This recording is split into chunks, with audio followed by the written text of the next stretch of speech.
What's up, y'all? Come on in, come on in. Let y'all see the background.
What's up, y'all? What's up? My name is written in the book of life. Okay, and you're telling me that because of what? If your name is written in the book of life, let it be written in there. Let it be written,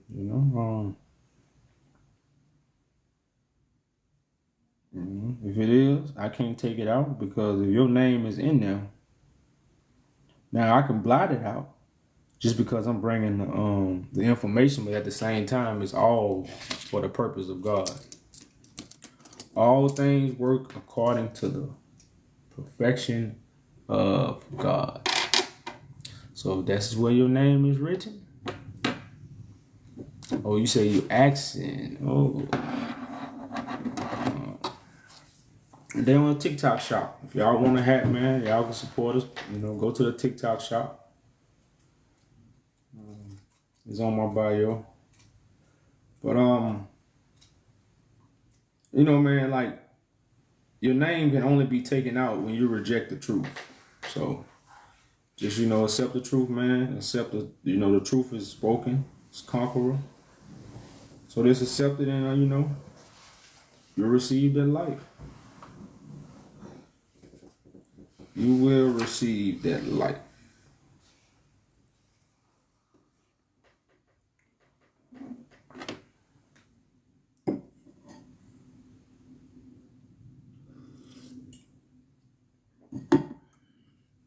So today, y'all, we all gonna be coming out the book of Enoch. I think my last live was about the book of Enoch. I was supposed to come back the next day, but I got a little sidetracked, y'all. But we coming out the book of Enoch.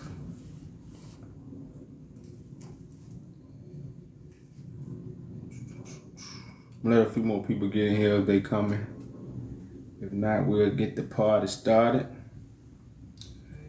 But y'all, I think this is about my 5th video. And I still haven't got nobody to come up and ask us.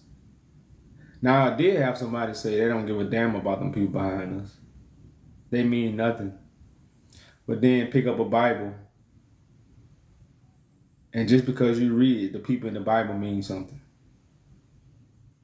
The people in the Bible mean something, but the people behind you don't mean nothing. You see the darkness, the lack of love, the wicked generation, the adulterous generation. Do we see that? Where's the love? These people behind you don't mean nothing, but the people in the Bible mean everything. How you know some of these people not in the Bible?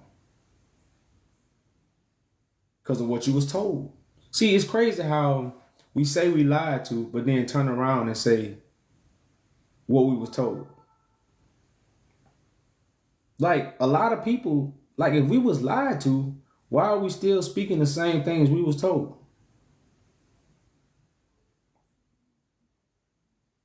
that's when it become like, hold up, you speaking what we was told. You say we was lied to. That's what I'm saying. It's just babble. So the book of Enoch, y'all, is a very, and see, this is why they took the book of Enoch out. Because when you deal with a lot of that, the rejected scriptures, even the Old Testament don't have Jesus. So when you get into the vision, like these are most of the lost books, they make the vision of God plain. You see what I'm saying? Like, and that's why I say I wish people would just wasn't given the whole Bible with 66 books. I'd rather people been given the book of Isaiah, the book of Jeremiah. But since they compiled all these 66 books in one book, you hold dear to just that one book. Now, the book of Enoch, and Enoch came before everybody in the book.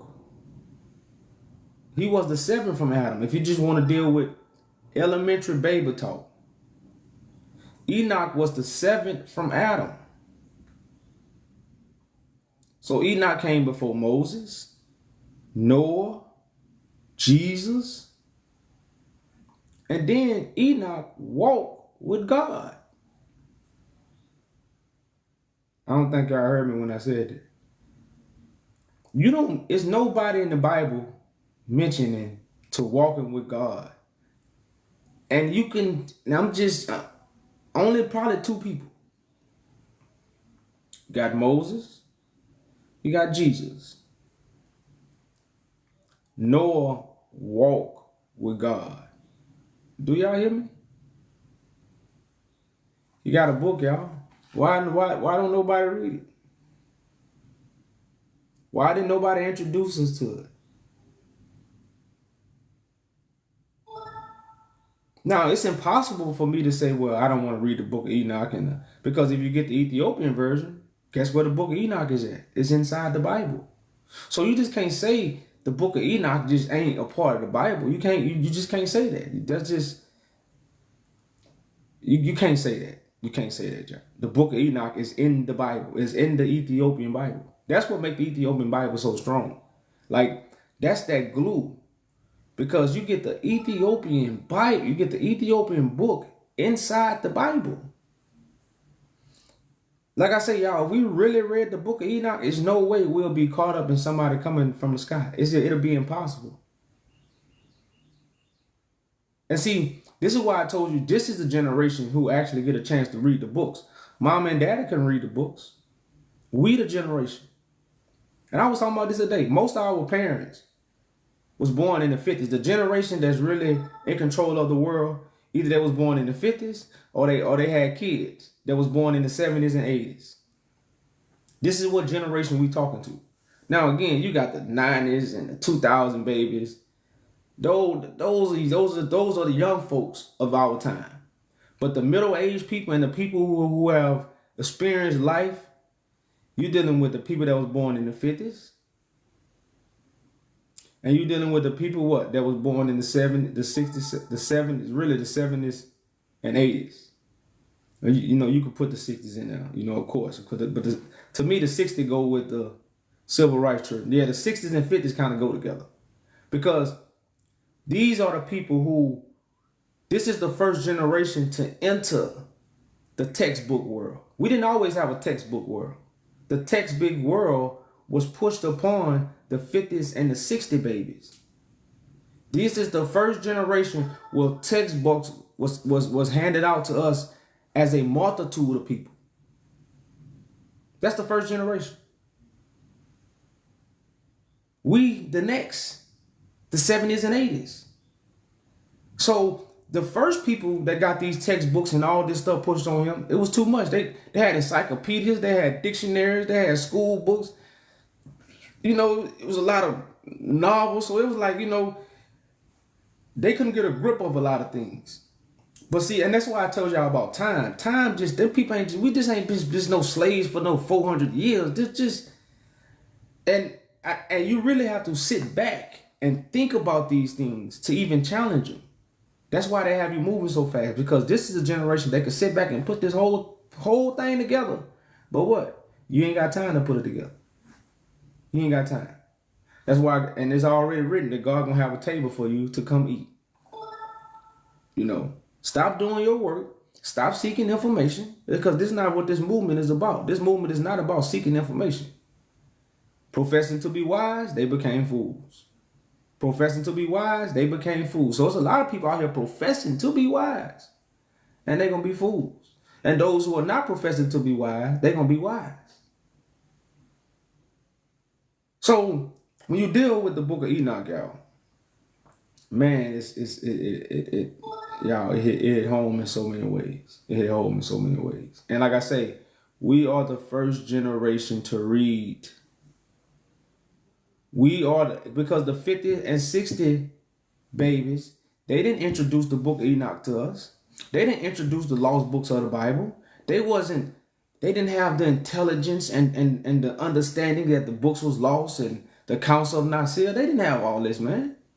Let's be real. This is the generation.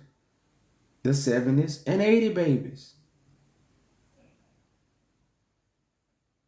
And see, and the 80 babies play a role because they still got a little life to live.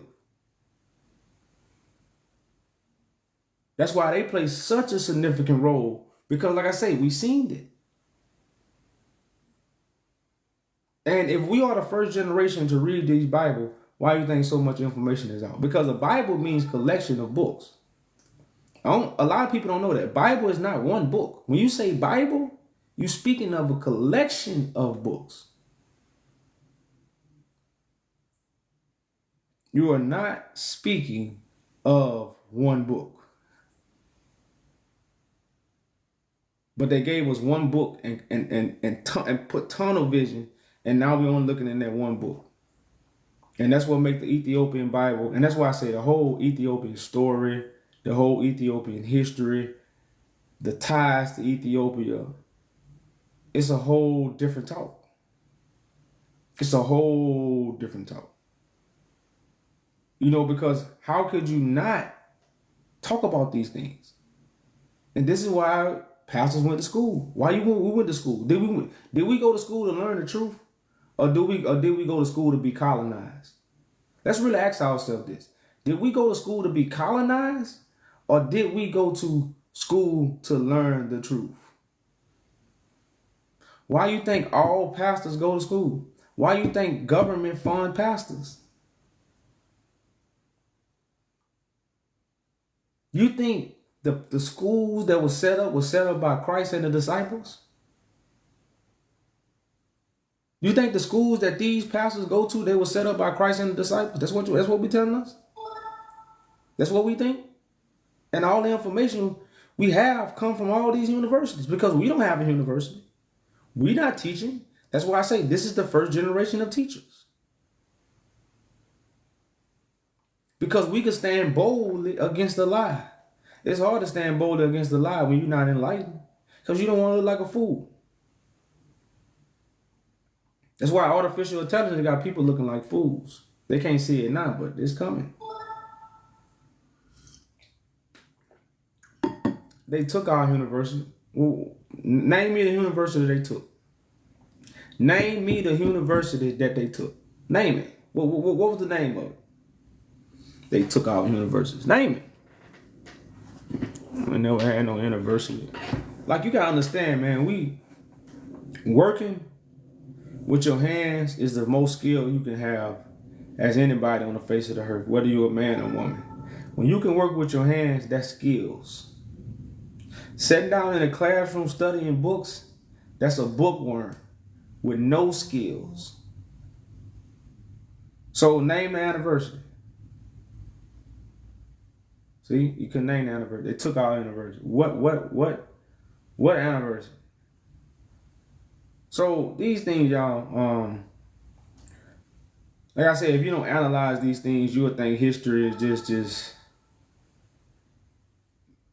we think history is just something that's just so far back. And y'all, this is the generation of reading. How many people, how many great-great-grandmothers can read? How many great-grandmothers can read? And especially Papa. How many great-grandfathers can read? Your great-grandfather. It's a lot of people who was born in the 50s can't read. So a lot of people, great-grandmother and great-grandfather could not read. Let's be real. Like, they could not read. Because why? You didn't have to know how to read. You had to have skills. And skills don't come from reading. How many people play sports? They got all kinds of skills in the world, but they can't pass grades. So they give them the grade. But they got skill. They can do something. See, but they want us to think we dumb because we can't read. You can't comprehend what's in a book, so you don't have no comprehension skills. When did that come about? Some people got great comprehension skills. I'm just a living proof. Shit, I'm Christ. I ain't make straight A's. I ain't make A's and B's. I passed. I did enough to get by. So school don't measure how smart you is. School is for the what? Make you obey your master. It's teachings to make you obey your master.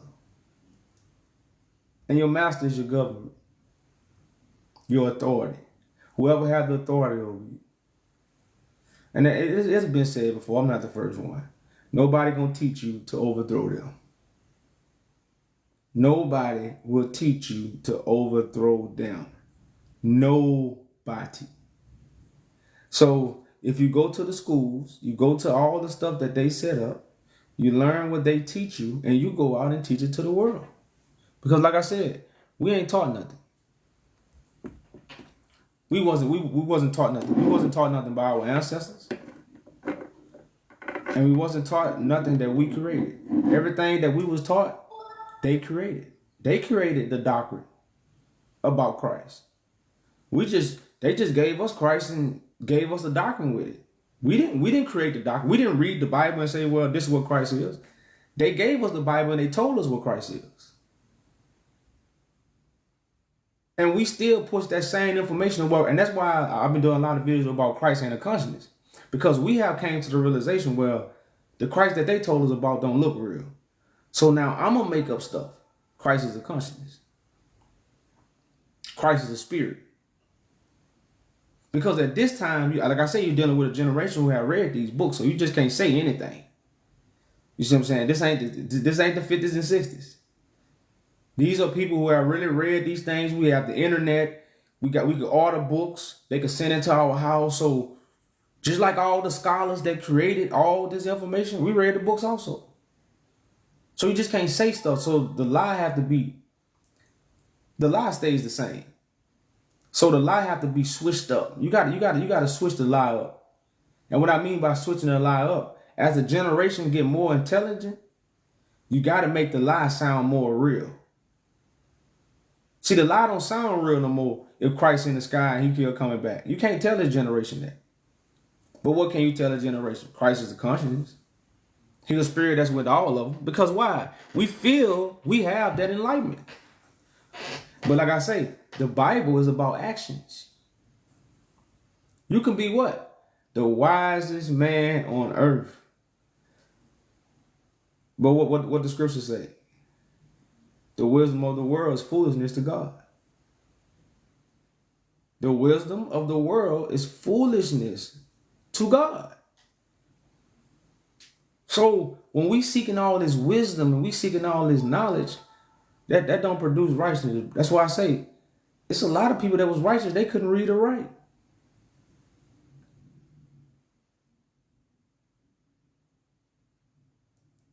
Like everybody wasn't reading and writing in the early 1900s. Like it's like that's what I say, man. Like, and we wasn't sitting around our people with books in our hand in the 1900s trying to make them read. And that's why I see it tell a lot of people who go to the pen. You know, man, them men who was born in the 50s and 60s, were born in the 60s. When they went to jail in the 80s, early 90s, there was a lot of people in jail couldn't read. Like I say, reading, books, writing, this is new. This is not something that we've been doing for thousands and thousands of years. It's the biggest lie I've been told. So when you take the stories, like I said, they translated the book. They told us about Christ. They told us what Christ was. And they told us where he at. And they told us how he looked.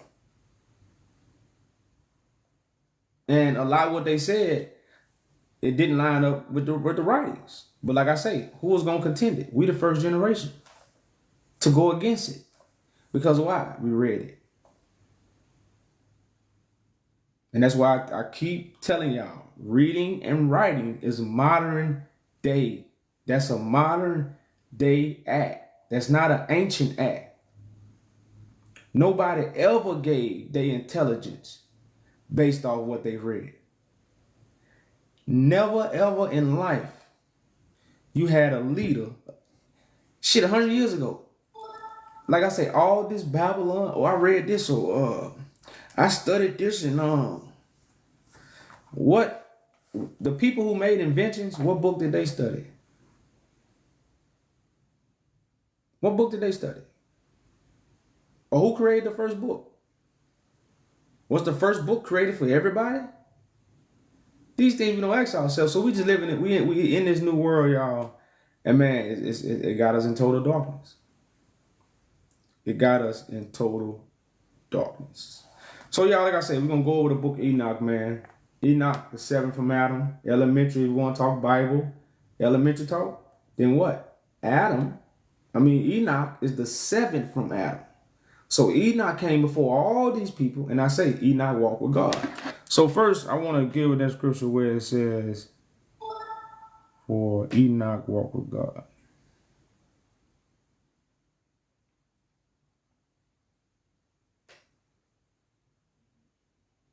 So it's Genesis 5:24.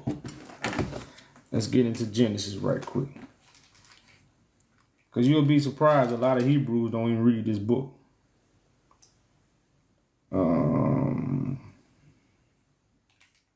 It says, Genesis 5:24, it says, and Enoch walked with God, and he was not, for God took him.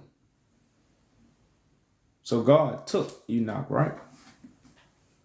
Say God took Elijah. But Enoch walked with God. He got a book. So if Elijah had a book right now, we wouldn't read it. If Elijah had a book right now, it's garbage. It's not in the King James Version, so it's garbage. It's garbage. Just throw it away. Just throw it away. He walked with God, though, but just put it in trash. Did Matthew walk with God? Yeah, I guess he did walk with Jesus, but he was a disciple. Was Enoch anybody's disciple? Enoch wasn't nobody's disciple. But we'll read Matthew's book. Did Paul walk with God? Paul was a murderer. How many people read Paul's book? The whole world. So when it comes to the book of Enoch, who wasn't a murderer, he wasn't a disciple, why we don't read the book? Now, make no understanding, I'm not encouraging you to read it. If you want to read it, that's on you. But I'm just telling you the dogma and the deception in the world. Because, like I say, my last lie was about this book. So I'm just picking up where I kind of left off. So, but I'm going to go over the first 1 and 1. I'm going to read 1 and 1 in the book of Enoch. We're going to start at chapter 1. We're going to start in verse 1. Like I said, I'm uploaded on my YouTube, so if y'all missed the first one.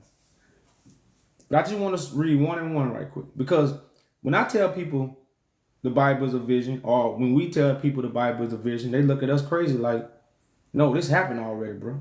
Why do everything in the Bible got to happen so bad? Because you was told these things? Did Christ tell you it happened already?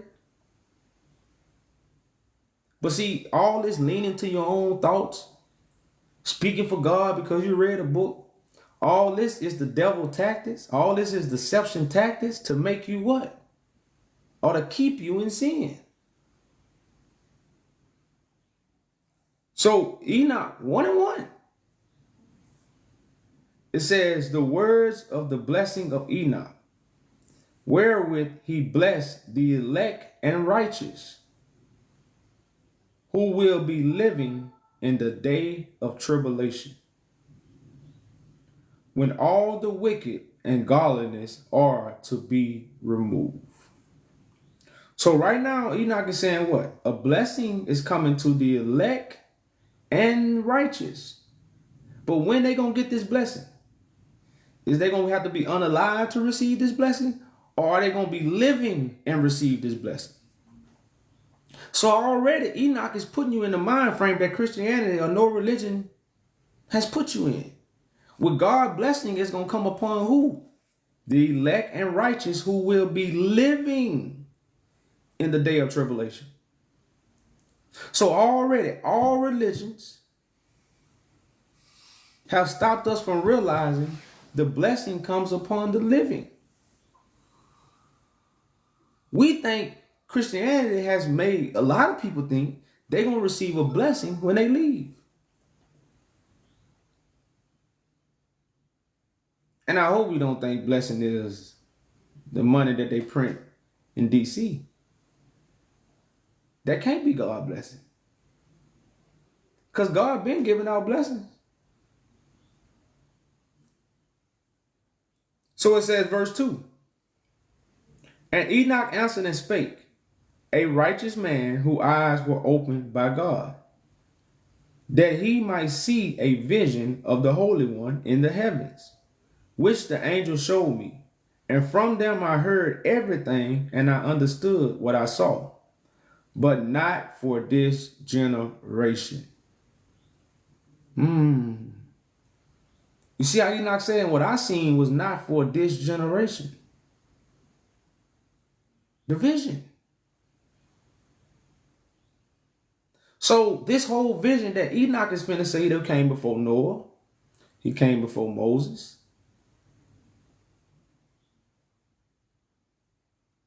It says, and I understood what I saw, but not for this generation, but for the remote generations which are for to come. So what is Enoch laying out right here? First he said the living is going to be blessed. The elect and righteous who are living. Not the elect who in the sky. Not the elect who in the ground. But the elect who will be living and the righteous. But then he turned around and says he understood everything he saw. But not for this generation. But what? For a remote generation. Now, what is a remote generation? What kind of generation is that? Can you count it? Can you put a year on it? A remote. Now, what you do with the remote in your house?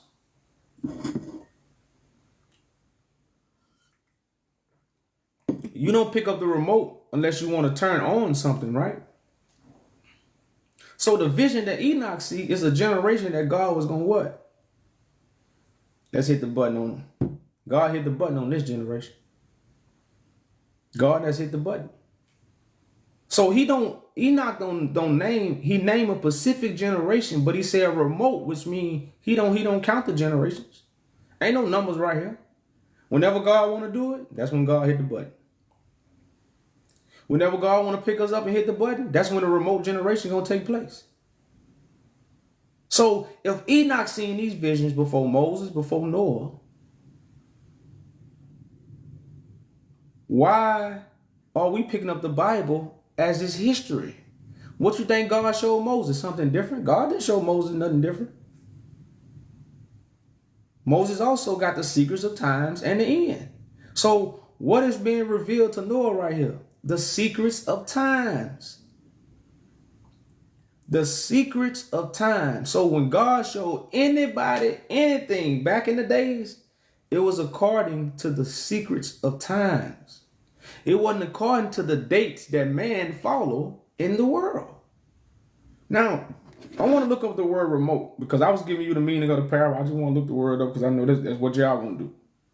You know, you got the colonizer's mind. So let's look up what remote means.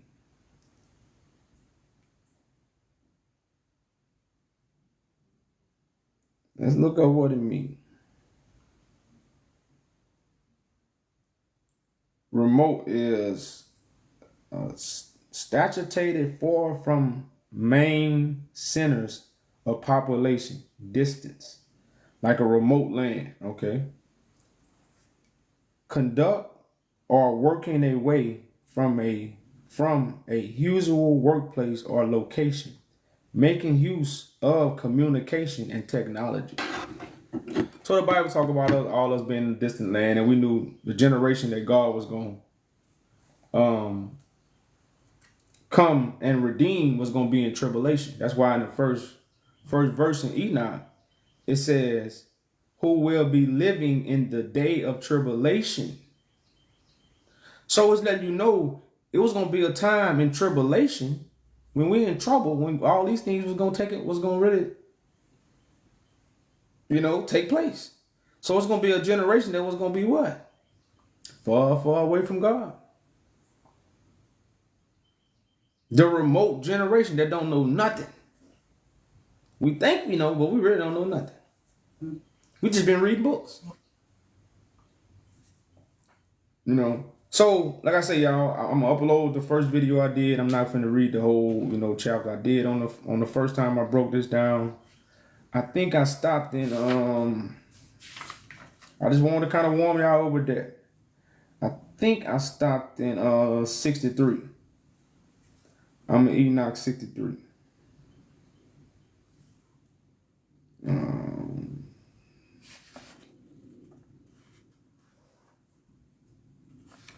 Enoch 63, y'all. So if you got your books,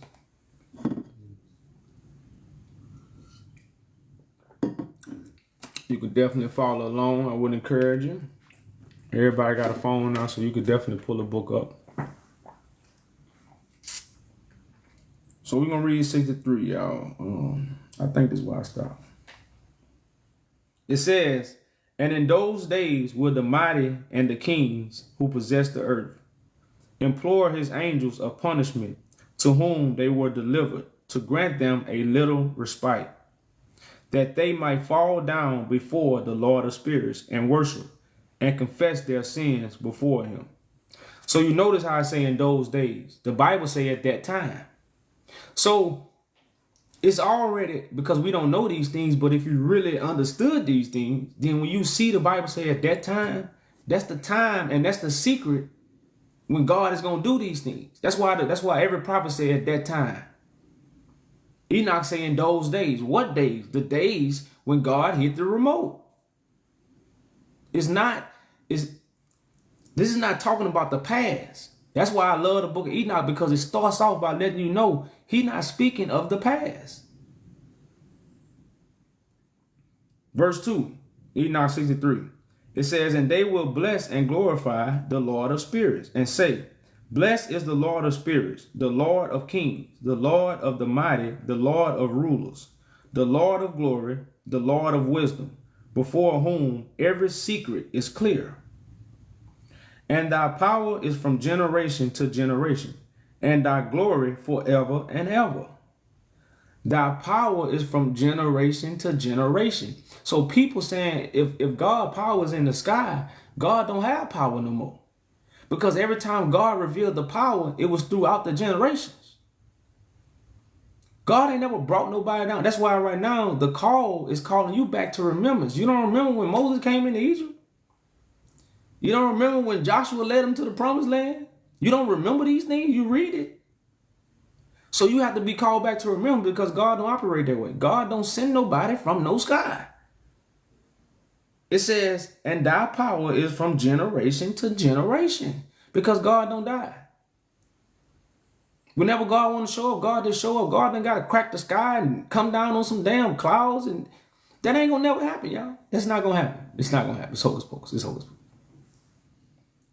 So it says, deep are all thy secrets and innumerable, and thy righteousness is beyond reckoning. We have now learnt that we should glorify and bless the Lord of kings, and him who is king over all kings. And he will say, would that we have rest to glorify, and thank him and confess our faith before his glory.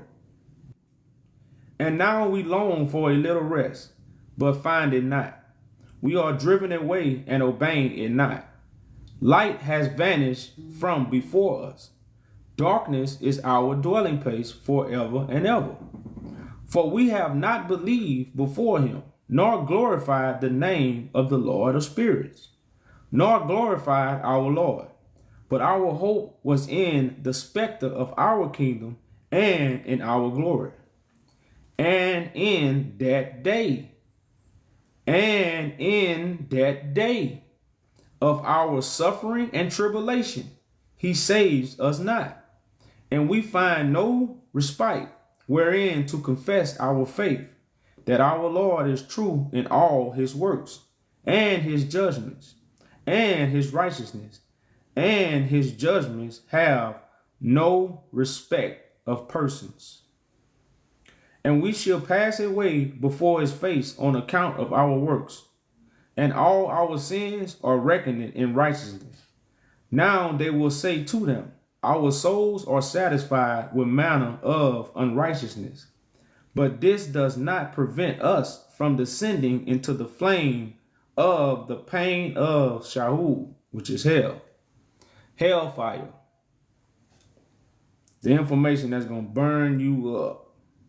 It says, and after, verse 11, Enoch 63. And after that, their countenance will be filled with darkness before that Son of Man. And after that, their countenance will be filled with darkness before that Son of Man.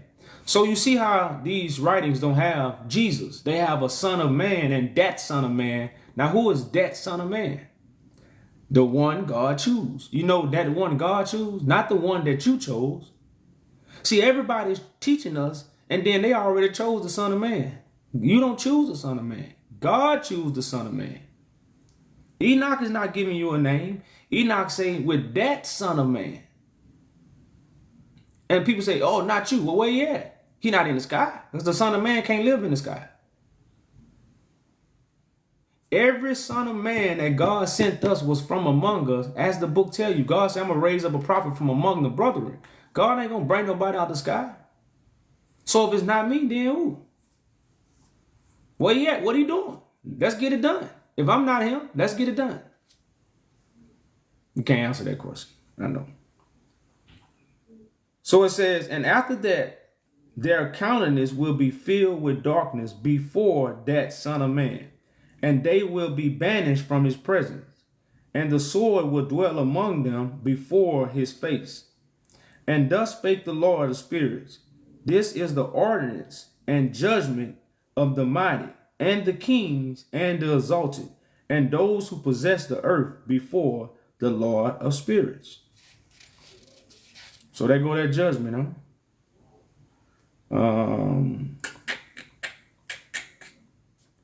I want to jump over to why we don't supposed to have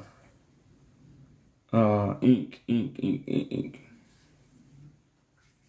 And the book of Enoch talk about this, how, and the Bible talk about this too, but the book of Enoch make it a little more clear.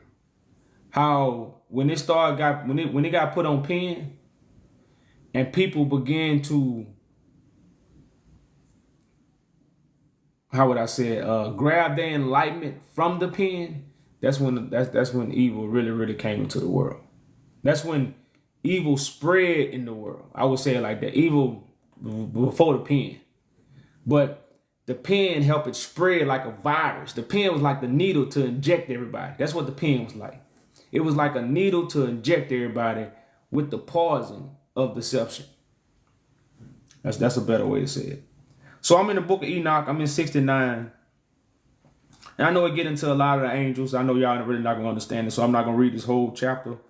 But I'm just going to go to the part where it talks about being instructed by giving instructions with paper and pen. Instructions should never come from paper and pen. Never. You know, instructions never should come from paper and pen, y'all. Like I said, it's in the books, y'all. The Bible tells us this, and the book of Enoch tells us this. So I'm in the book of Enoch 69. I'm going to start at verse 7. Enoch 69, I'm going to start at verse 7. It says, and from his hand they have proceeded over those who dwell on earth, from that hour forevermore. And the fourth is called, I can't say his name, Permimmon. He taught the children of men the bitter and the sweet. He taught them all the secrets of their wisdom. And he instructed mankind in writing with ink and paper. So does it say God instructed mankind? But it's talking about the angels, the fallen angels, who instructed mankind with writing with ink and paper. And thereby many sin from eternity to eternity until this day. For it was not intended when man was created that he should give confirmation to his good faith with pen and ink in such wise. It says, for it was not intended when man was created that he should give confirmation to his good faith with pen and ink in such wise. So Babylon is like a paper kingdom. Like I told y'all, great grandma couldn't read, great grandfather couldn't read, most of them. If they was born in the 50s and 60s, well, now, that's our parents born in the 50s and 60s. Our grandmothers was born in the 30s. Great grandma was born in the early 1900s or 1800s. Most of them couldn't read, y'all. I'm talking about a high, don't even talk about the South. Most of them couldn't read. Don't be, because, and I'm not, and don't think just because they couldn't read, they was just dumb. No, it's a lot of, because reading don't make you smart. That's why I'm reading you in the book of Enoch. Don't think you smart because you can pronounce fancy words and read. I know a lot of people that can read. They can't do nothing. They can't fix their car. They can't build a house. They can't do nothing. They can't repair their house. They can't do nothing. Oh, but they can read. They can talk. They know the definition of words, but they not smart. So I'm going to read again. I'm in the book of Enoch. It says, Enoch 69 and 10. For it was not intended when man was created that he should give confirmation to his good faith with pen and ink in such wise. For man was created exactly like the angels, to the intent that he should continue righteousness and pure, and death, which destroys everything, could not have taken hold of him. But through this their knowledge they are perishing, and through this power of knowledge it's death is consuming me. Paper and pen makes mankind sin. So I just thought that was kind of like very, that was cool. That was cool. So I'm gonna jump down to 26, because like I said, it talk about a lot of angels, y'all, and I'm get into a lot of parables, and I'm not finna go into all of it. I got a lot more to read. So let's jump down to verse 26. It says, and there was great, Enoch 69, I'm jumping down to 26.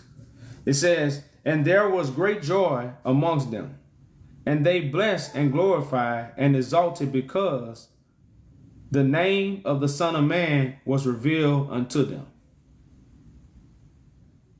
I'm going to read that again. Enoch 69, with verse 26.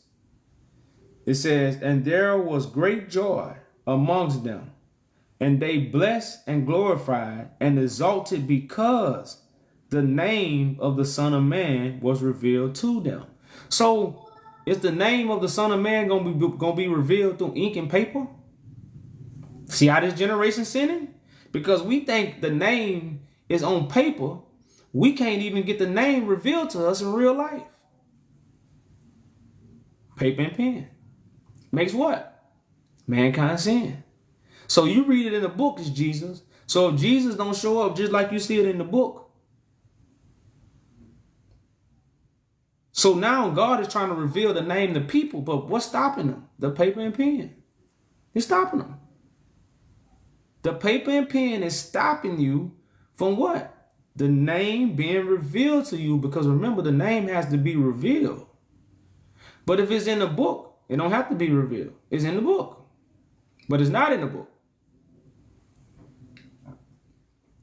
So it says, and he sat on the throne of his glory,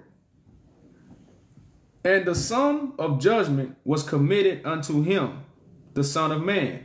And he caused the sinners and those who have led the world astray to pass away and be destroyed from off the face of the earth. Now, why Jesus didn't do this? Why Jesus didn't what? Cause the sinners and those who have led the world astray to pass away. Why Jesus didn't do this? I'm going to tell you a secret. Don't tell nobody. He didn't come. He didn't come. He flew away. He flew away and he forgot to do this. He flew away. He flew away. He forgot to do this though. That's what they tell us. The whole time saying, I'm not going to give you the book of Enoch. So you see how this story that they have just taken up, Jesus came and the stone rolled back and he just flew away and anointed the disciples and they went out and anointed everybody and the world still up. It's getting worse and worse.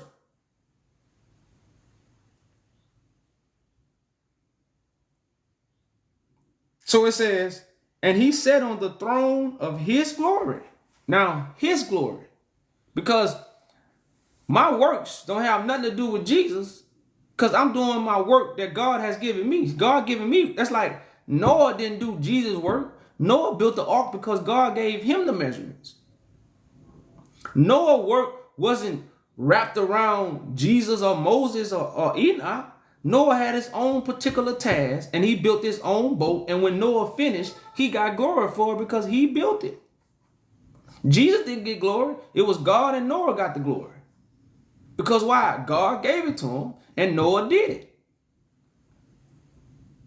That's why I say, so I don't come in another man's glory. Moses ain't do nothing for me. Nobody in the Bible did nothing for me. God has given me these things and I did it. So I sit on the throne of my own glory. And the Bible tell you that in Luke 9 and 26. The Bible tell you that in Luke 9 and 26. It says, and he sat on the throne of his glory, and the sum of judgment was committed unto him. Show me where it say Jesus. Then it say what? The Son of Man, and he caused the sinners and those who have led the world astray to pass away and be destroyed from off the face of the earth. With change shall they be bound, and in their assembled place of destruction shall they be imprisoned, and all their works vanish from off the face of the earth. And from henceforth there will be nothing that is corruptible, for the Son of Man has appeared and sits on the throne of his glory, and all evil will pass away before his face and depart. But the word of the Son of Man will be strong before the Lord of spirits. But the word of the Son of Man will be strong before the Lord of Spirits. So what's going on here? All the Bible is finna pass away. What's going to be left standing? The strong. What is strong? The Son of Man word. Why is it strong? Because the Lord of Spirits has what? Anointed him. So when they talk about how these people going to be put in chains and they works and they going to pass away, everything they taught, everything they stand upon is crumbling. That's why it's shaking right now. It's an earthquake in the earth. This information is an earthquake. It's just that strong. It's shaking every foundation that anybody ever stood on. This is the prophecy. That's why I say the only thing that set me away from a lot of people, I can show you what I'm doing. It's written in books that was here before me. This to let you know I'm not doing my will. I'm doing my Father's will. It's right here. It's in the Bible. It's in the Quran. It's in the book of Enoch. It's in the lost books. It's in the Gnostics. It's in all the books. So I can open these books and what? Show you what I'm doing. That's what makes me separated. So I don't know why Jesus didn't do that. Like I say, I just don't know, y'all. Just don't know what happened. Because we can't say he had to fly back up there and get shrimp. Should I read this? Should I read this? 84. Let me see what chapter I'm coming out with. That's too long. They got some good chapters here, but that is too long for me. I'm gonna read verse 84. We're gonna read verse 84, y'all. Give me 1 second. Give me 1 second.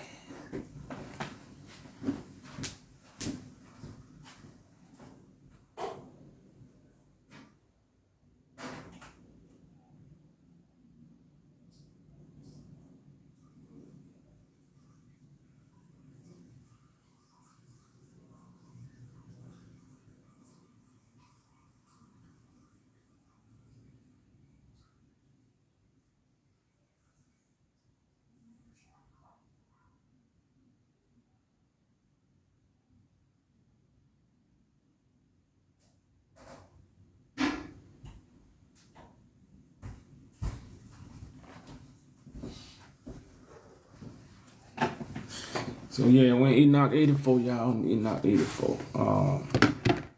If you're not a new person, y'all, I don't think I'm really y'all, man, talking to y'all. So we in Enoch 84, y'all, Enoch 84.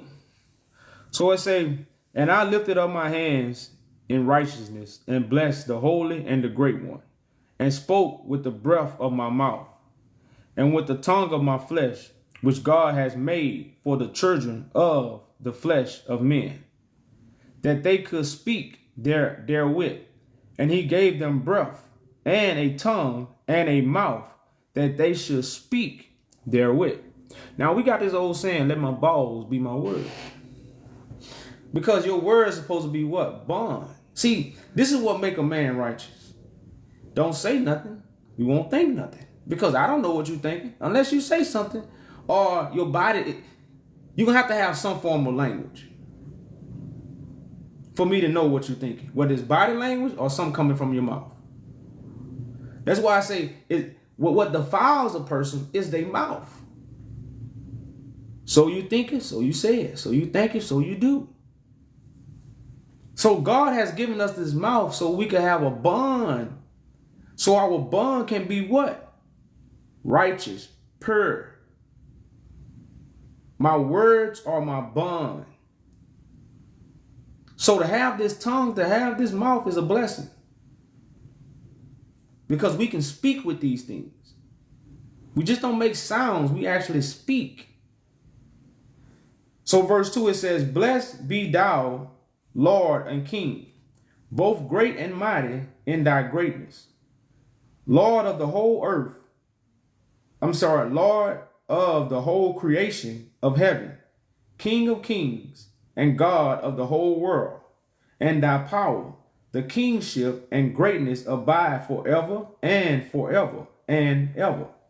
and thy dominion throughout all generations, and all the heavens are thy throne forever, and the whole earth thy footstool forever and forever and ever.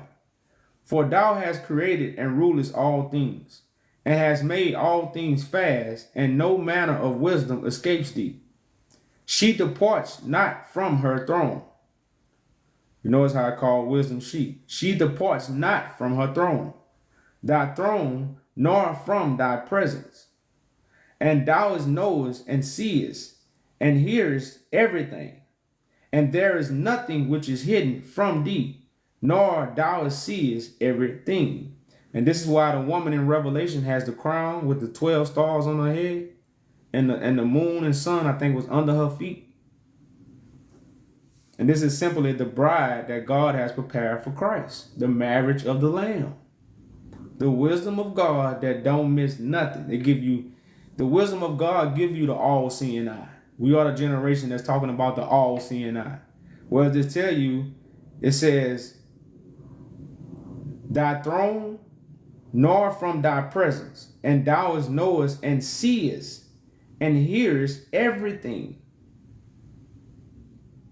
And there is nothing which is hidden from thee, for thou seest everything, the all-seeing eye. But see, when people get information like this, oh, well, you know, the third eye, that's you still talking Bible talk. You're not like, and that's why I say we so puffed up. We not humble enough to be like, well, you know, the Bible could be talking about that. The Bible is talking about the all-seeing eye. How you get the all-seeing eye? You still got to get the Spirit of God. It's just different ways of saying the same story. That's why you have to understand the story to see the bigger picture. Very few people understand the story. So it says, and now the angels of thy heavens trespass against thee, and thy wrath abide upon the flesh of men until the day of the great judgment. So it says, wrath abided upon the flesh of men until what? The day of the great judgment. So Moses seen what? The great judgment. Enoch talked about what? The great judgment. But what does it say gonna be on us? So all this Christ gave us something, and we wait on the great judgment because Christ ain't give us nothing. That's why what? Wrath still abide upon our flesh until God brings the great judgment to remove the wrath. So anybody telling you any prophet came and did something for you, that's a lie. They didn't do nothing for us. They just told the vision of what was going to happen. That's all they did. Moses tried to. They tried. But the people, our forefathers, didn't want to listen. So what? Moses couldn't take them to the promised land. So now they got to wait on a great judgment, which is going to also remove God's wrath. So it says, and now the angels of thy heavens trespass against thee, and thy wrath abided upon the flesh of men until the day of the great judgment. All that hocus pocus, Jesus did this for me, I got this, I got this, but hell going on. It says, and now, O God, the Lord and great King, I implore and pray thee that thou may fulfill my prayer, to leave me a prosperity on earth, and not to destroy all the flesh of man, and make the earth without inhabitant, so that there should be an eternal destruction. And now, my Lord, destroy the earth, the flesh, which has aroused thou wrath, but the flesh of righteousness and uprightness, established as a plant of seed forever and ever. Forever, and hide not thy face from the prayer of thy servant, O Lord. And that was Enoch 84. So let's jump over to 90 is a good verse, but it's too much for me to read. Too much for me to read.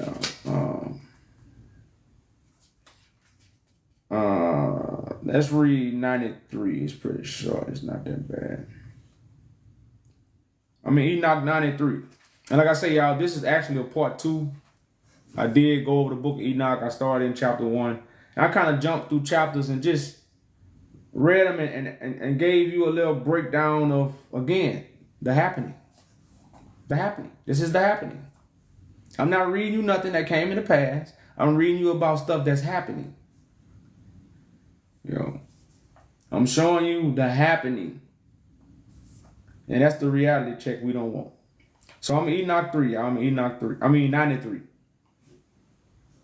It says, and after Enoch began to recount from the books, and Enoch spake concerning the children of the righteous, and concerning the elect of the world, and the plant of uprightness. Of these I will speak to you, and announce to you, my sons, I Enoch, according to that which was appeared to me in the heavenly vision, and know through the word of the holy angels, and have learnt from the heavenly tables.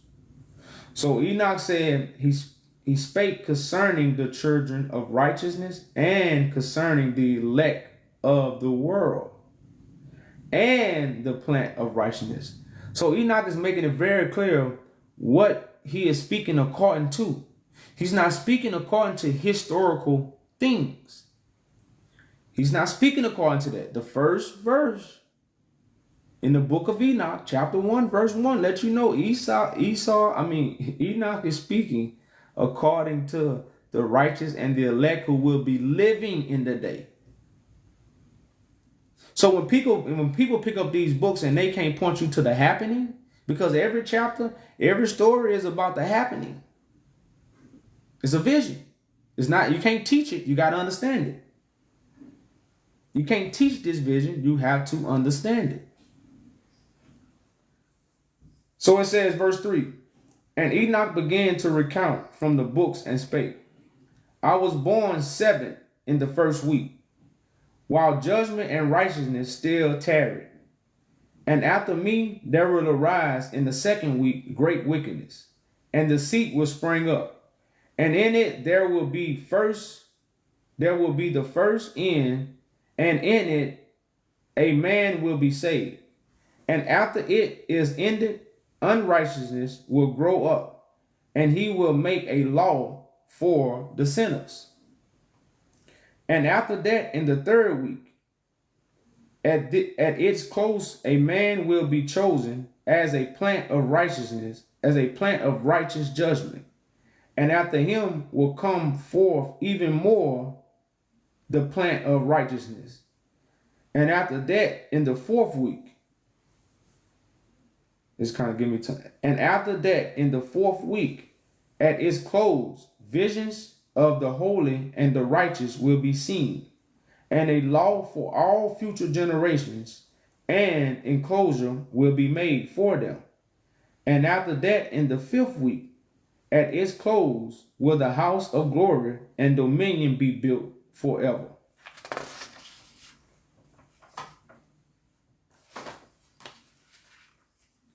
And after that, in the 6th week, all those who live in it will be blinded, and the hearts of all of them will be given over to a wicked.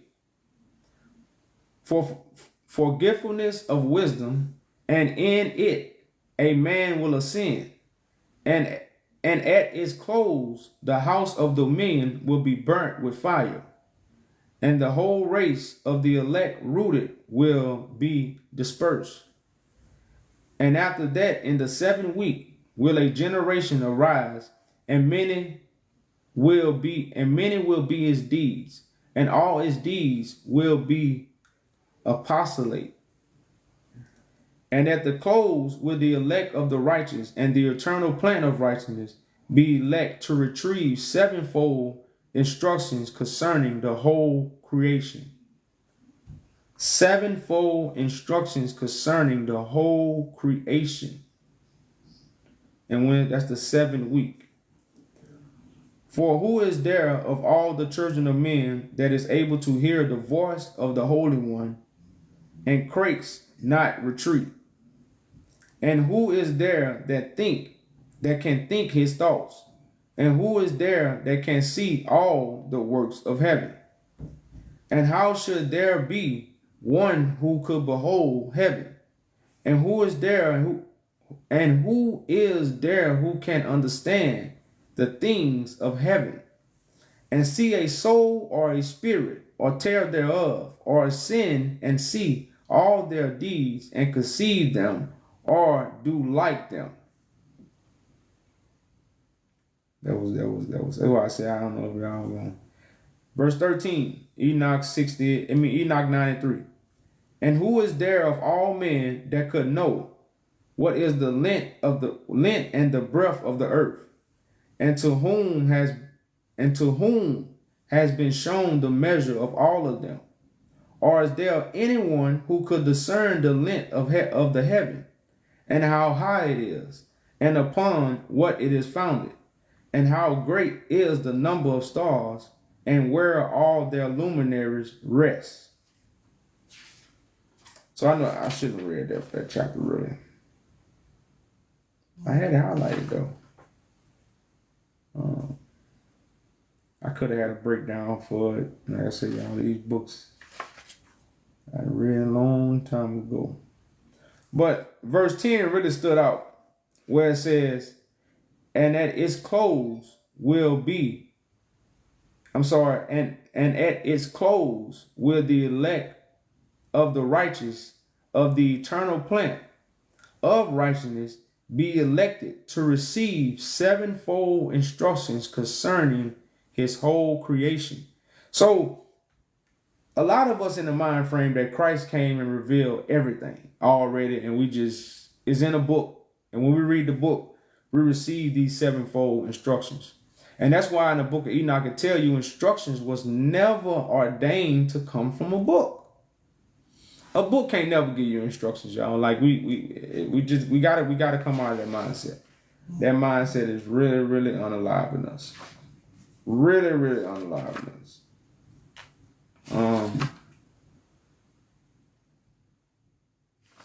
Let me see.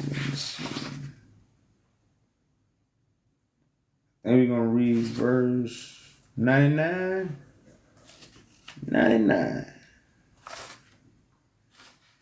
We're going to jump over to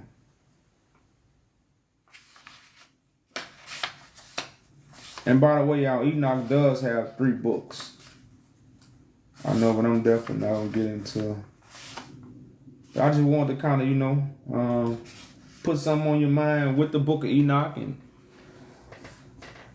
for those who haven't read it, I probably have a few teachings on my YouTube about the book of Enoch. I've been, a lot of people, since I know a lot of people don't read it, I really don't bring it out a lot because you ain't read it, but we in 99, y'all. We in 99. It say, woe unto them that act godlessly and glory in lying words and exalt them. Ye will perish, and no happy life will be yours. So the lying words and exalt them. Many people are exalting lying words. It's not true, man. It's not true. So it say, woe to them. Woe. Woe. Woe to them who pervert the words of righteousness and transgress the eternal law and transform themselves into what they are not. Whoa. Whoa, whoa, whoa. That's a big whoa. It say, woe unto them that pervert the words of unrighteousness and transgress the eternal law and transform themselves into what they are not. You read a book and now you a speaker for God. And that's why people say everybody God. You speaking for yourself. You're not speaking for God of the universe. Stop lying. You speaking for yourself. You're not speaking for the God of the universe. That's why you say everybody God and you the God, the book talking about you. No, it's not. Because well, then if the book talking about us, who gonna be perverting the words? Who are these people? Who it say like woe unto them who act godlessly, and glory in lying words. Who are these people? Are these the gods? Are these the gods? And then it say what?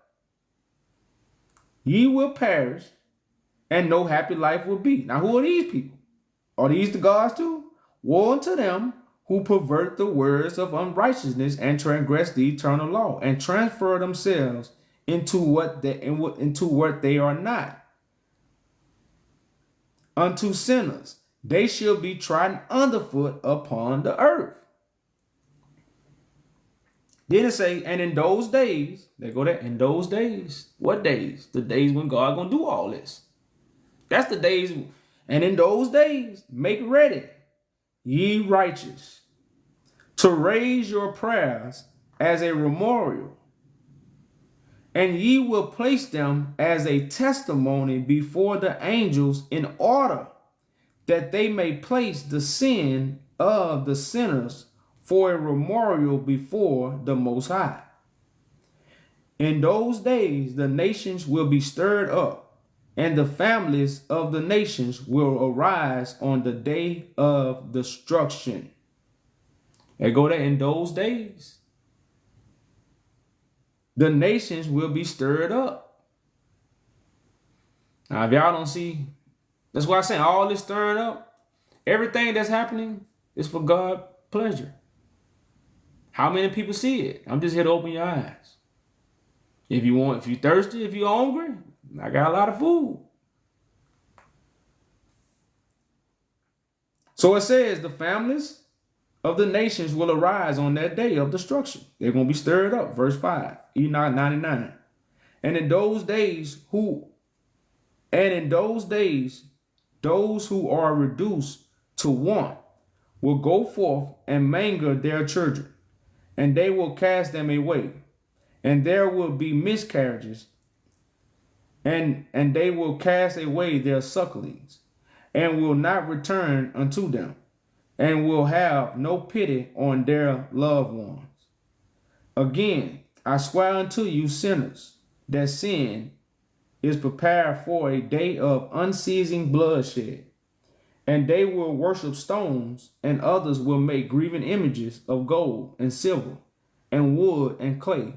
And others will worship impure spirits and demons and all kinds of superstitions, not according to the knowledge.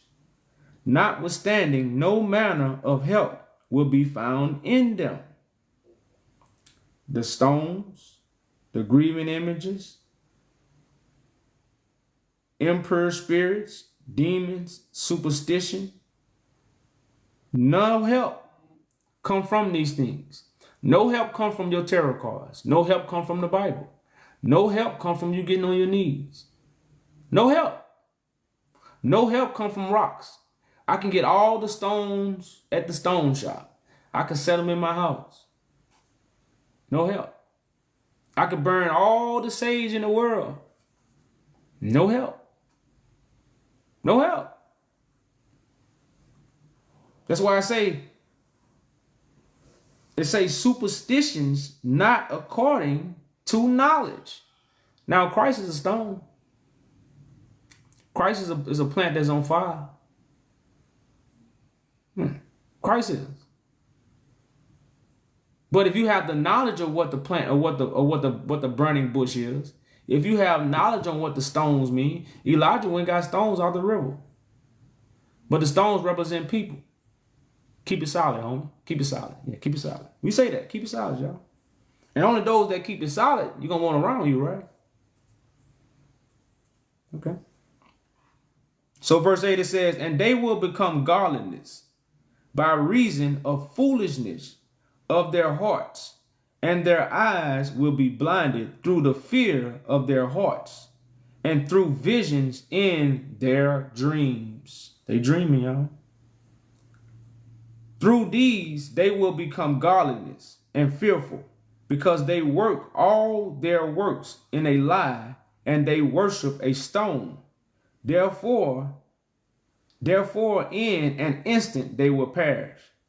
But in those days, blessed are they who accept the words of wisdom and understand them, and follow out the paths of the Most High, and walk in the path of his righteousness, and become not godless with the godless, for they will be saved. Woe unto you who hope for misfortune to your neighbor, for you will be slain in Sheol. Woe unto you that make deceitful and false measures, and who tempt others on the earth, for they will thereby be utterly consumed. Woe unto you who build houses through grievous toil of others, and their building material is nothing save bricks and stones of sin. I tell you, ye will have no peace. Woe unto them who reject the measure and eternal heritage of their fathers, whose souls follow after idols, for they will have no rest. Woe unto them who work unrighteousness and aid oppression, and slay their neighbors until the day of the great judgment. For he will cast down your glory and bring affliction on your hearts, and will arouse the spirit of his indignation to destroy you, all with the sword.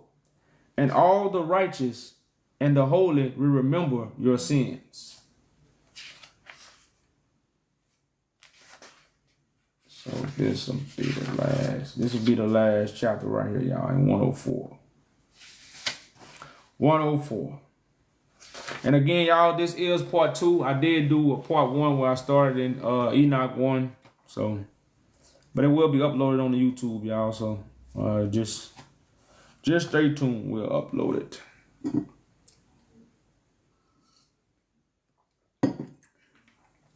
I think I'm still on my 5th day, y'all, and I still ain't got nobody to say nothing about this background behind me, y'all. So I'm in the book of Enoch, y'all. This is gonna be my last chapter. We're in 104. We in 104, y'all. Enoch 104. So it say, I swear unto you that in heaven the angels are mindful for you. I swear unto you that in heaven the angels are mindful of you for good before the glory of the Great One. Your names are written before the glory of the Great One. Be hopeful, for a time ye are put to shame through ills and affliction. But soon ye will shine as the stars of heaven, and ye will shine, and ye will be seen, and all the portals of heaven will be open to you. Now, this don't really get hocus pocus if you understand that this is going to be given to living people. You're not going to leave the earth to shine. Like the religious mind frame that everybody has put us in, like we got to leave this earth to shine. We got to leave to get God blessing. It don't happen that way, y'all. God blessing is for the living people. That's why we don't want to get up. That's why we don't want to stand up. That's why we don't want to do nothing. Because we literally think, and I call it the Jesus syndrome. Somebody else gonna do it. You ain't gotta have Jesus in your speech. Somebody else gonna do it. I'm not gonna do it. Somebody else gonna do it. That's a syndrome of colonized information. Because nobody gonna do it, because you have to do it. You have to do it.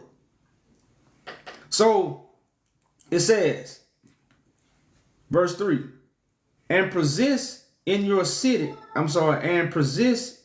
cry for judgment, and it will appear to you. For all your tribulation will be visited on the rulers and on all their helpers, on those who plundered you. Be hopeful and cast not away your hope. Be hopeful and cast not away your hope. See, a lot of us said they didn't cast everything away. They didn't, man, No, I would say, man, I used to hope in that shit, man. I used to have hope in that shit, man. I don't have no hope in it no more. That's because people have perverted and twisted the word. That's why it's so hard for us to hear right now, because we don't have hope in the word of God no more. The word of God has been watered down so much that I used to have hope in that, bro, but I just ain't got no hope no more. I get it. But what I don't get, you don't hear this? I don't get that. I know God was going to harden your heart. I know you. And at the same time, everybody hear this. I can't even say you don't hear it. Why are you against it? I just don't understand that. And I do understand at the same time, but I really don't get it. I get it according to God's will. I get it according to God's purpose. I don't get it as a human being, especially in the condition we in. I don't get it how, I just, and I know about the spirit of jealousy. I know about the spirits that have, but I just don't, as a person. So it say, be hopeful and cast not away your hope. For ye will have great joy as the angels of heaven. What will ye be? I can't obliged to do then? Ye will not have to hide on the day of the great judgment. See, the righteous don't have to hide. The righteous is as bold as a lion. Lion don't hide in the jungle. But a lot of people are hiding right now of this great judgment because why? Their works are in sin. They have made they. But a lot of people are hiding right now of this great judgment because why? Their works are in sin. They have made themselves into something that they are not. So at this great judgment, they are hiding. And I always talk about the hide now. Because, see, a righteous person will be like, man, ain't nobody hiding because you ain't did nothing wrong. Now, the people that did something wrong, they hiding. It's like when you riding, you ain't right, and the police pull up behind you. You nervous. You like, oh, shit, I'm trying to. What you hiding? And then the righteous person, what you hiding for, man? I ain't got nothing. I ain't got what you hiding for, man. I did something wrong. It's the same way. It's the same concept. God here, the greatness here, the lights flashing, the star on the chest, and they hide. Because they did something wrong. It say, ye will not have to hide on the great day of judgment, and ye will not be found as sinners. And the eternal judgment will be far from you for all the generations of the world. And now fear not, ye righteous, and fear not, ye righteous, when ye see sinners growing strong and prospering in their ways, and be not like unto them, and have no companionship with them, but keep far away from their violence. For ye will become companions of the host of heaven. Now the violence again is the mouth, the tongue. The shepherd leads you to the slaughterhouse. So it say, ye sinners, though ye say, ye cannot ascertain it, and all your sins are not written down. Still, they will write down all your sins continually every day. And now I show unto you that light and darkness, day and night, see all your sins. Be not godlessly in your hearts, and lie not, and alter not the word of unrighteousness, and do not charge with lying the words of holy and great one, and glorify not your idols. For all your lying and all your godliness will prove not to be righteousness, but to be a great sin. A great sin. Verse 10, Enoch 104. And I know a mystery, that sinners will alter and pervert the words of unrighteousness, and will speak wicked words and lie, and practice great deceits, and write books concerning their words. But, and this is a mystery, y'all.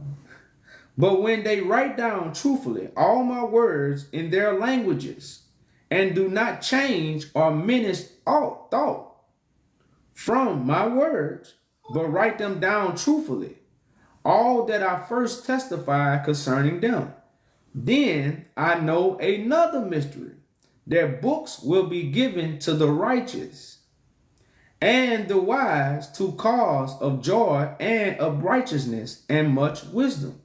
And to them will books be given, and they will believe in them and rejoice over them.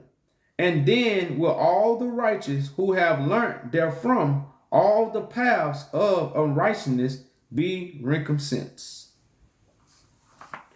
Oh, and I think they probably got about 3 more chapters, and that will end the book of Enoch, the first book. You know. So like I said, y'all, that was a part 2. I do have a part 1 to that. And so I was just giving some breakdowns. Just in case you might have heard the book of Enoch is false, because that's what's going around. The book of Enoch is false. What do you got? Police. I don't know how they even let you put that up there, huh?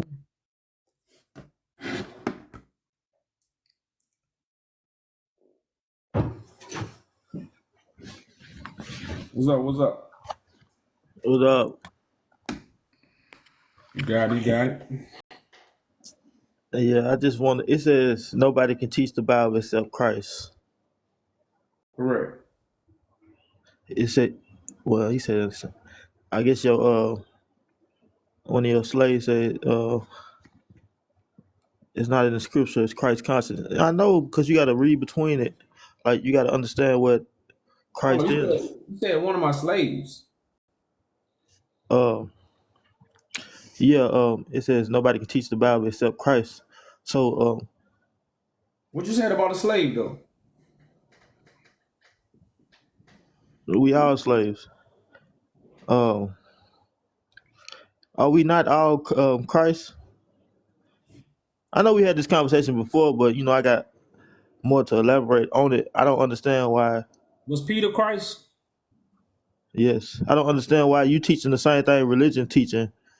Well, If you trying to hold up. So when there escape the system, I'm not teaching what religion teaching. I'm starting a government, brother. Religion don't teach you to start a government. that's what it is. That's what God. That's what G is. That's what God is. It's the government. That's what But you saying you starting your own government to overthrow the fake government, but you don't tell us what your government is under. Like it's the same system. You said you starting a government. That's what God is in this world. The government. So what's your point, brother? My point is, you saying nobody can teach the Bible except Christ, and I'm telling you, we all just like you said, Peter. Yes, Peter has Christ consciousness within him. No, well, Don't Christ you had have disciples. Hold up. don't you have a consciousness? Christ had disciples, right? That's just Christ had disciples, right? that's Who something called that who called that's religion. That's who religion called right there. hey, who called Peter? That's religion that we trying to escape the religion. Who called Peter?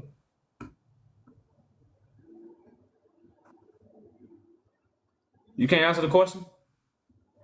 You can't That's why I said you teaching the same thing that the brother religion man, is teaching. if you can't answer these questions, I'm just gonna remove you. So just get prepared. Who called Peter?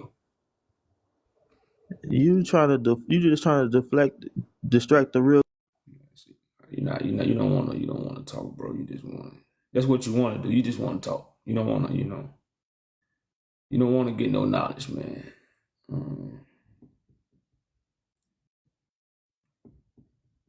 Who called Christ? Who called Peter? Well, let you know Peter wasn't Christ. We can't sit here and you gotta stop lying to all. That's why I'm doing the posting about the Christ consciousness. What's going on, sis? Peace. Hello. I'm trying to get this camera working. I don't think you can't. You ain't got enough followers to turn your camera on. Oh, okay. Well, I was just listening or whatever, and I see a lot of people that's talking about you teaching the same thing, but in actuality, you're not teaching the same thing that they teach in church. I've been in church all my life.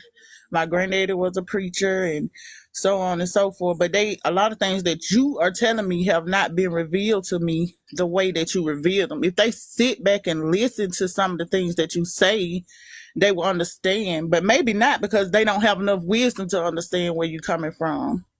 So at the end of the day, I feel like they are been misled so much that, and they don't know God, can't know Him, because the simple fact that if you know Him, like even before I even seen or interacted with your page, I had a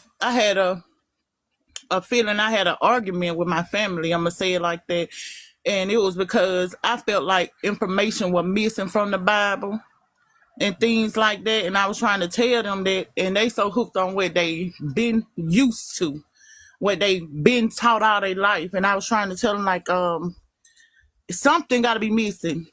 And then I got on here and I seen you, and it's like a lot of things been opening up, and they don't understand. Like I've been telling my sister to look at your page, read, go through there. I don't care what nobody else think. They can say what they want to say about me, but you ain't speaking nothing but the truth.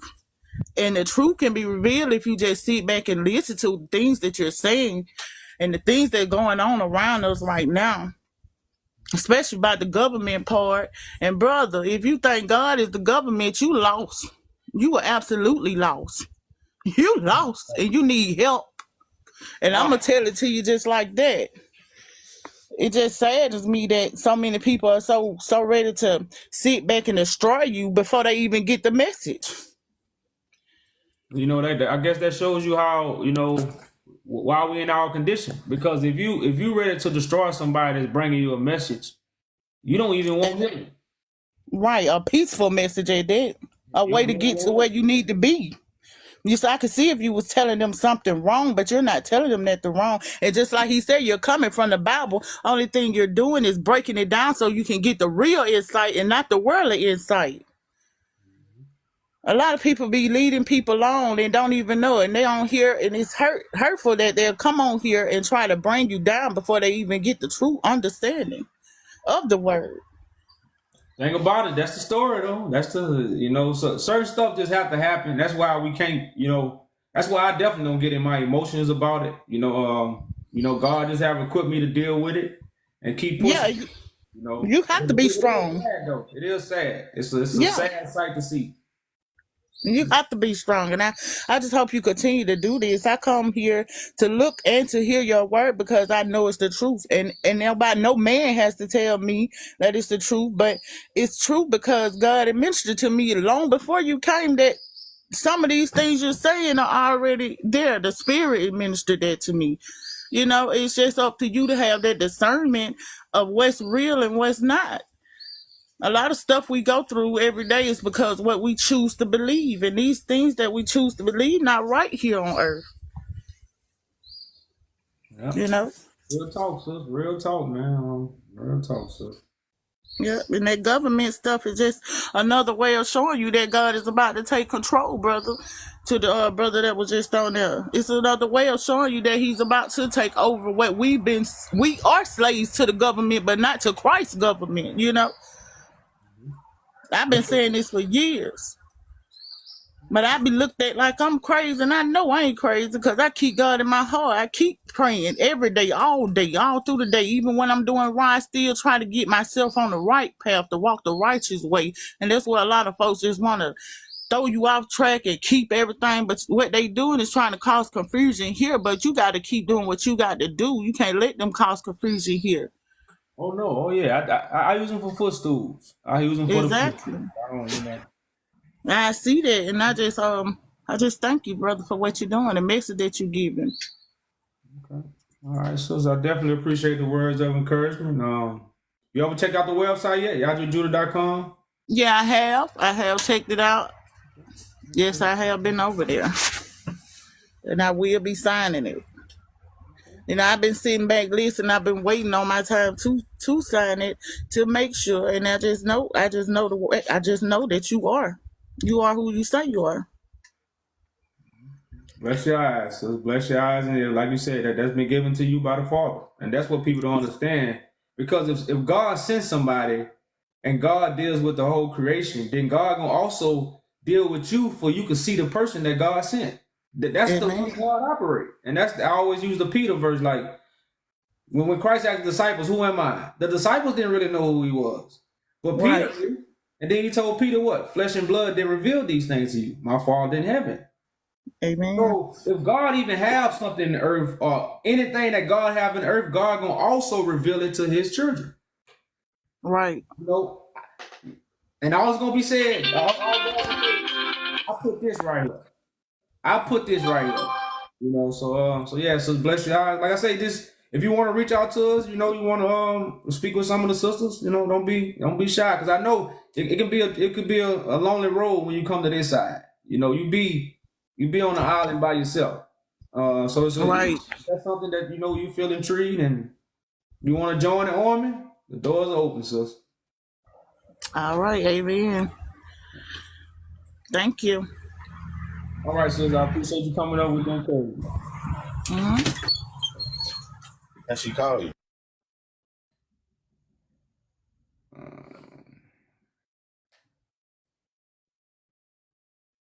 Get some new people in, y'all. So I got you, Mr. Quavo. You know you've been here before.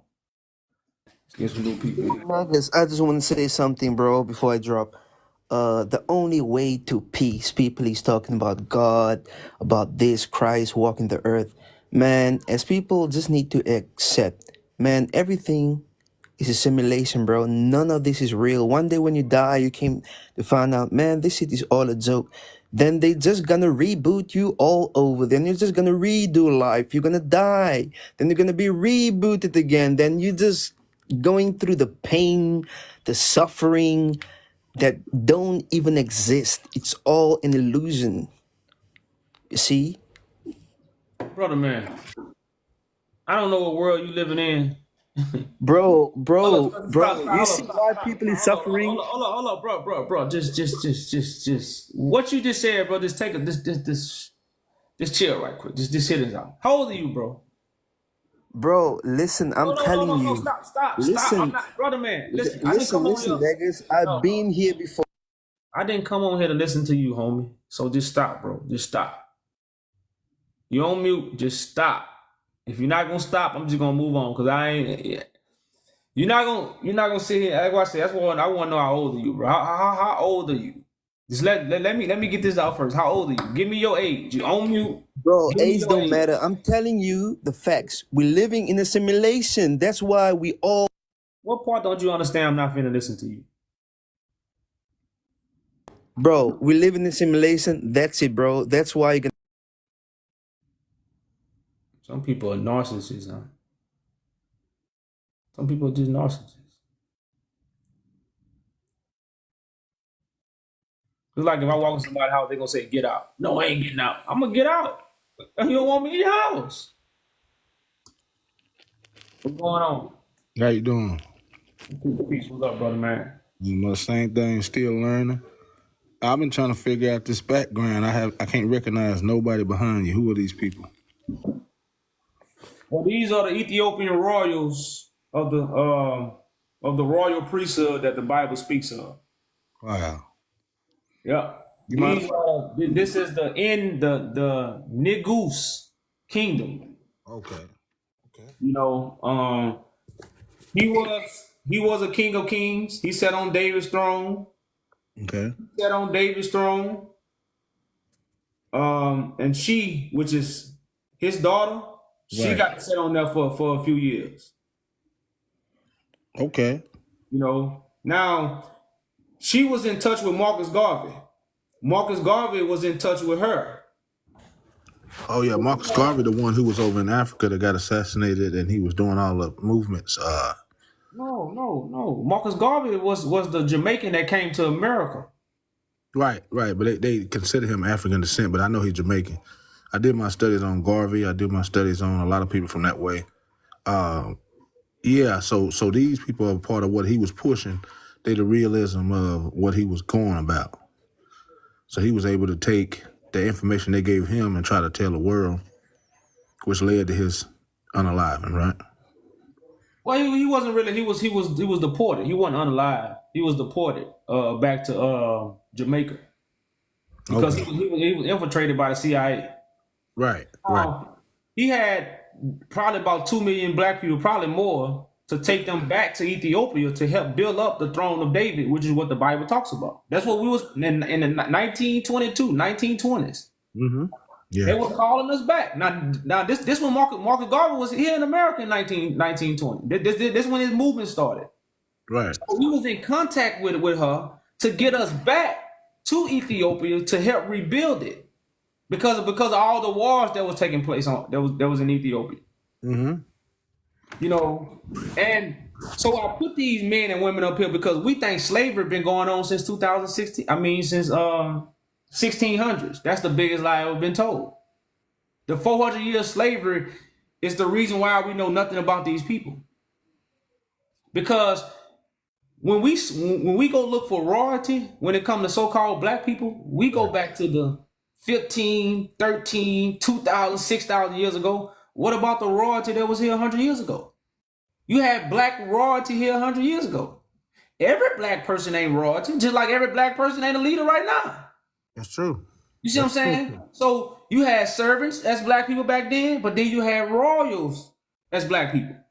None of these people on here come from slavery. Most of these people on here, they died in the 1900s. And they were living as kings and priests and okay. This man right here, this man was named Muhammad Ali. He had his own army. He had his own providence. He was a king also, but he didn't sit on David's throne, but he was a king. Can I take a picture of this? Over there, he's Africa, huh? Can I snap a picture of that? Yeah, go ahead. Okay, I just need to know this. I need to study that. Yeah. Thank you. I appreciate. Yeah, his name is he was the king of Wallo. He was the king of Wallo. And matter of fact, his daughter was Haile Selassie's wife. The queen of Abyssinia, which was Haile Selassie's wife, was his daughter. Wow.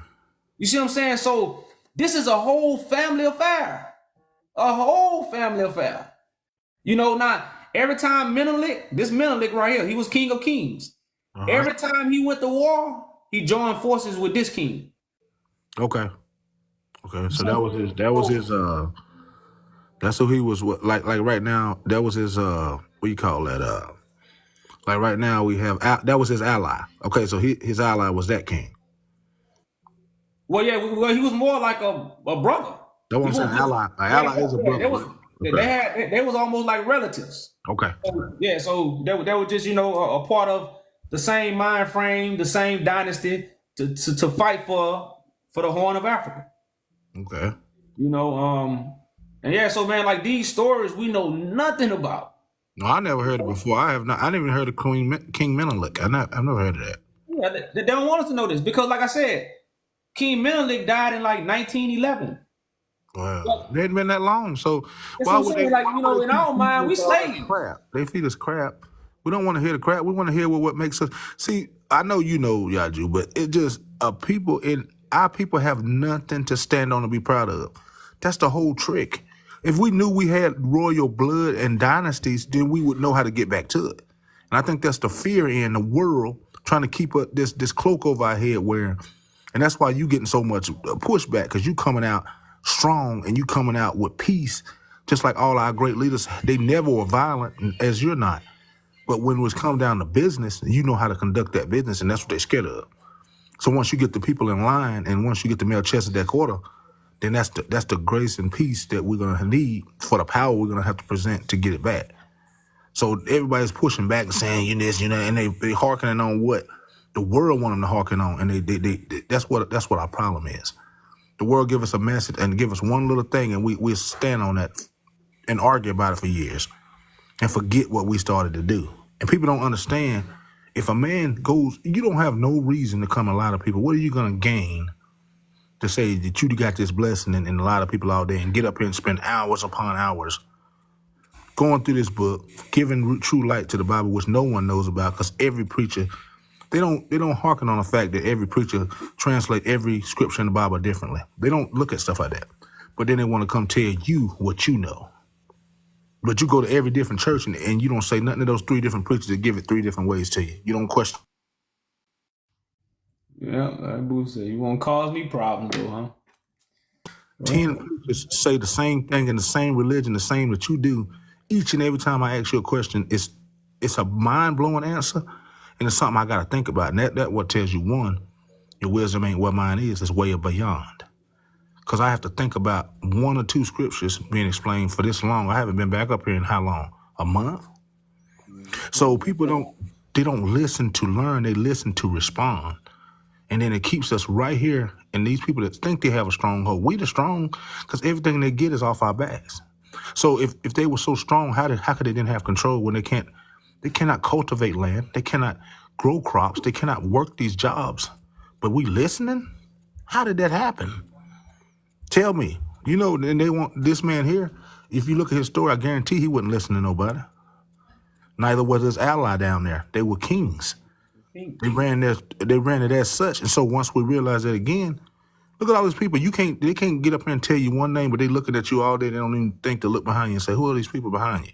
You the first person. You the first African American that came up here and say, man, who are these people behind me? You the first one. I had this panel up for about 5 days now, maybe 6 days. I hadn't been here, but that's the first thing I noticed. I said, why don't I know anybody behind him and why they look so much like me? They're doing what these shirts and things we see around here. So we got people making money off of these people. I'm guaranteeing you, and don't even respect these people because they look like things I've seen, and the ideology and thing that's being pushed are these people, and it's probably in disrespect and not in glory of them. I guarantee. Oh yeah, it is. It is. Yeah, it is. So people, if you're gonna pay attention to what this man is doing and not being so jealous and fighting at the fact that he's trying to do something for our whole people, that is his people. You cannot go anywhere if you cannot follow the lead of the one that is chosen. None of these people we listen to today are chosen. They just telling you what to do because you want a system. But you can do that, but you can't go for a person who's going beyond the system and putting us where we need to be. We need to think as a people where we want to be. Period. So I'm here to listen. I'm here to learn, man. Real talk, brother. Real talk, man. Well, I say, man, you definitely ought to join the WhatsApp, bro. We have calls every Monday. You know, some we don't go over everything on the calls. I know a lot of people, but sometimes, you know, we do go over things and bring out little mysteries, and we talk about a lot of mysteries, and we talking among like minds. So, right. You know, you might hear other comments that, you know, it just might, you know, strike understanding or bring understanding. Because some people have been with me for a while. Some people been with me, shit, as long as you've been watching me.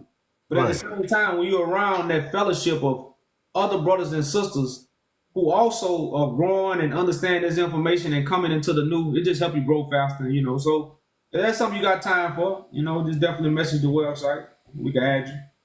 Yeah, I need to do that. I'll do that because, you know, I don't know if you remember, because I know you got a lot going on, but my vision is improved tremendously. And I'm telling you, that was my walk. God took my vision and made me pay attention to what's important. Showed me who, you know, that I chose in marriage was wrong. He showed me who was around me was wrong. Because as soon as everything went bad, there were a few there.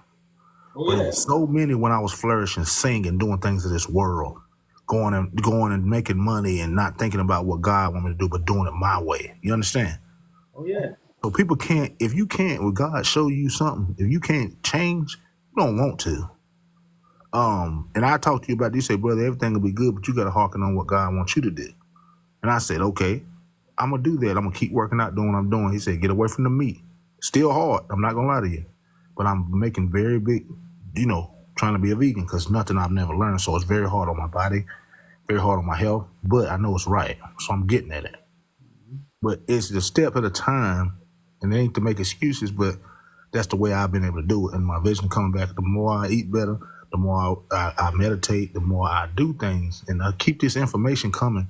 And I ask these questions and the clarity that comes out of it.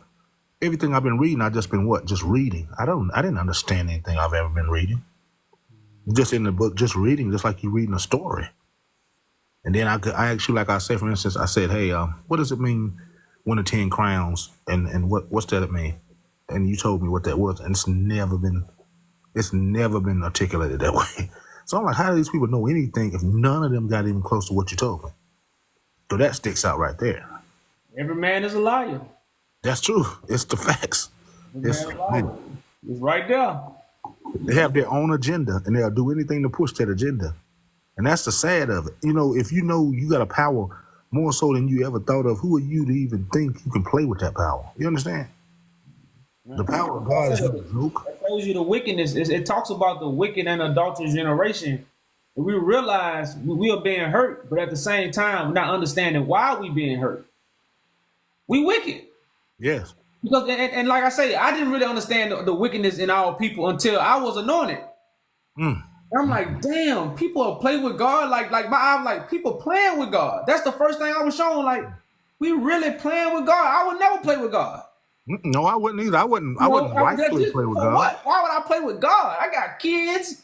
They got animals. They got all kind of shit you can play with. You want to play with the God? That blew my mind, man. That blew my mind. But we really got to come to those grips that this is a wicked generation. This is why these things are happening to us. It's not. These things are not happening to righteous people who love God.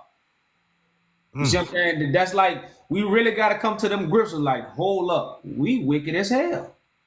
As a whole. As a whole, yeah. We and see, that's what point is like. It's like be in class, one apple spoils the whole bunch. How somebody do something bad, the whole classroom suffer. Right, it does. You know what I'm saying? And then, but in our time, majority of us are doing wrong, so the majority suffers. And at a rate we can't believe, because if you go in and you hear somebody, like, I know you look at it, and I'm gonna do a simple translation. Why is the man who getting out of prison get the party, but the kid who graduate high school get a pat on the back? Just think about that. You get out of prison, they got a party, they got food, they done expounded all kind of resources to tell you back from something you rightfully went and did, knowingly you were doing wrong. But this guy who graduated, oh good, buddy, now go to school and do this. No party, no recognition. Not saying every time, but most of the time it's not really looked at. Yeah, it's not. Yeah, correct. Not. And then people think, how are you going to get good if you don't even know what good look like? No example. Everything that's bad and is corrupt, and then you think you're going to find good in it. That's insanity to believe that, period. That's why I say when I came here, the brothers and the people you got behind you, if they don't know something, they will say, let me go ask that. How many men have you seen stop in the middle of something knowing they could be proud and say, I know? They don't do that. They are absolutely humble to what this cause is. And I've seen it. I've seen them go through the fire with it. People disrespect, they don't move on it. They'll say, hey, you know what I'll do? You go talk to Christ, because if you talk to Christ, then you understand by yourself. But this is what he told me to do, and this is what my role is over here. How many people you seen when you gone say that? Bro, that's powerful. So I commend you.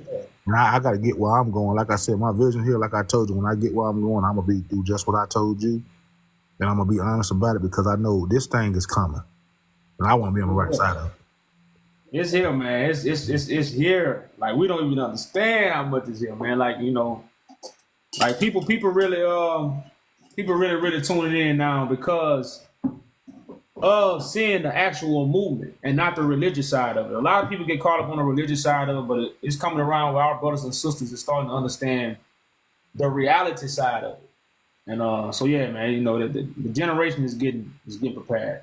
Like this is not something that's going to take no 15, 10 years, 5 years.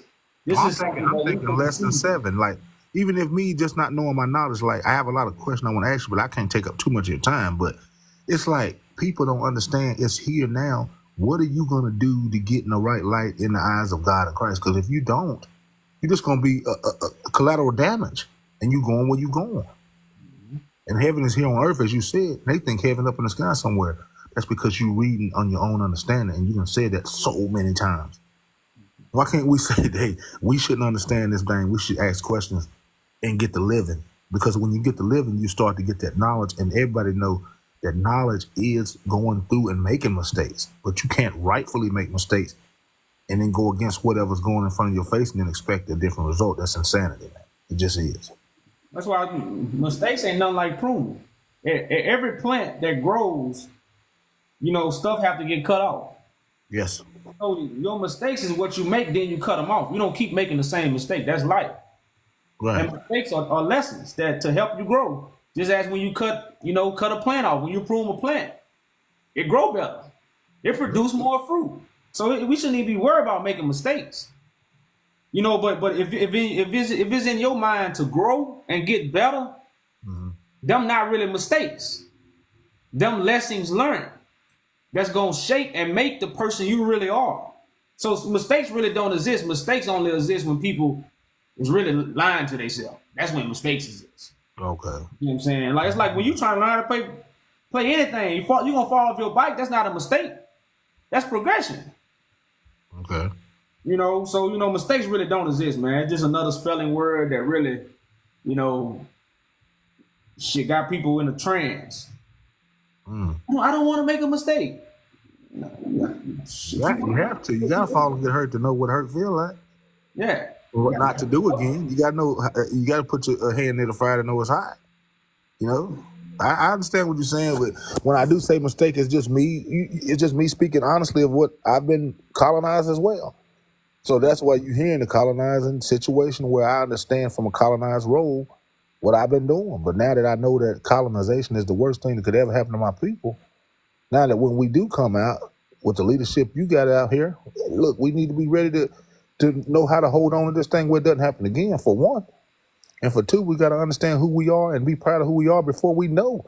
Now, all these people behind me, if I don't know them, now that I go know them, it'll put a strength in me that no one can stop. Because I never had anything other than my father and my mother, which I love, to say, hey, what makes me great? Because we are just struggling. We struggling. That's all you know is we struggling. We looking at the one that makes us struggle like they the good one, like they the king, because we didn't have anything else to go off of because everything's hidden. Like you say, the truth is hidden, and I'm gonna reveal the truth. The message is clear, man. I don't know what people I don't understand. I don't understand, bro. It's only for the few, man. Like the many will never come, but them few, they gonna do a lot for the many. That's all I'm gonna say. The few people gonna do a lot for the many. The many not gonna do these works. This is only for the few. Only. It is, because I do it like a lot of things what you do, like on your time when you go out there in them outdoors and you go to them springs, and I love that, man, because that's what I do. I go out in them woods by myself, and I go find out how to hunt. I go find out how to fish, and I put them back. But I enjoy learning what they like, how to get to them, how to understand them, what makes them tick. That's how you learn in the world. You don't destroy and just destroy and unalive stuff. You go in there and you learn what they are. How if you do need it. If you do need those resources, you need to get extract that thing. Then when you need it, you do it. You don't do it just to do it. Yeah. That's why I go and I put them back, and I might call it sport, but I might go through that sport, but it's a learning experience for me to get better and greater at what I do. So that's how I look at those walks when y'all go through those mountains, whatever those places you are, because I just look on your page, but it's great to see. When I go hiking, they got a lot. Yeah, that's what I do. That's what I'm telling you. I know you real. When you get out there, you can't be in this world all the time. You'll go nuts. And you know that. You got to get out where it's quiet, and you got to learn what you need to do and hear what you need to hear. How can you do it if you're around all this confusion all the time, Got to get away. You got to get away. Mm-hmm. But bless up, brother. Keep doing what you're doing. Love what you're doing. And I'm ready to be a part of it. I'm right here where I need to be. I ordered those glasses, as you said I would, in the exact time, so I know you're the real deal. So them glasses I don't order in 4 to 6 weeks. I'll be back to see you. That's what's up, brother, man. That's what's up. Bless you. Bro. All right.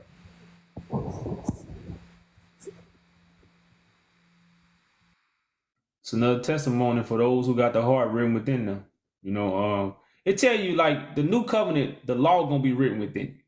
Let's just deal with that. The law is gonna be written within you. Now, what do that mean? What do that mean that God's law is gonna be written in you?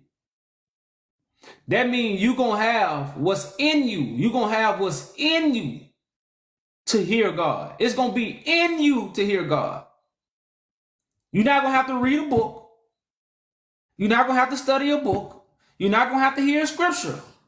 When God starts talking and the law is within you, you will hear. That's why I see God going to put it in your inward parts. I'm just going to speak it.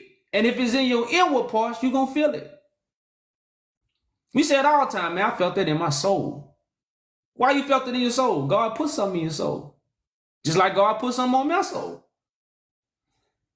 But if you're going to sit here and think everybody is in the same position, your body part's not in the same position. If all your body parts was in the same position, you couldn't get up and move. If your feet wanted to be your head, you couldn't move. So if your feet play your position, if your feet play their position, then they can move the head. The feet can take the head places that the head can't go, because the head needs the feet. So if your body got positions, the jungle got positions, the stars got positions, night and day got a position, but we don't have no positions. There's no positions. We all Christ. We all gods. And we all have our own truth. What do that sound like, y'all? What do that really sound like? So again, this is the new covenant where the law is in your inward parts. And when God speaks, you're going to feel it. You're going to feel it. You can't help but to feel it because why it's in you. You know, I would say, man, I felt that. What he said, man, I felt that. I felt that. Now, some people might get caught up on, I feel it, but I don't know why I feel it. Yeah, well, that's the new covenant. Because the new covenant is not going to be made like it was made with your forefathers. I didn't put it in the book, it's in the book. The covenant is not going to be made like it was made with your forefathers. So you can't even go read the old covenant and saying, I'm entering a new covenant. You can't enter new, and every time God creates a covenant, every time God establishes a covenant, God has a messenger. God has a messenger of the covenant. The covenant that should be within you. You know, so like I say, y'all, this is the small crumbs when it comes to the bigger picture, y'all. It's just a small crumb. And like I say, right now, y'all, we're not talking no rocket science information. We're talking laws and order. The laws and order of God. You know, and that's why in the book it says God gonna transform the law and make it an eternal blessing. Because some people don't think the law of God, man, I don't follow that law. We all Christ. What are you talking about? We all gods. Ain't no order. You know, we all kings and queens. When was we on earth when everybody was a king or queen? When, y'all? Every lion ain't a king. Every lion ain't a king, y'all. That just, you know, like it just don't, you know, like who that's like telling everybody gonna make it to the NBA. But you don't want to tell him he ain't going to the NBA because he your son? You better snap your son back into reality because he ain't going to the NBA. He ain't gonna make it. You know, because everybody can't go. You know. Everybody can shoot a basketball. Everybody can dribble a basketball. But everybody can't make it to the NBA. Just don't. Everybody can't be a professional. It's not everybody's position. You know, just like it's not every position on your body to be the head. That's not how life works. So anybody that is telling you life works that way, they're trying to pacify you. They don't want to give you the solid truth. That's going to make you what? Understand life, appreciate life, be at peace in life, make stuff run smooth. Your body runs smooth. Because why? The cells don't be trying to talk. The cells is what? Doing their job, removing what they need to remove. The cell's not trying to teach. The hand not trying to teach. None of these things are out of position. So when they talk about the stars or the cosmos or the positioning or the get back in enlightenment, all these things is y'all, we are getting back in line, and the only thing we get back in line with is the order of God. That's how we get back in line, y'all. We get back in line with the order of God. So we're not speaking no rocket science here. Now, what we are using, the water you drowning in. What is the water you drowning in? What is the water you are drowning in, y'all? The Bible. So what God gave me? Scuba gear. Go dive in and go get my people. Dive in. Go dive in and go get my people who are drowning what? In the water down information. So a lot of people say, why are you in the Bible? Well, you in the waters. We above, hey, we looking down. You gonna come up? We got a hand. We can pull you up. We can pull you out of the waters. Because the Bible is not, the Bible has scissored people's mind. That's why the book of Enoch was so beautiful when it said, man was not instructed to give confirmation with pen and ink. Now, I want to show y'all what is also in the Bible. Because y'all gonna say the book of Enoch is false, right? And I wrote them messed up, y'all. Give me another one. So I want to go to first verse I want to go to is Jeremiah. Let's go to Jeremiah. I want to show y'all how the same thing the book of Enoch said about what? The corrupt pen. Jeremiah say the same thing. I'm gonna give you two verses out of the Bible. Let's go to Jeremiah.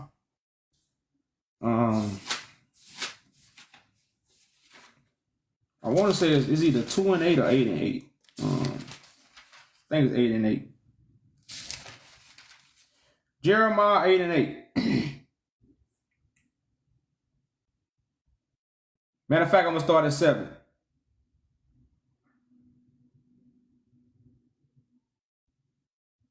It says, yea, the shark in heaven know her appointed times, and the turtle and the crane and the swallow observe the time of their coming.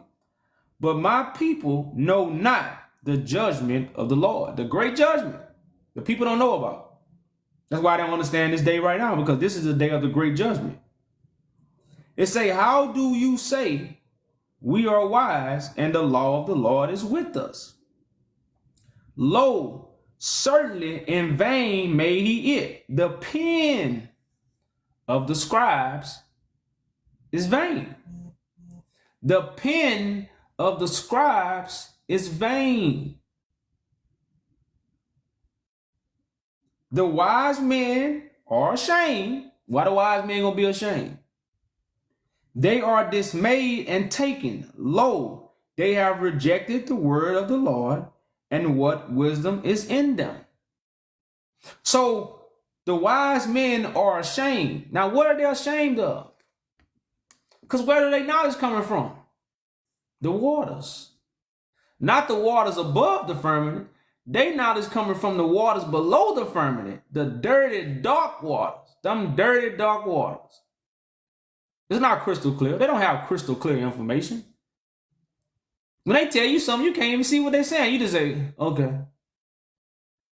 It's like you stand over the water so dirty, like, man, you see that fish? I don't see it. But you just say, I see it. You can't see it. The water's too dirty. You don't know what's in there. It's too dirty. The muddy waters. That's why I say the Spirit of God is over the dark waters. The dirty information. So Jeremiah is letting you know, how do you say we are wise? How you say you wise? Because the book gave you wisdom? That's how you say you wise. The book gave you wisdom, and now you are proclaiming to be wise. It says, and the law of the Lord is with us. How many people say they teach the law? How they teach the law? They read it from the book. The law not in the book. Moses' law is Moses' prophecy. Let me say it again, y'all. Moses' law is Moses' prophecy. I don't think y'all heard me. Moses' law is Moses' prophecy. God's law comes from the lips of the messenger, as the book tell you. Because God's law is commandments. A book can't command you. This book can't even command you to shut up, but that's what it tell you. But you don't shut up because the book can't command you. So Let's go to 2 Corinthians. I always read this one, y'all. Let's go to 2 Corinthians. Let's go. We still talking about the pen, and then I'm gonna go back and reiterate what's in the book of Enoch. Let's go to 2 Corinthians. 2 Corinthians 3. Don't lose me. Don't lose me. Don't lose me. I'm gonna read 3 verses. I'm gonna start at verse 3. It says, "For as much as we are manifestly declared to be an epistle of Christ, ministered by us, written not with ink." So the ministry of Christ is not written with ink. Clear my throat. Written not with ink. But what is the ministry of Christ written with? Not with ink. So what is it written with? But with the Spirit of the living God. Not in tables of stone, but in fleshly tables of the heart. So where did it say God gonna write the heart? Write the law. Did it say God gonna write the law on paper? That's not in the Bible. It say God gonna write my law. God gonna write the law on their inward parts with the Spirit. So God don't pick up a pen. God pick up people. God does not pick up a pen. God pick up people, and they speaks the word. Oh, look like damn. The word do become flesh, huh? The word does become flesh, huh? Oh, it does become flesh. So I'm going to read that again, verse 3. For 2 Corinthians 3 and 3. For as much as ye are manifestly, there go that manifest. How do you manifest something? A pen don't manifest God. Words, alphabets don't manifest God. It says, declared to be an epistle of Christ, ministered by us, written not with ink. So those who are ministering for Christ, they don't minister with ink and paper. Who told you that? Who told you that Christ ministers is going to minister with ink and paper? The Bible don't even tell you that.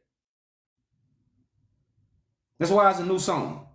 But what do they minister with? They don't minister with ink and paper, but with the Spirit of the living God, not on tables of stone. So we're not speaking from the writings on the wall.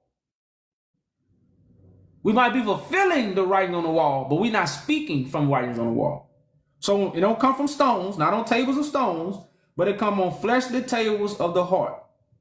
Verse 4, and such trust we have through Christ to Godward. Such trust we have through Christ. Now, to trust in the living Spirit, what do you have to have? Let me say it again.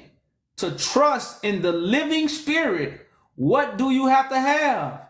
The living Christ. You can't have a Christ in the sky and trust in a living Spirit, because you basically saying the Spirit dead. Or Christ in the sky and the Spirit just floating around. Well, Christ don't make Christ. God makes Christ. So the Spirit floating around on earth, then God gonna make Christ on earth. God ain't gonna make Christ in the sky. That's pointless.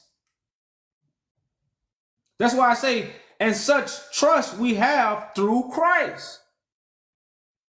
It says, verse 5, not that we are significant of ourselves to think anything of ourselves, but our sufficiency is of God, who also have made us able ministers of the New Testament. Able ministers of the New Testament. There go that word able, right?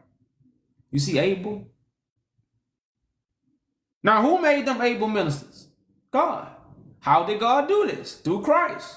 How did Christ make them able? Because God gave him the Spirit to give to those what? So they could be able to be what? Speakers of the truth. Not speakers of the scriptures. Anybody can speak scriptures. So it said, verse 6, 2 Corinthians 3, verse 6, who have made us able ministers of the New Testament, not of the letter. I don't know that, y'all, what? So God has made able ministers, not God has made able ministers of a New Testament and not of the letter. Not of the letter, y'all. So let's be serious, y'all. Everybody is teaching from the letter and at the same time saying they got the spirit. But if you had the spirit, you wouldn't teach from the letter. So since you don't got the spirit, you what? You can't. You leaning on the letter.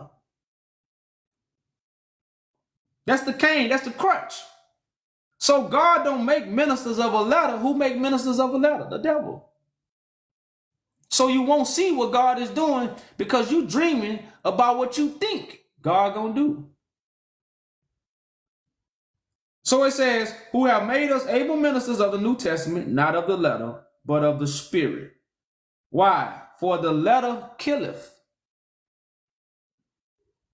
but the spirit giveth life.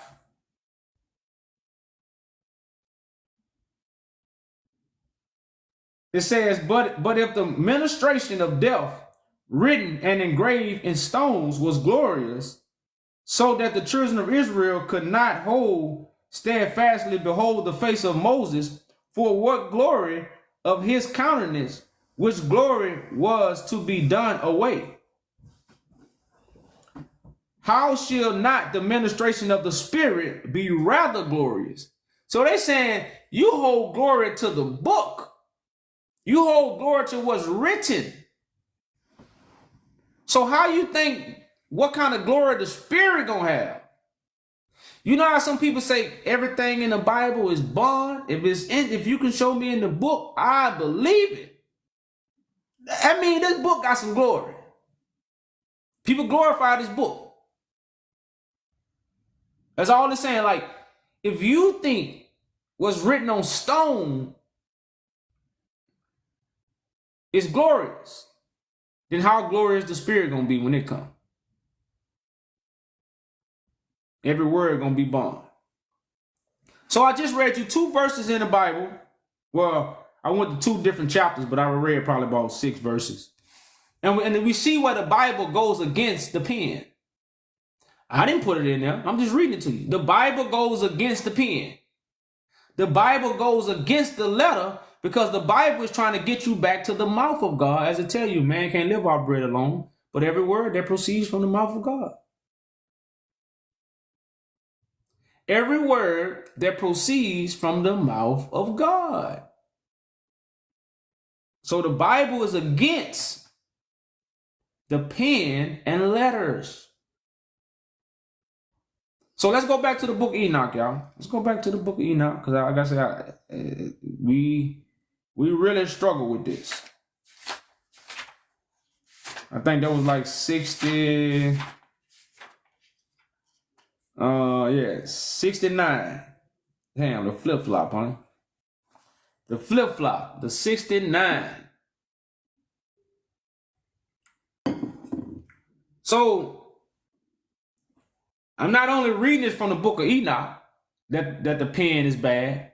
The Bible say the pen is bad because God gonna do it with a living spirit, not a pen. The pen reference is an outline of what God gonna do, but the scriptures is not the spirit, and the spirit don't go in the scriptures. It's the outline. So if we go to the book of Enoch 69, I'm just gonna start at verse 9. You know, it says, and he instructed mankind in writing with ink and paper, and thereby many sinned from eternity to eternity until this day. And what is sin? The transgression of the law. And if you sin, what? You are unalive. That's what sin also represents. I can't say the word. Sin represents unalive. If you sin and you unalive to the facts. So it say, verse 10 in Enoch 69, for it was not intended when man was created that he should give confirmation to his good faith with pen. Because faith come by what? Hearing. So nothing you read can never give you faith. And ink in such wise. I'm going to read verse 10 again because I did pause. 69 and 10 in the book Enoch. For it was not intended when man was created that he should give confirmation to his good faith with pen and ink in such wise. For man was created exactly like the angels, to the intent that he should continue righteousness and pure, and death, which destroys everything, could not have taken hold of him. But through this, the writings, but through this, their knowledge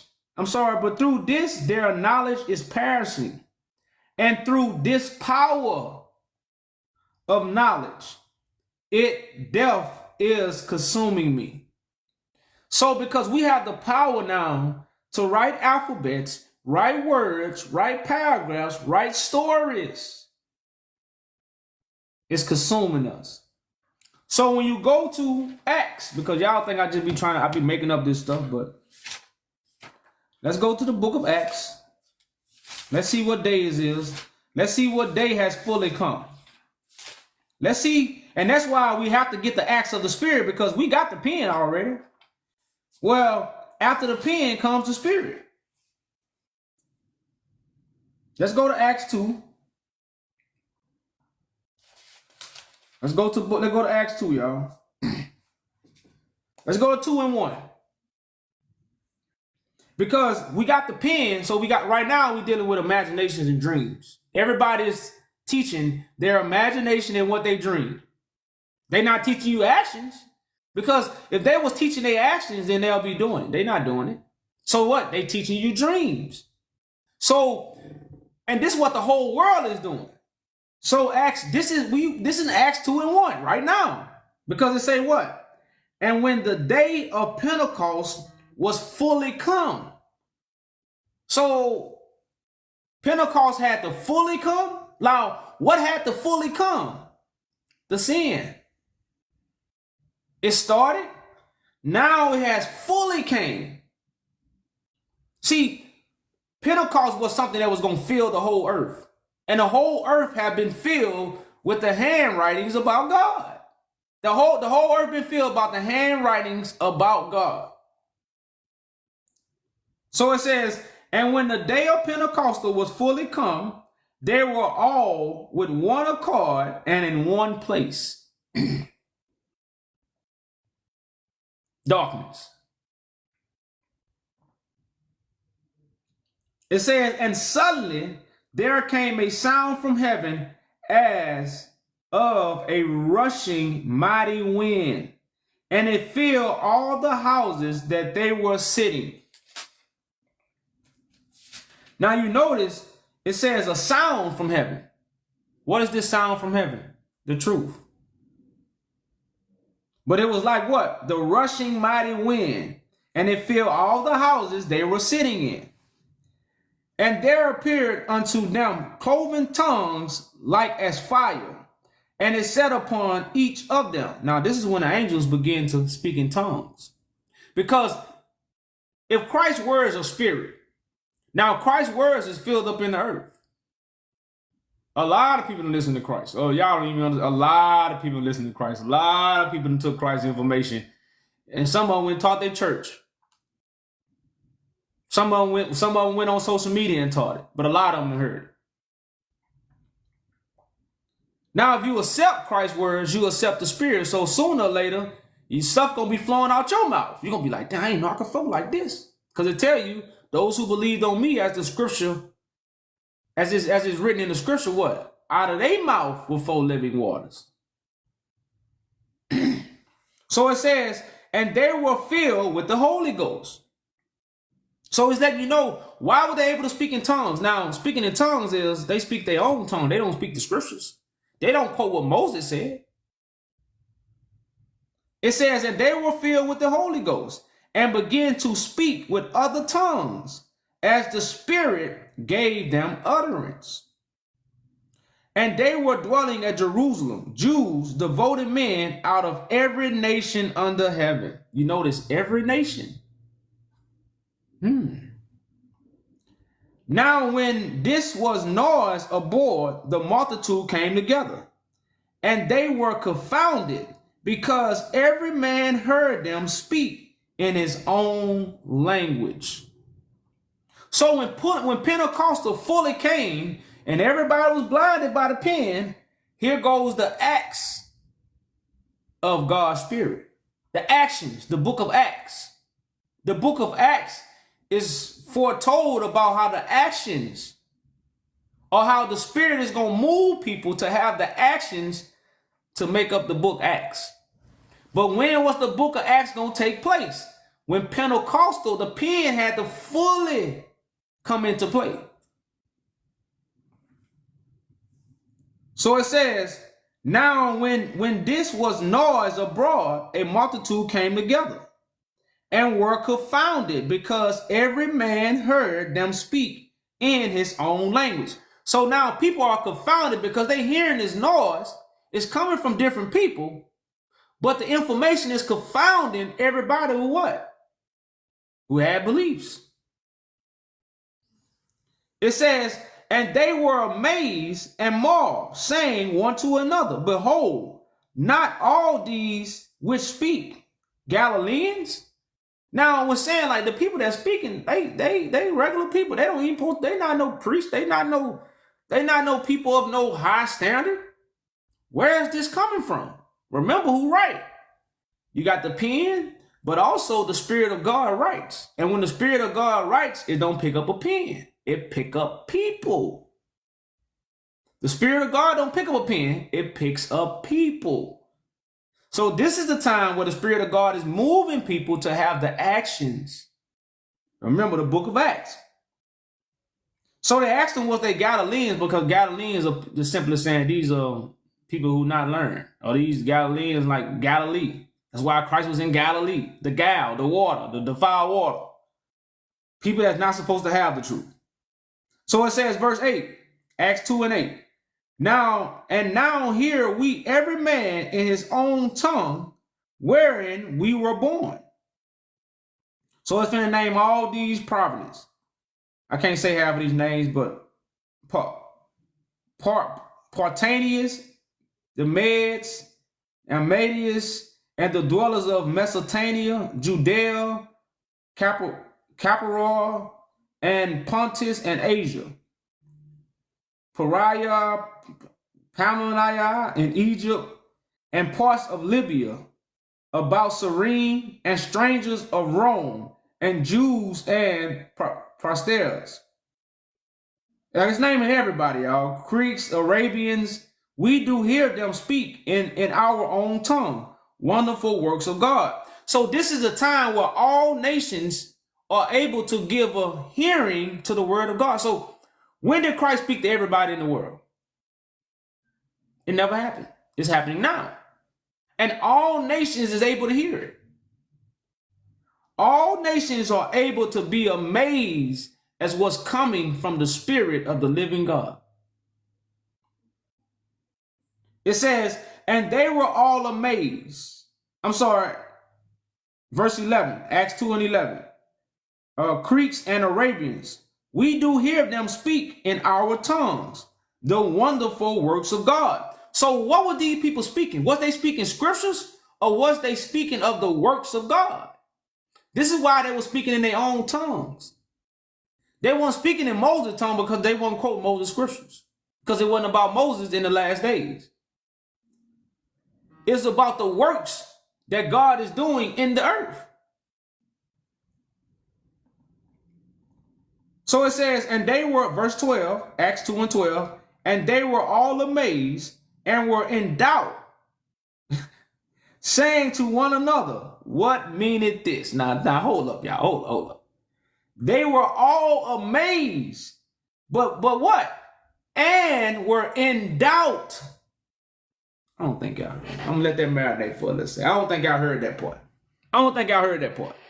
They was amazed, but at the same time in doubt. It's not, this ain't this generation.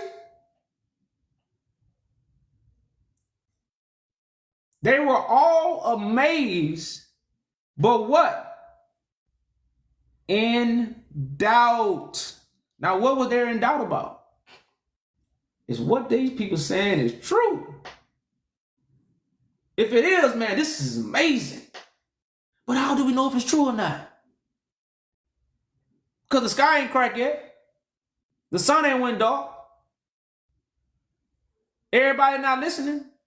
How do we know it's true? We hearing it, but how do we know it's true?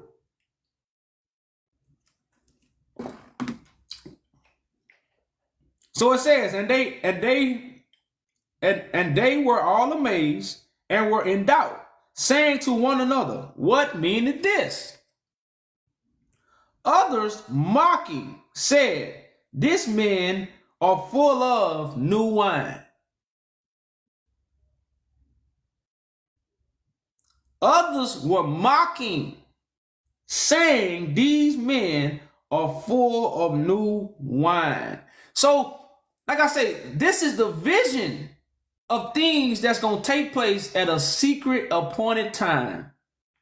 And because we have been conditioned to say these things have already happened, we can't see. We blind to what's happening. But it clearly says others were mocking. So what do people come over here? They mock us. They fulfilling their part. I'm playing my part, they playing their part. Verse 14, but Peter standing up with the 11 lifted up his voice and said unto them, ye men of Judea, and all ye that dwell at Jerusalem, be this known unto you, and hearken to my words. For these are not drunk, as ye suppose, seeing that it is but the 3rd hour of the day. So people like, man, they on drugs, they drunk. They don't know what the hell they talking about, man. They just drunk, man. You know, crazy people, man. I don't believe them. Because they didn't have status. So it says, but this is what was spoken by the prophet Job. And it shall come to pass in the last days. So what I just read to you in Acts 2, I'm reading a story that's going to come to pass in the last days. I'm not reading you something that happened back then. Because our forefathers, they didn't talk to the world back then. The people didn't get a chance to hear them. The only person that spoke to the UN was him. But our forefathers never got a chance to speak to the whole world. Never. Never. None of our forefathers got a chance to speak to the world. So nobody in the Bible got a chance to speak to the world. So it says, and it shall come to pass in the last days, said God, I will pour out my spirit upon all flesh, and your sons and your daughters shall prophesy, and your young men shall see visions, and your old men shall dream dreams. And on my servants and on my handmaids and my handmaidens, I will pour out in those days my spirit, and they shall prophesy. And I will show wonders in heaven above, and signs in the earth beneath, blood and fire, and vapor and smoke. The sun shall be turned into darkness, and the moon into blood before the great day and notable day of the Lord to come. So that's where everybody get hocus pocus. The sun supposed to go black. The moon supposed to give blood. Well, these things happened in Joseph's time too. The sun came down and the moon came down, and they bowed to Joseph. Moses taught us this in Genesis when Joseph dreamed of what? God fulfillment. So the sun is a representation of what? The men servants. And the moon is a representation of what? The female servants. And when a female bleed, it's called what? Purification. When the sun go dark, that means he ain't shining no more. Yeah, you ain't shining no more, homie. Nah, you ain't shining no more. You gotta get this new light. Come get this new light. You know. So again, the sun and moon, which govern the sky, the two major stars, Aaron and Miriam govern the people of Israel, the two biggest stars in the sky. God, two biggest stars will be the sun and the moon. It's a representation. It's all parables. It's metaphoric. You read the same thing in Joseph. The sun stood still Joshua time. Be still.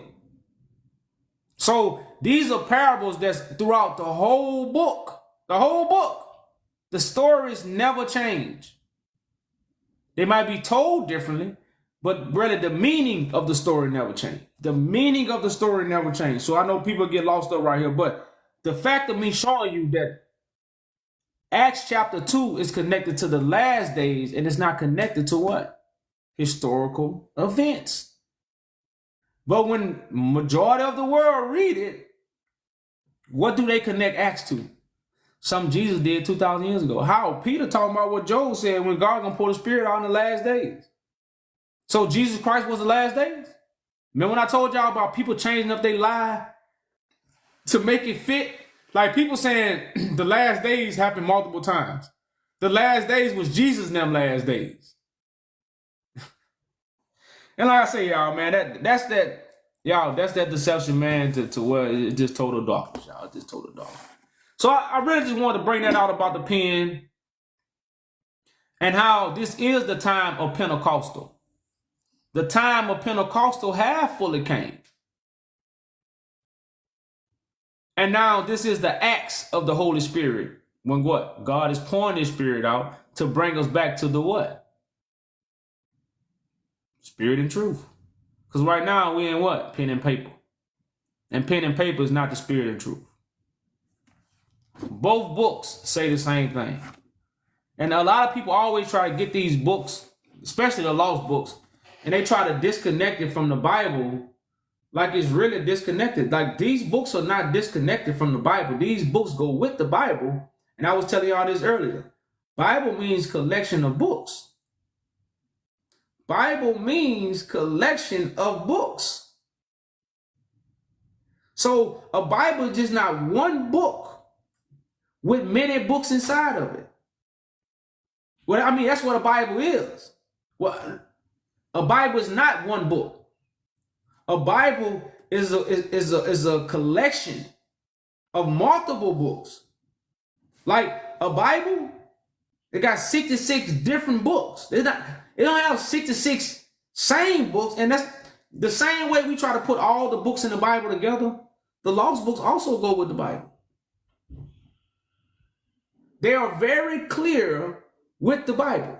The lost books, very, very clear. They go like peanut butter and jelly. When I bring this apocrypha out, this go with the Bible. It's not in the Bible, but it go with the Bible. It fit together like glue. Same thing with the book of Enoch. But a lot of people, when they go into these books, what do? They try to disconnect them as if they don't go together. And that's why, everything starts, it's false, it's this, it's that. No, come on now, y'all.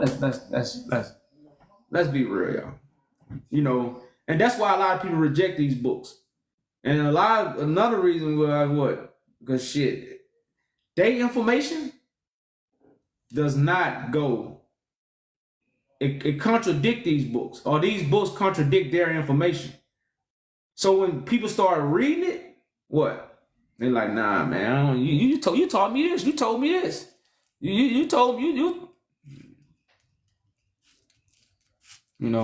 So like I say, y'all, it just at this point in time, y'all, the people who gonna hear, they gonna hear. People who gonna reject, they gonna reject. But you must understand, it's all working for the betterment of God. So he ain't even really trying to make people believe. It's about simply being a light. Because the more and more we speak, what happens? Stuff start falling. The more and more we speak, stuff start falling. I'm gonna get some new people in here. Jah is Jesus. It's gonna be interesting, y'all. Everybody know, there go that pen and paper, y'all. That pen and paper is Deadly. Yeah, what's up? What's going on? Yeah, how you doing? I'm good. I'm good. How about yourself? Fine. Yeah, I've been commenting downstairs, but now I'm getting to know they said Christ. Are you the Christ in the Bible? No, I'm the Christ in real life. Huh? I'm the Christ in real life. But you are not the Christ in the Bible, right? There's no Christ in the Bible. That's just a story.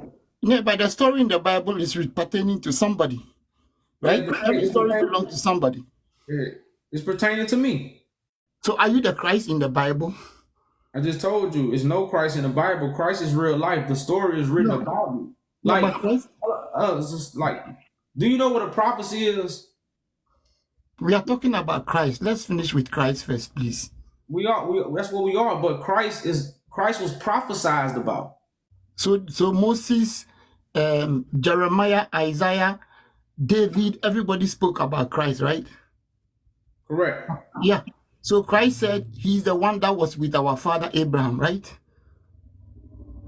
No, Christ was before Abraham. No, he said he was the one our father Abraham rejoiced to see his days, right? That was Jesus speaking, right? Well, no, that was somebody writing about what. No, according to the Bible I read, probably you have a different Bible, I don't dispute it. But according to the King James Version I read, the name I saw there was Jesus. And they said, Jesus said, our father Abraham rejoiced to see his days, and he was glad. I just finished talking about people like you who think you get wisdom and knowledge from a book. You don't get wisdom and knowledge from a book. The book is only an outline, bro. The book is an outline. So Abraham represents a generation of people. Abraham don't represent a one man. But see, this is what we have been taught, and this is what we have been forced to believe. So I understand what you're reading, but because you're reading it, that don't mean you know it. They got children that can read the Bible better than me and you. They don't know the Bible. So reading the Bible, yeah, we know you read those things, but you know why Christ said those things, and Christ wasn't talking to Abraham. Christ was talking to the disciples. He was talking to the people who didn't believe in him. That's who Christ was talking to. But they didn't understand that if they was a descendant of Abraham, they would be clapping for Christ. They would be going against Christ because Moses wrote about Abraham. Abraham didn't write a book in the Bible. Abraham didn't write no book in the Bible. This is Moses' parables. So when Moses speaks of Noah, Abraham, these are parables about a specific time. Can I say something? Go ahead. All right. When you come, because you are trying to deny book. If your father got a property and he doesn't leave you a will, how would you know this is your father's property? If your father if your father has a property and your father doesn't leave a will on a paper, how would you know the property belongs to you? The Bible is the will of God. It's the will of somebody. So you can't just come and proclaim it. It is the will of somebody.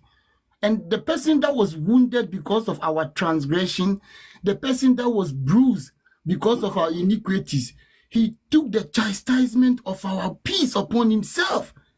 And the woman of the Samaritan said, I knew the Messiah comes, which is called Christ. Jesus said, yes, I am he that speaks to you, according to the Bible. So if you come and tell me you are that Jesus Christ of Nazareth, then what Philip and Nathanael said that, oh, see, we have found him of whom Moses wrote about in the Bible, in the law and the prophets, Jesus Christ, Nazareth, son of Joseph, which is John 1:45. I can give you 100 million reasons why you can be Christ, because they didn't give you that title. You didn't die on the cross. Stop.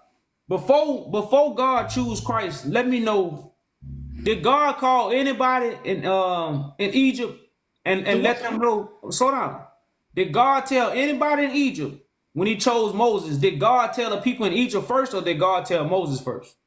Please, can you tell me what is God so I will know what I'm talking about? God If you tell is me spirit. God, okay. So do you have a spirit in you? Hello, brother man. Don't answer the question. Okay, yes, because I want us to step from a slave grounds. brother, did God call anybody in Egypt before he chose Moses and let them know that he was choosing Moses? Yeah, it's a man who calls, right? If I answer your question direct, you'll be in trouble.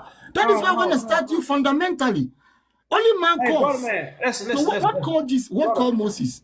Was it a man calling Moses or an imagination calling Moses? brother, According to your brains, what brother, called Moses? A stone or a man? hey, I'm gonna ask you again. If you're not gonna answer the question, we're not gonna continue the conversation. Did God let anybody know in Egypt before he chose Moses? Anybody know what? Did God call anybody in Egypt and let's say, hey, I'm finna choose Moses, so when he come, be ready. Did God tell anybody that in Egypt? I don't know about that. That one I cannot answer, because what you're asking me, God spoke to Abraham. So if you say that, I can say God spoke to Abraham, but only man will speak to a man. But you won't agree that God is a man to speak to Abraham. You know, understand what I'm saying? Because Jesus, you won't agree. You can't, brother, man. You can't even. That's what you can't even answer the question. And The question, I don't have idea. Unless you teach me that. Hold up, that's what I'm saying. You should have said no because God told Moses first, and then Moses told you God chose him. So what did God told Moses? Because God started with Adam so many things. So what did God told Moses? He didn't tell Moses one particular thing. You understand? Okay, brother, I don't think I'm gonna be able to do Right. this. Well, you can't, the thing about you can't even understand the conversation. You're not telling me, educate me. I came here humbly for you to educate me. Brother, man, so what did God told Moses? Moses, hey, brother, man, you didn't come here to you didn't come here to get educated. You came here to run your mouth, bro. You didn't come here. Now the reason why I was here is if somebody proclaims that Christ is not a title, it hurts because we are from Christ. The manifestation of God in flesh is Jesus Christ. Please. Run.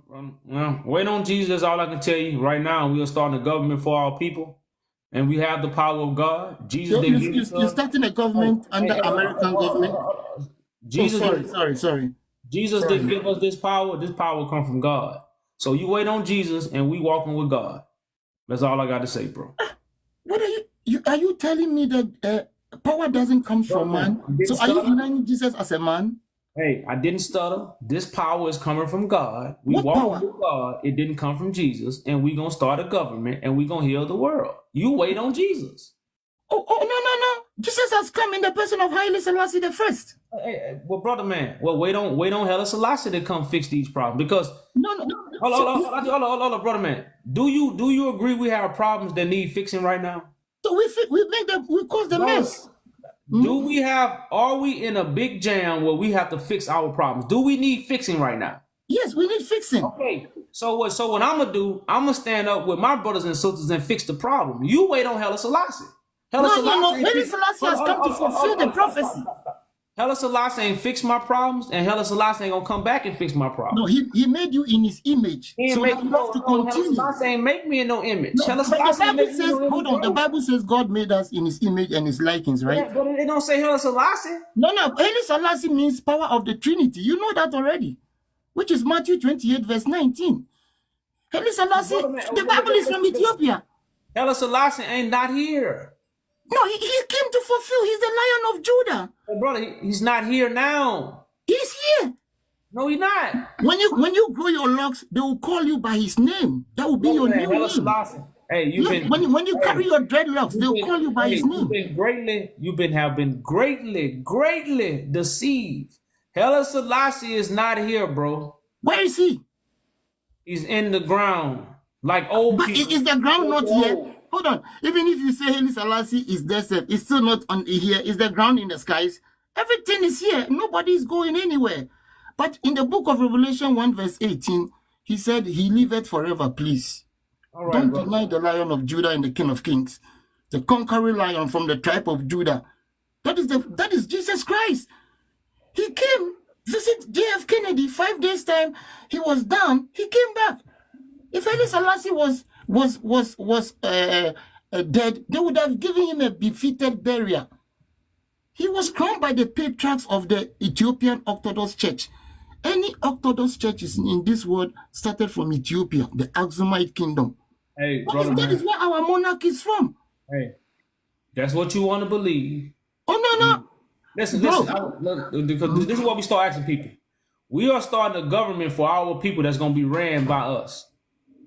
Are you against us starting a government for No, our people?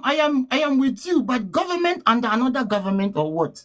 That's what because America is a government already. I know, but America don't need to be the government that govern us. America. Then we have to go and get our own land, go to Africa and separate ourselves. Stop. Okay, so that's what we're doing. Are you against us creating this No, government? I am from home. I am from Africa already, and I need you guys to come back. Because Joseph went to Europe and he excelled. And he came back. We can't tell you nothing because you don't want to stop talking. Oh, sorry. We have a movement to bring our brothers and sisters back to Africa to help rebuild Africa. That's what our movement consists of. Then I'm part of it.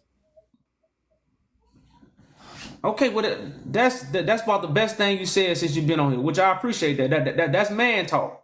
So that's what we are doing, but we need a government. Africa, a lot of our African leaders then sold themselves out to the British. We know this. So a lot of African leadership has to be removed.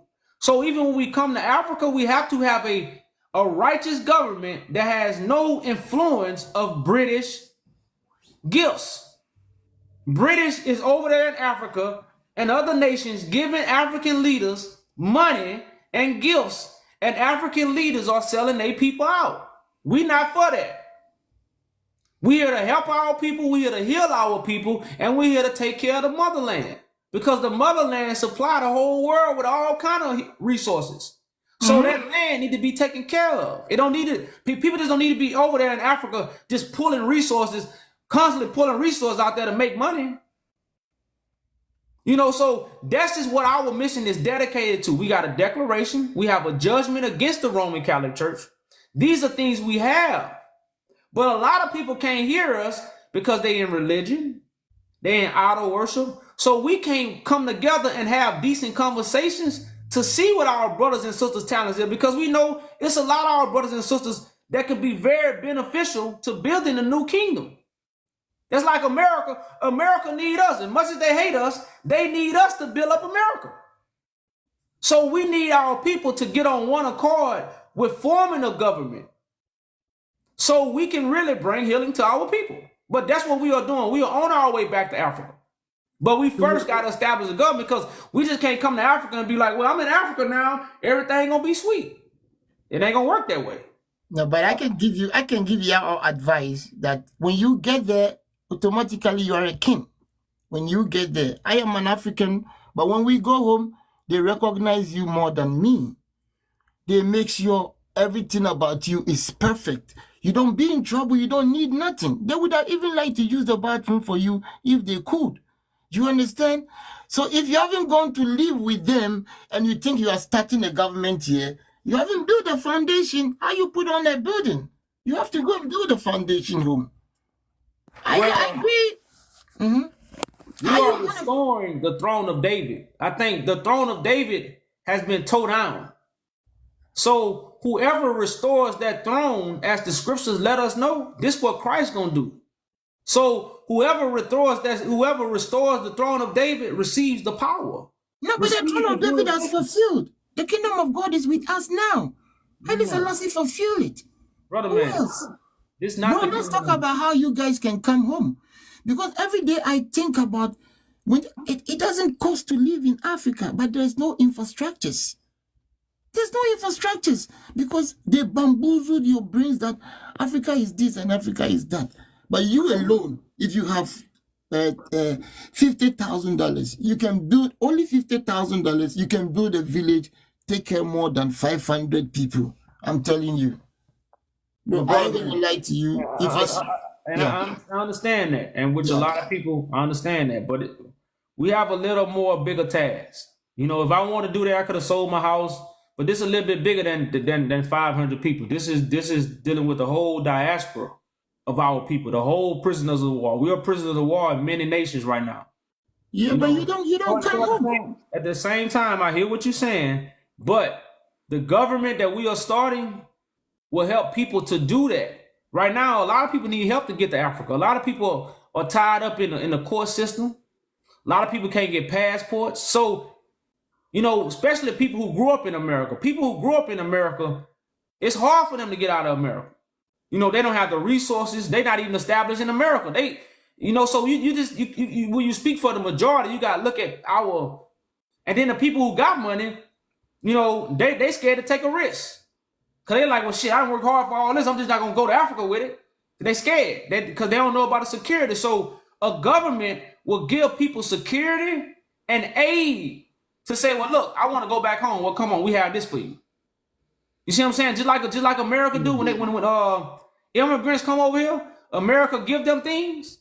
Well, we have to have that in place too when people want to make that transition. But you can only do those things if you have a government. So we are not starting a government in America. We are starting a government in Ethiopia where what? The African Union is located. Because Africa is going to be unified from the majesty that's going to be brought to Ethiopia.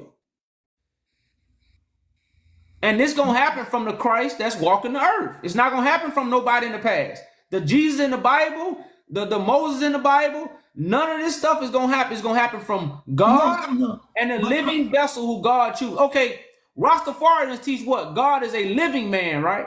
Yeah, Almighty God is a living man. A living man. Okay, so where's the living man? It's only one person. It's one. So where's the living man? That's the mighty God. Where is he? Yeah, the living man is Haile Selassie. No, he's not living. He's not living, bro. He's what? Okay. Who was the living man before Haile Selassie then? He's the man from the beginning of creation. No. Who was the Haile Selassie? He sat on the throne for Haile Selassie. But there's no throne in the skies, please. There's nothing in the skies, please. Who is this man right here? Who is this? This could be Menelik or whatever.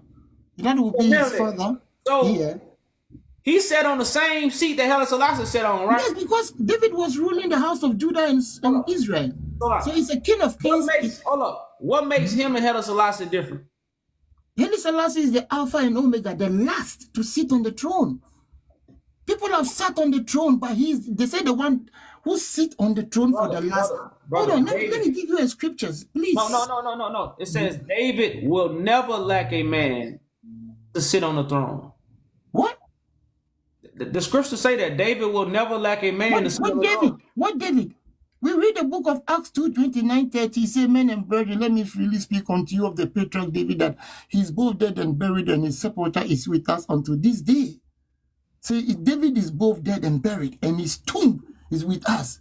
We are talking about the resurrection of the Lamb, which is the Lion of Judah. Okay, brother, man. Now, let's talk about our Africa. Let's put Haile Selassie. Let me just tell you guys one thing. You haven't gone to take any picture to inspire anybody, because you told me I can't even prove any energy from the Bible. But when you have pictures, because what these guys, they do is they go to Africa, take pictures of some kids that are distant, they put it on the media, and they make money out of Africa. Africa, $1, America, $1 in my country. Bro, sometimes I go to Africa, I go with $20,000, spend 3 weeks, and I don't come with dollar, because, bro, the women are beautiful. We need help. Africa need help, but you go to Africa. I am part of you. I'm going to join if that is your mission. Well, brother, man, if you check out, I'll die for this. That's my mission. And again, the best man will be on top. So whoever God has chose will reign supreme. But at the end of the day, we need to bring our talents to the work of God, and that's repatriating our people. Our people need repatriation. But if you go and tell the Africans you are Christ, probably they won't accept even you giving them jewelry or diamonds. Please. Hey, my own brothers in America won't accept Christ, so I'm Christ without anybody. No, because they won't accept you, they know Christ has come and gone already. So there won't be any other Christ after Christ. That one will be yourself. You are a proclamator. You are just proclaiming, but you are not a fulfillment. You understand? And there's a lot of Africans believe in the white Christ, but the Christ already. No. The Bible is the will. Your father said this is your property. The Bible says God is black. Jeremiah 8:21 says God is black. Okay. I appreciate you coming up, brother, man. All right, respect. Check out the Respect. website. Peace, Yeah. peace. Yes. Everybody have an order. Haile Selassie ain't dead. He got old. He got old. You ordered it? Yeah, you might have called him though. You can now I'm about to say. He old. Haile Selassie didn't he's not in the ground, but he got old. He got old and wrinkled, but he didn't go in the ground. Anybody that age goes in that ground or cremate, whatever you want to do with them. But they age. So when the Rastafarians say Haile Selassie didn't die, y'all, that's Jesus worship. That's another Jesus. That's why he say Jah is Jesus. Yeah, they assassinated him. They say they assassinated him. They say they choked him out. So yeah, like he was. Matter of fact, Haile Selassie got locked up and everything. They locked Haile Selassie up in a cell and took over Ethiopia. So, like for them to say this man is not like y'all, it's another Jesus story. It's another Jesus story. So yeah, y'all, man, it's crazy, y'all. It's crazy, man. But any new folks want to come up down? I talked to these brothers already, man. Type shit. I don't think I treasure. I don't think I talked to you before, but I ain't got that many followers. A lot of trolls. Let me see what this is.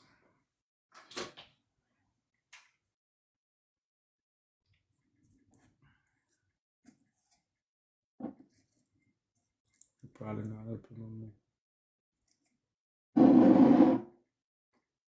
Yeah, they're not up in no more.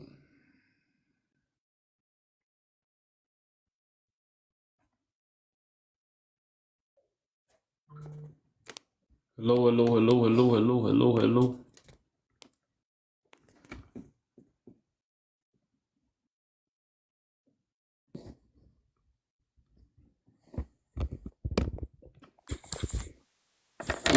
Yeah. What's up? What you on today? I'm on everything. I feel it. So, I guess I had a question because sometimes we be feeling like we be teeter-totter in here. You believe you the Christ, yeah? Separate from Jesus, of course, right? Yo, are you busy? Hold up. Take your time, man. Take your time.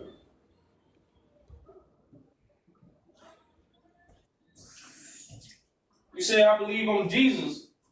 Nah, it was actually quite the contrary, my friend. I said you believe you the Christ separate from Jesus. Well, you don't understand that the Jesus was for the last days. So a lot of people have the teachings of the world where Jesus had became this idol that came 2,000 years ago. So since people have that perception, I have to say it that way. Okay. So why do you feel I don't understand that or lack understanding within that? You said why? Yeah. Because Christ is the one that brings the truth. Okay. Do you believe he the one who donned the light as well? Do you believe those to be synonymous?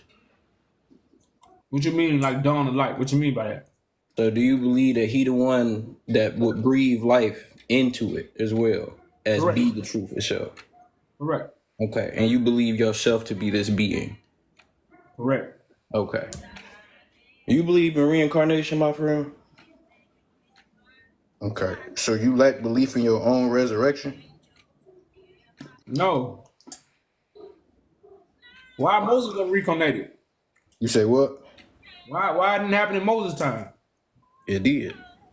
Okay. Who was Moses then? Moses was Abraham's descendant. Why Abraham ain't come back then? Why Moses came? Because that was Abel's descendant, brother. Oh, but why Abel didn't come if it's reincarnation? But that's the point. You have the ability to discern truth. Like, Well, who do you believe? that sound like regeneration. That's not reincarnation. In my eyes, reincarnation when the same person come back. Okay, but that's what I'm saying. So you believe in the soul and spirit, or do you just believe in the heavenly body? You gotta have everybody got different understandings. There's only one truth. There's I'm many talking to lies. you about yours, though. So do you believe in the soul and spirit, or do you only believe in the heavenly body? No, I understand. I have understanding of things. So you don't understand what it means. Like you, what do you think the soul is? The soul is the motion of life. Okay, well now that's like your purpose. Your motion in life is your purpose. Right. Okay, now I go with that. Like now your spirit is your mind. The Your mind is your spirit. being. The spirit is your personality, your characterism that you bring forth. You know, like you say, you the Christ. That is not your personhood, right? Because your name is what? YahJew Judah, right? Christ is my title. Exactly. I have a title too. I don't go by my title, but I come to you as a wholesome man. So of course I know myself and I understand my being, you know. But at the same time, I don't subject you to idolatry unless you perform it yourself. You know what I'm saying? You want to reject me to what? Out of doubt. Say it again. To what? Adultery. Well, correct. Because I'm not cheating on God.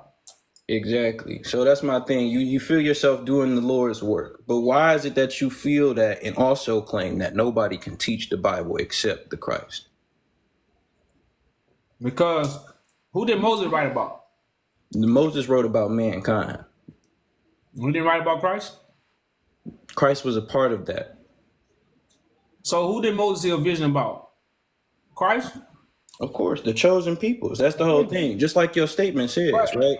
Accept the Christ just means accept the chosen. No. Christ is the head of the chosen. Right. So you believe in that tribulation then? Christ is the leader of the angels. Okay, so you lack that belief in the Father then. No, you're wrong. I come in the Father's name. Look, if I'm wrong, let me be wrong then. I get it. It's easy to blame me for misunderstanding. And that's why I do understand. You know what I'm saying? But for me, I'm somebody who has introspection. You know what I'm saying? So put it like this. Are you the daddy of your daddy? I'm the daddy of my dad? Are you the daddy of your daddy? No. Okay, so Christ wasn't the daddy of his daddy. You see what I'm saying? So Correct. being the leader, being the forefront, right? The forthcoming father, what are you trying to uphill, right? Are you working for the next generation or are you just trying to work with the present moment at hand? Both. Okay, so you know what the alpha generation is? You talking to it. No. Okay, so that's how I know you don't. You're not young enough to be the alpha generation. Does that make sense? That's in your eyes. No, that's just math, sir. But I hear you though. You know, you among what we would call like baby boomers. You know what those are? Never heard of that. All right, so that's where the misunderstanding comes in for you, right? You can learn much from a book because the thing is, until you read words you've never seen, right? So you say? Yeah. So my thing is, I try to coexist with people. You know what I'm saying? And I can't do that without equilibrium. And I believe you somebody who gonna have a grand momentum, right? But some people could see you as a Eucharist. Do you know what a Eucharist is? Let me enlighten you. Nah, man, that's like a slaughtered lamb. But I hear you though. It can be enlightening for that being, you know, to realize that. It's like if you would wake up one day and realize you a black sheep in a pen full of white sheep, you know, this is how it would feel to believe you are the one. And it would just be true. It just would have different circumstances. You know what I'm saying? Mm-hmm.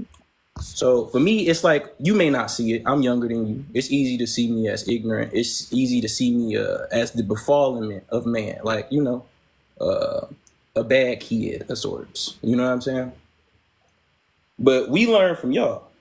So the thing is, say I was going to talk to an OG, right? I'm like, what up, OG? They out here talking about you. They out here saying one thing in front of your face and then acting different behind your back, right? Okay.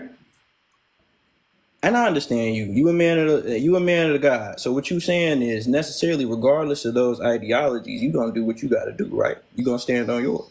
Correct. That's what that's the whole point of being the Almighty. But that's the thing. The Almighty, that part is where a lot of people fall into what I call idolatry, right? Since he was, I am. That's exactly what that is. You know what I'm saying? My standpoint is not based off another man. My standpoint is based off my works and what I say. So what works do you have? Why are we talking about the Bibles? Did you write that? It was written about me. Okay, so that's the thing. You allowing a man to create your story. The Bible to me is like last week's newspaper, sir. Brother, everything ain't written in the book. Exactly. A lot of stuff that I say, a lot of stuff I do ain't written in the book.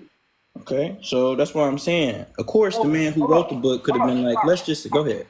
Go ahead. Please don't talk with your mouth full. Christ is a shepherd, right? Yeah. Okay. Christ is a shepherd. Oh, if my people in the water drowning, where the shepherd gonna be? If my people in the water drowning, where is the shepherd gonna be? He gonna be in the ocean. So I'm in the water. That's the book. I'm in the ocean with him. I'm getting them out. But that's what I'm saying. Like my African man was saying earlier, right? Some people believe in Allah. Some people believe in Oshun. Some people believe in Anu. Do you even know these names? It don't matter. They fake. Okay. Listen, bro. So you don't even believe in your ancestors? Who is behind me?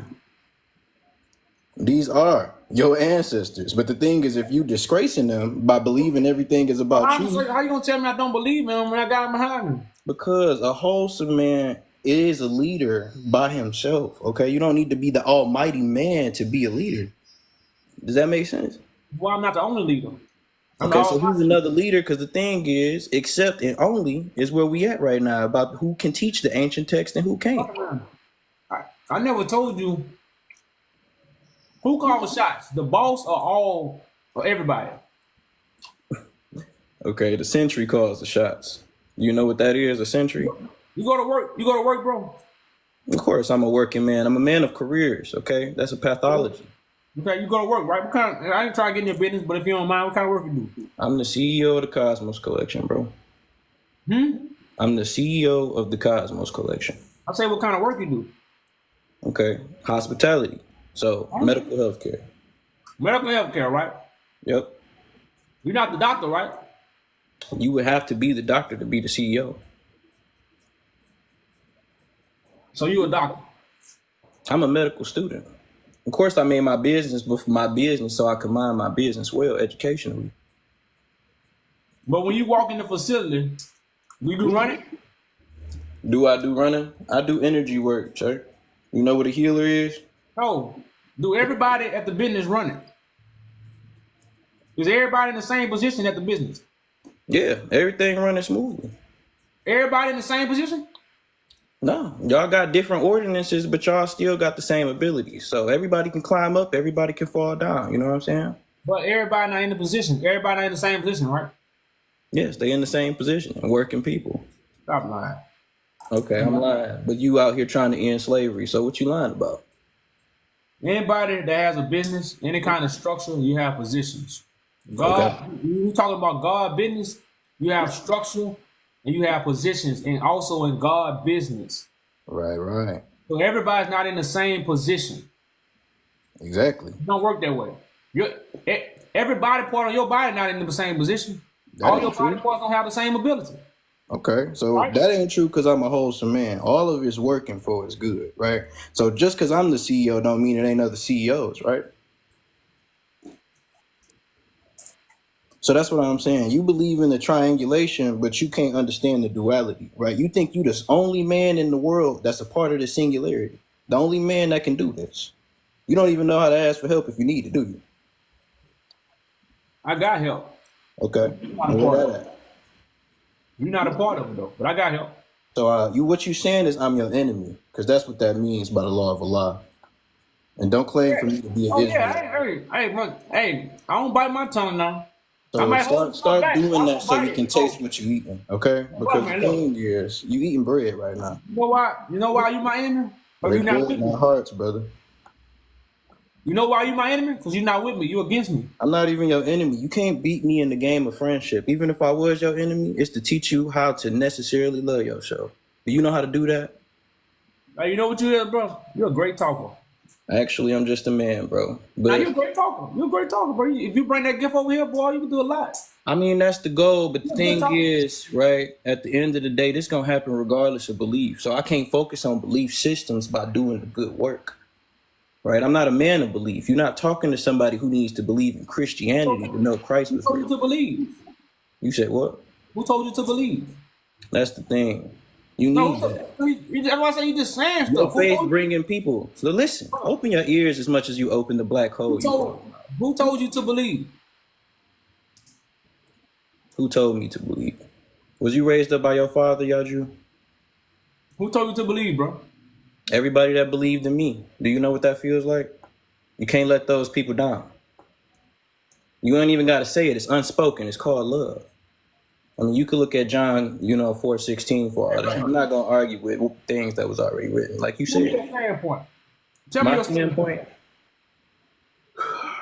That's the thing. I'm not here to put a sword in your heart, YahJew. I don't Tell me have your a point. standpoint. Hey, say I the don't small. have a standpoint against you. So you think I'm your enemy. What's your standpoint? If you don't have one, I mean, just talking. Okay, I'm Mars the Aries. You know what that means? Because if you don't, we can't even talk about my standpoint. So you don't have a standpoint. So now you got to dance So around. now your you just don't believe in nothing that's being said. Okay, that's okay. Talking, bro. It's What's called your ignorance. standpoint? If you can't explain to me your standpoint, then you just running your chaps. Okay, So you know what- what civil rights is? That's the standpoint. Civil rights, humanitarian law, maritime law. Do you know what those three things are? Because you're trying to establish a government and all, right? Hey, brother, maritime law is the law at sea. Okay, exactly. Do you know about Oceania? Hey, I'm above maritime law, bro. Okay, so that's what I'm saying. You know how high you can climb to fall? Right? You're doing it to yourself, and you don't even see it right now. And that's okay. So, basically, you saying what I'm gonna do, I'm gonna fall, right? No, I mean, that's already written, but the thing is, I'm here to catch you. You just don't see that. And you can't ever see that because you feel like since I'm younger than you and I'm ignorant, there's nothing I can bring to your table. But I mean, you eating bread, brother. So, you don't give me your standpoint, but you trying to feed me, right? Y'all see this? This is a brother. You a man that's feeding himself. Stop. Okay, This is a brother who's trying to feed me, but won't give me his standpoint. Talking to an audience of text right now, bro. Ain't nobody but us right here. You talking to me? This dude, bro. Do you got any more questions, bro?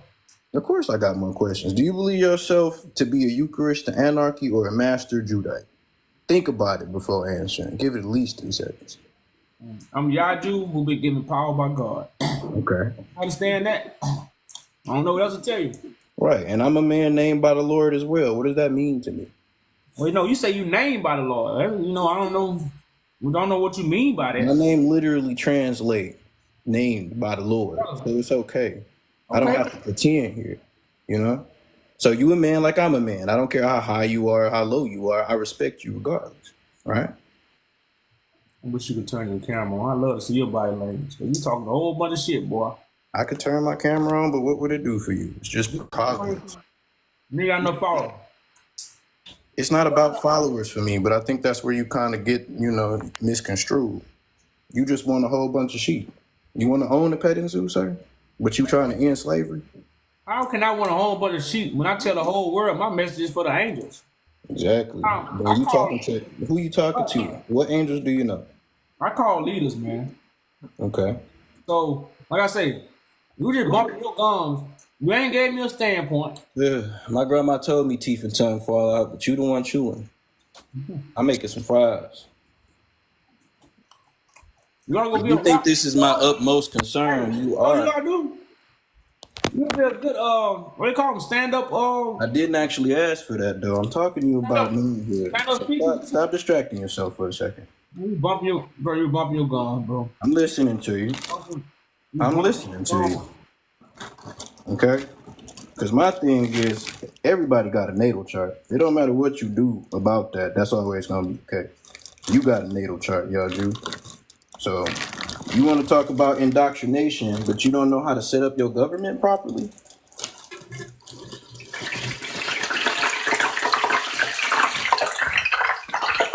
like you frying some fish, huh?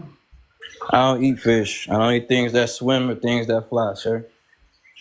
I'm an omnivore. You frying your chicken, huh? This is French fries. See how you have poor listening skills? I already told you this. Chicken on fry. So, bro, that's all you want to say, bro. You finished? I asked you a simple question. I said, do you believe yourself to be a Eucharist or a Master I Judaist? told you what I am, bro. I didn't ask who you was. I can read. You got to speak for yourself in this manhood, G. You just feel like talking today, huh? I mean, hey, conversations are nice. Do you teach on your page? What are you taking away from this conversation? Hey, do you teach on your page? Do I teach on my page? It's like you misunderstand education. I don't need to teach people who not seeking a lesson. You know what I'm saying? How could you perform the work if you ain't got no interest? So do you enlighten people on your page? My life ain't about TikTok, YahJew. I'm already a council member, so I don't understand what your question actually provoked. Why you don't mind then, bro? Because at the end of the day, I don't like to see my brothers fall, unlike some people. And, you can call it shade, whatever, right? If you want to be the next Christ, again, like I said a couple months back, that's on you. And I'm still going to be the man that goes to the tomb at the end of the day and look at your parents and your family and say, he was a good man. But is this the story that you want to live, bro? Something that was already written for you? Brother man, the story I'm living is the one that was destined for me. Exactly. So you're going to live your life by destiny and then you claim you a man of choice? So do you live by destitute or fate? Because I'm a man of fate. I'm going to live regardless if I die. You don't know what faith is. You just taking it. Faith is necessarily the longevity of belief. That's called respect, my brother. Do you have it? But faith come by hearing. Okay. So what you saying? That you going to raise it? I already did. That's why you. So turn the other cheek now, because it wouldn't do nothing, sir. You don't box in this arena. How often do you watch me? That's the thing. I'm always called to you, sir. You a summoner. Hey, You how pop often up. do you watch me? You necessarily pop up because you gaining a following. Stop acting like you talking to a fan. Hey, brother, man, he is a fan. You talking to a friend, not a fan. I'm not fanatical over no man. Hey, you a Hey, fan. wait. Say the alphabet for me, okay? Like, Hey, no, chill out. Hey, how many times you watch me? I love it. You say AA straight after that. Huh? But anyway. Hey, how much do you watch me? I don't keep count, bro. You just pop up. You a TikTok monger. You know what that's called?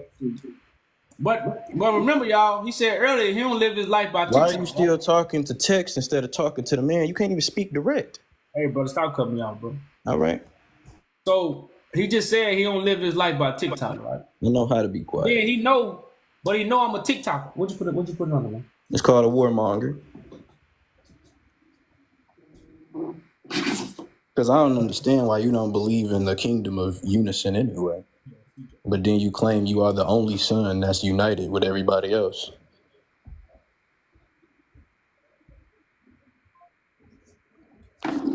Brother, You see how your believers become just as ignorant? Hey, let's get back to how much do you watch me? How much do I watch you? I'm not even looking at you right now. I'm making fries, bro. So the thing is, how much do you have your foot up your ass?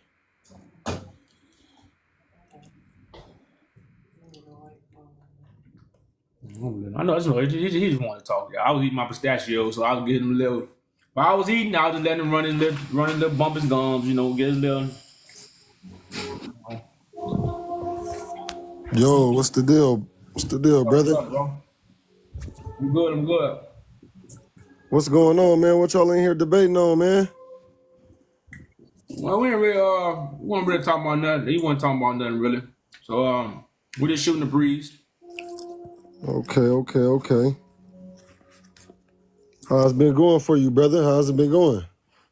Ain't nothing, man. I'm still holding it down. Okay. You know I always have my questions about, what you doing and whatnot, and, as far as what we was told that God was and all of that. We weren't told nothing. We read everything. Didn't nobody tell us nothing. But the British Parliament, that's the only people told us anything. Everything else we read.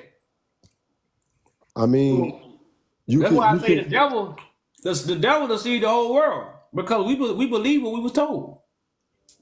that's what I'm saying. And so if you read something and somebody told you what they read, how is that any different? You know? Because I just read like if somebody say, man, YahJew told King to come dive in that water with him, right? Uh-huh. And then you say, man, YahJew say they got sharks in that water, bro. So be careful when you dive in. Now they got put on paper, right? I Uh-huh. said that. That's not what I meant, but I said it. And when everybody read it, damn man, they must have been in the Atlantic Ocean. They might have been in the boat. See, everybody gonna start making their assumption or interpretation about what's on the paper. But all I was telling you, right, man, we got some mess in there, and they got some boys out there who in the mess. So we gotta be careful when we dive into this mess. But I said water, and I used sharks. And since I used water and sharks, YahJew had to be on a boat. He had to be by an ocean because sharks only in the ocean. He couldn't be by no river because there's no sharks in there. So he had to be by the ocean. That's when all these vain imaginations come off just because you read something on a piece of paper. And that's what we are under. That's why the Bible say, cast out your imaginations. So we read these things and then we get 1,000 imaginations because we read it on paper. That's not what it meant. Okay, so I like that analogy. I like that analogy because I get it a lot when I ask this question. And my response to that is, right, one, I would blame the storyteller, number one. Because if you're telling a story, you should be direct. You should not leave out nothing if you're telling the story. Number two, explain a recipe. Because a recipe tells you everything you need. I'm talking about from a fourth to a third to a half and a whole. If you don't go by this recipe, you're not going to make what you're trying to make. So to me, it's using subjective knowledge. You feel what I'm saying? That's why I really don't really like the Bible, but I like what you're doing because I understand that we all are capable of reaching this height or this pinnacle to where you are as far as understanding and consciousness. Now, what I also know is everybody is not interested in meeting that. It's not everybody's, subject to go out and be smarter or be a learner or be a thinker. That's not everybody is invested into that. And I understand that, which is why certain things were made up and put into place because certain people just want to follow the rules and certain people want to make them. You feel what I'm saying? And at the end of the day, we all get here through one canal. Whether you're a man, woman, black, white, Mexican, Asian, whatever it is, we all come to this universe, to this realm through one canal. And that's what I've been waiting for you to present to these people is the holder of this canal. You know what I'm saying? And you're a black man, so I would figure it would be something that you would want to do to big up black women just to put them into a bit different perspective, as far as our community and how we treat them and how we look at them. But I've been watching you for like a year or two now, and I've been patiently waiting. Well, Like, you come gotta on, man, understand, brother. drop the Like, bomb on these people and let them know the reason you can say that you're God is because you come from one. You can't create yourself. that's why I tell people, bro. My You mama. can't create yourself. You were created. Well, yeah, like everybody was created. That's why I said I come in the Creator's name, which is righteousness, which is truth, which is light. All these are attributes of the Creator. That's the name I come in. That's the image I come in. But at the same time, I don't know if you're speaking of the woman as God. My mama didn't proclaim to be no God. My mama wasn't no God like that. My mama did a lot of stuff for me. The reason why I have a lot of credentials I have, how would I say it? My upbringing has a lot to do with my mother. My mother ain't give me no God information because my mama didn't complain to be no God. So I'm saying, so I can't sit here and say, and I know my mama come from the generation of you gotta be mom to survive the 80s, the 90s, the 70s. So I'm never talking down on my mother. But at the same time, I know my mother wasn't a God. Because she looked up to me. So how do you think kings and queens are made?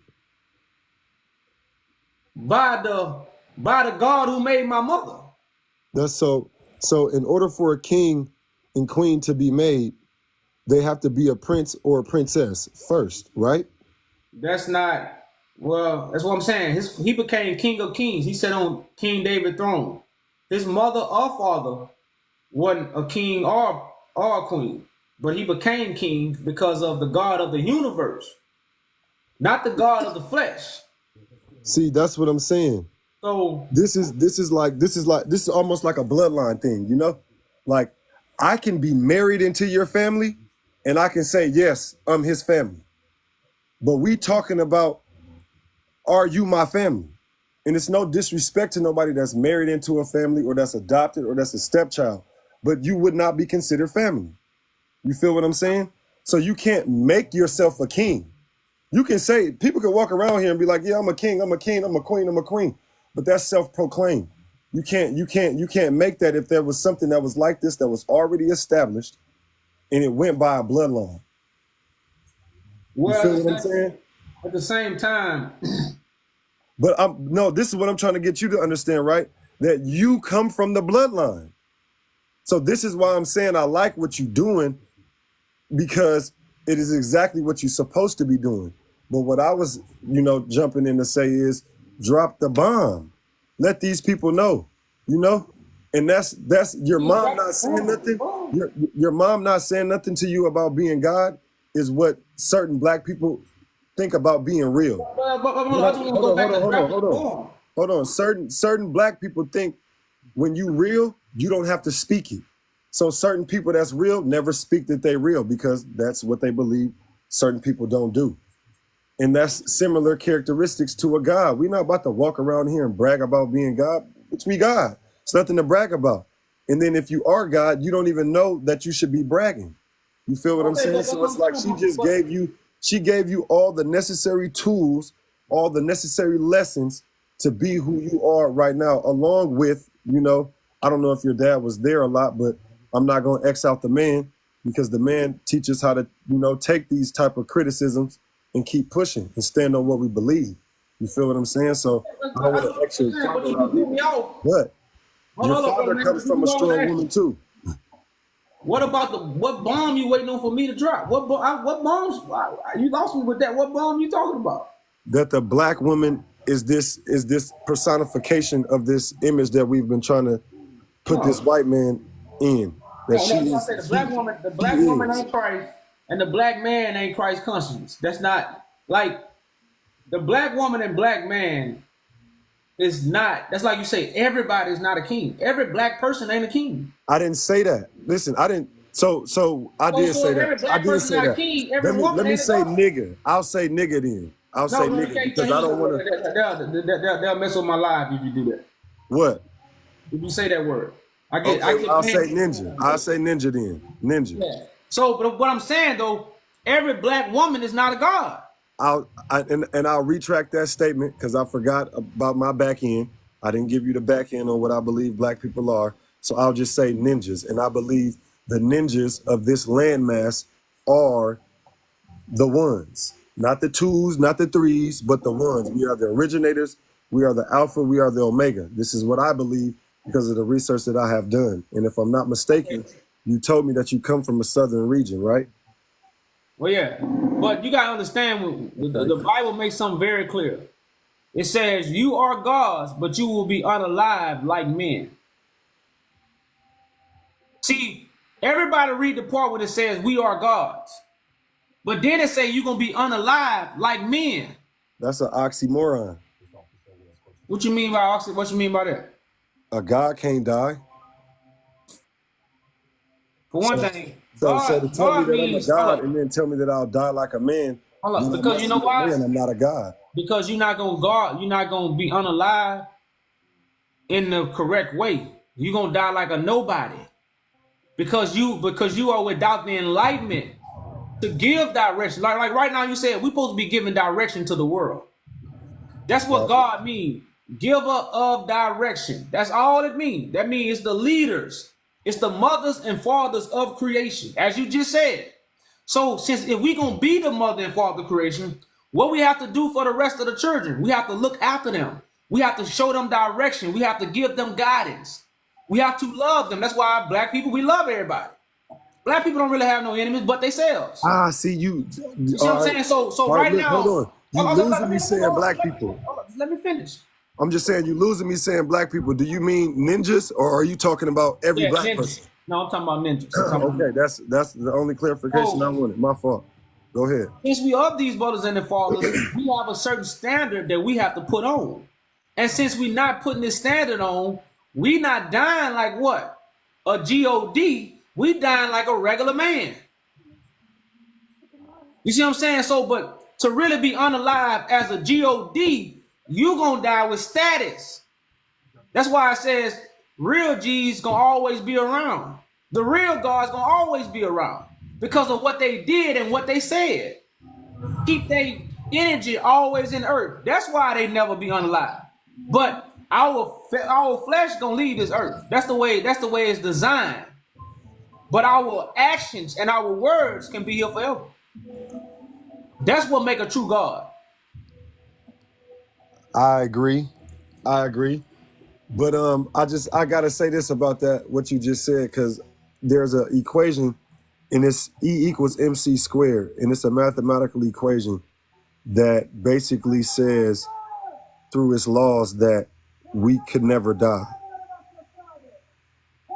Well, like I said, I don't know what you mean by we'll never die. I don't know you talking about the flesh. No, I'm talking about this is what I'm referring to as what you was talking about as far as God. You feel what I'm saying? There's a mathematical equation that explains basically God. So now you just told me that I could either be God or die like a man. And I'm telling you that there's evidence out here that we are not men. We are amongst men. We are amongst men, but we are not men. And we look like everything else because stuff is made in our image. But when you break this down, we the ones. And there is a why do you call energy yourself about God? us, that there is an energy that we carry that never dies. It can only be transported or felt. Why do you call yourself a God? Huh? Why do you call yourself a God? Well, where did that come from? I call myself a God because I found myself out here going against the norm, or what everybody considered to be norm. And once I actually sat with myself, I knew I was walking in a truth that everybody was willing to deny because of what society said is right and wrong. You feel what I'm saying? So I went through a lot of trials and tribulations with my own mental, as far as how I was being treated by my people and what was being accepted by my people. And I came to the realization that I have a light. And it was something that I worked towards because I was so mad about my upbringing and how I was raised, which I believe every black person feels the same way. We just use our energy to go in, different certain directions, whether it be entertainment, sports, rap, thugging, whatever. So that's what I'm saying. So you telling me that you knew you was a God based off the information you received, and nobody else was on that level. That's basically what you're saying, right? Yeah, I'm not saying nobody else was on the level, but I'm saying it wasn't a lot of me. So right. Because it's not a lot of me, it's being overlooked. You feel me? And I got you. So they got a verse where it says Christ takes candlesticks. Now, to have a candlestick, you would have to be in a position that because everybody don't have a candlestick. That means everybody be able to see the light. But everybody can't see the light because they don't have a candlestick, and a lot of people can't receive the fire because they don't have a candlestick. The candlestick are for the angels, and what some people call gods. It's just the spelling words have a lot of our communication kind of we're not really hearing what we're saying because of the wordplay. So when you say angels, you're saying gods.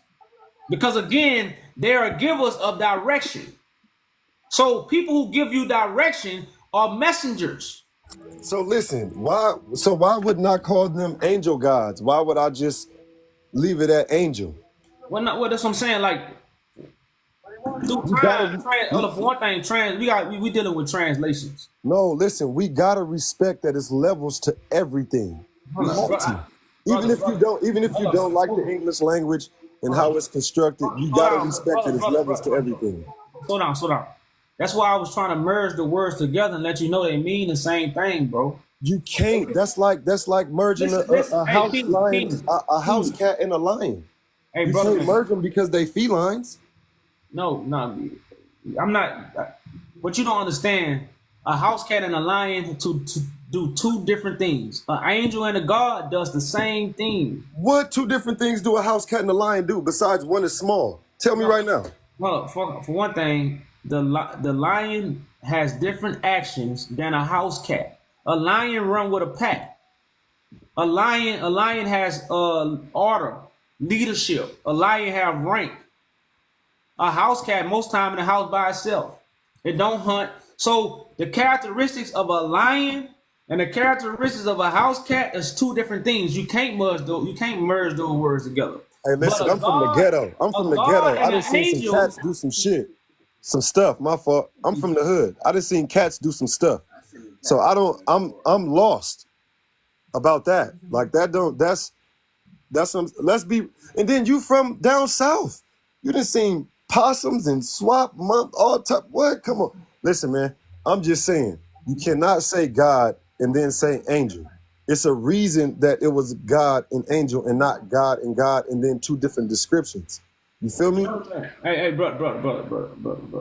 This is where we get this debate of why we even doing this, because it's not something that's cut clear and direct. So Brother, it leaves room for debate. that's what I'm saying. That because you don't understand what is a god to you besides you saying it's a ninja. I think Describe what God is. this is my acronym for God, right? Generations of direction. That's what I believe, because I believe in my ancestors. I believe that it's people that's no longer here that can help and guide me still through this life that I'm living in right now. So I believe God is generations of directions, which also comes from my mother. My mother carries everything inside of her before she gives birth. So everything my mother went through in her lifetime up until the point I was born, I have to deal with that. So you telling Along with me? my father. So you telling me the entity that created the world needed man to do the creation? Not at first. Not at first. It was not like that. I don't know if you're familiar with the placebo effect, but the placebo effect is like you being able to think yourself to being sick. And that's just like the lower form of being able, what a woman used to be able to do as far as a virgin birth, in saying that she didn't need a man to help her be impregnated. Brother I man, do believe that the woman gave us something due to whatever was going on back in the day. She gave us ignition in our sperm to help because of a war, I'm guessing. Because right now, still to this day, women outnumber the men the on this virgin planet. birth has nothing to do with an actual physical woman that's a virgin. That has A, nothing to a do. virgin birth means that she was not penetrated. No, that's what I'm saying. Listen, the virgin birth has nothing to do with a physical virgin woman. It has to do with the wisdom of God that's untouched. It's pure because a virgin woman is an untouched woman. God's wisdom is untouched by man. It's pure. Man has not defiled the wisdom of God. So, That is, hold on. listen, I don't. God prepared a bride for Christ, right? Didn't God prepare him a bride? Yeah, yeah. So okay, that bride was not a physical woman. It was the same virgin that he came from. Because it says, whatever God puts together, let no man separate. No man can take the woman that was given to Christ away from him. No man. That's the marriage chamber. These Hold are on, parallel. hold on. I need to understand this correct. You telling me that God gave Christ the same woman he came from as his wife or as his virgin mother or whatever you The energy, well, I'm gonna use these words. I'm not gonna use God. The okay, energy that was here before all fleshly vessels, the energy right, gave Christ a bride, right, which is which is wisdom that will give Christ insight. That see the energy that gave Christ the wisdom gave Christ an all-seeing eye. So he could see so he could see through the bull crap, he could see over the bull crap. He could see around the bull crap. Christ got the all-seeing eye. So when he come give the message to his brothers, they're gonna all walk a narrow path because a lot of people can't see through the bull crap. So Christ was giving this bride by energy to see through the bull crap so he could give the message to his brothers and sisters who want to get out of the bull crap. That's the way the story goes. That's what the virgin birth represents. It was never a physical woman. Never. It's a parable. That's why we call the car. I'm finna go hop in my baby. But my car is not a baby. So that's that. My speech say I'm going to hop in my baby, but I'm not going to hop on a baby. We wrote the Bible. So when we use these words, they're not connected to the reality of Webster's dictionary. So Mary is not a physical woman that man never touched.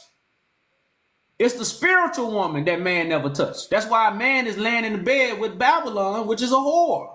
Babylon is also another, but the only thing about Babylon, she ain't a virgin. Everybody hit it. Everybody hit Babylon. And everybody love her. So if Babylon is a woman, and we know Babylon is not a physical woman, she's not a physical whore, but she's a whore. So if you don't understand these concepts, you're going to take the Bible as what? Literal. And now the Bible become false because that's not what the Bible is saying. Christ didn't come from a physical woman to get the information of God. He came a physical woman to be flesh and blood, but he didn't come from a physical woman to get the information of God. It don't work that way. okay. That's I don't know why you just said everything you said, but it kind of went for my point, right? Because I started this off by asking why you didn't drop the bomb about black women. And you just literally said out your mouth that he got wisdom, knowledge from a spiritual woman. Now, you can say spiritual or whatever you want to say. It still boils down to a woman. And my whole thing is I would like to see you open that up. You feel what I'm saying? Because you be on here a lot of times with your queen, and she be right there. She be backing you up. She do what she's supposed to do. You know what I'm saying? And I love to see that shit stuff. My fault. I love to see that stuff because y'all, we ninjas, and we don't see that a lot. You know what I'm saying? And then y'all not on no negative stuff. Y'all not out here. You know what I'm saying? She ain't out here dressed a certain way. You not out here talking a certain way. I rock with it, But I just, on my journey, I have discovered that this woman, through just research and then just, going back on my life, because I grew up in a gang-infested neighborhood, and all I've ever seen my whole life is black women bury their sons and then push forward through life. You know what I'm saying? And then I done seen my homies. I done seen my homies. Hold on real quick, because I done seen my friends, every anniversary of one of our friends, they get emotional and they want to go do something. And they end up going to jail or losing their life or being lame for the rest of their life. You feel what I'm saying? But this mom, this woman, she has enough power. She has enough grace. She has enough mercy to ask these both young men, hey, listen, don't go do nothing back. It's over. Let it go. You feel what I'm saying? Like my whole life, these black women have been exuding. A man need to be talking to them young men, not a woman. Listen to me, sir. I'm just telling you about what I've seen in my life. You know what I'm saying? I'm not taking nothing away from the men that was in my life. Because like I told you, that's cool. I've witnessed women and men in a full spectrum. You feel what I'm saying? So, like, I'm not saying men are weak, but I've seen men act a certain way, and then when a woman is around, a man acts a little differently. You feel what I'm saying? Just like when men get together, men are gonna be Brother, men. hey, a real man. Let me tell you There's something, certain things that we don't do as men brother. around women, Brother, a as real. as we would do if it was just men. I'll say.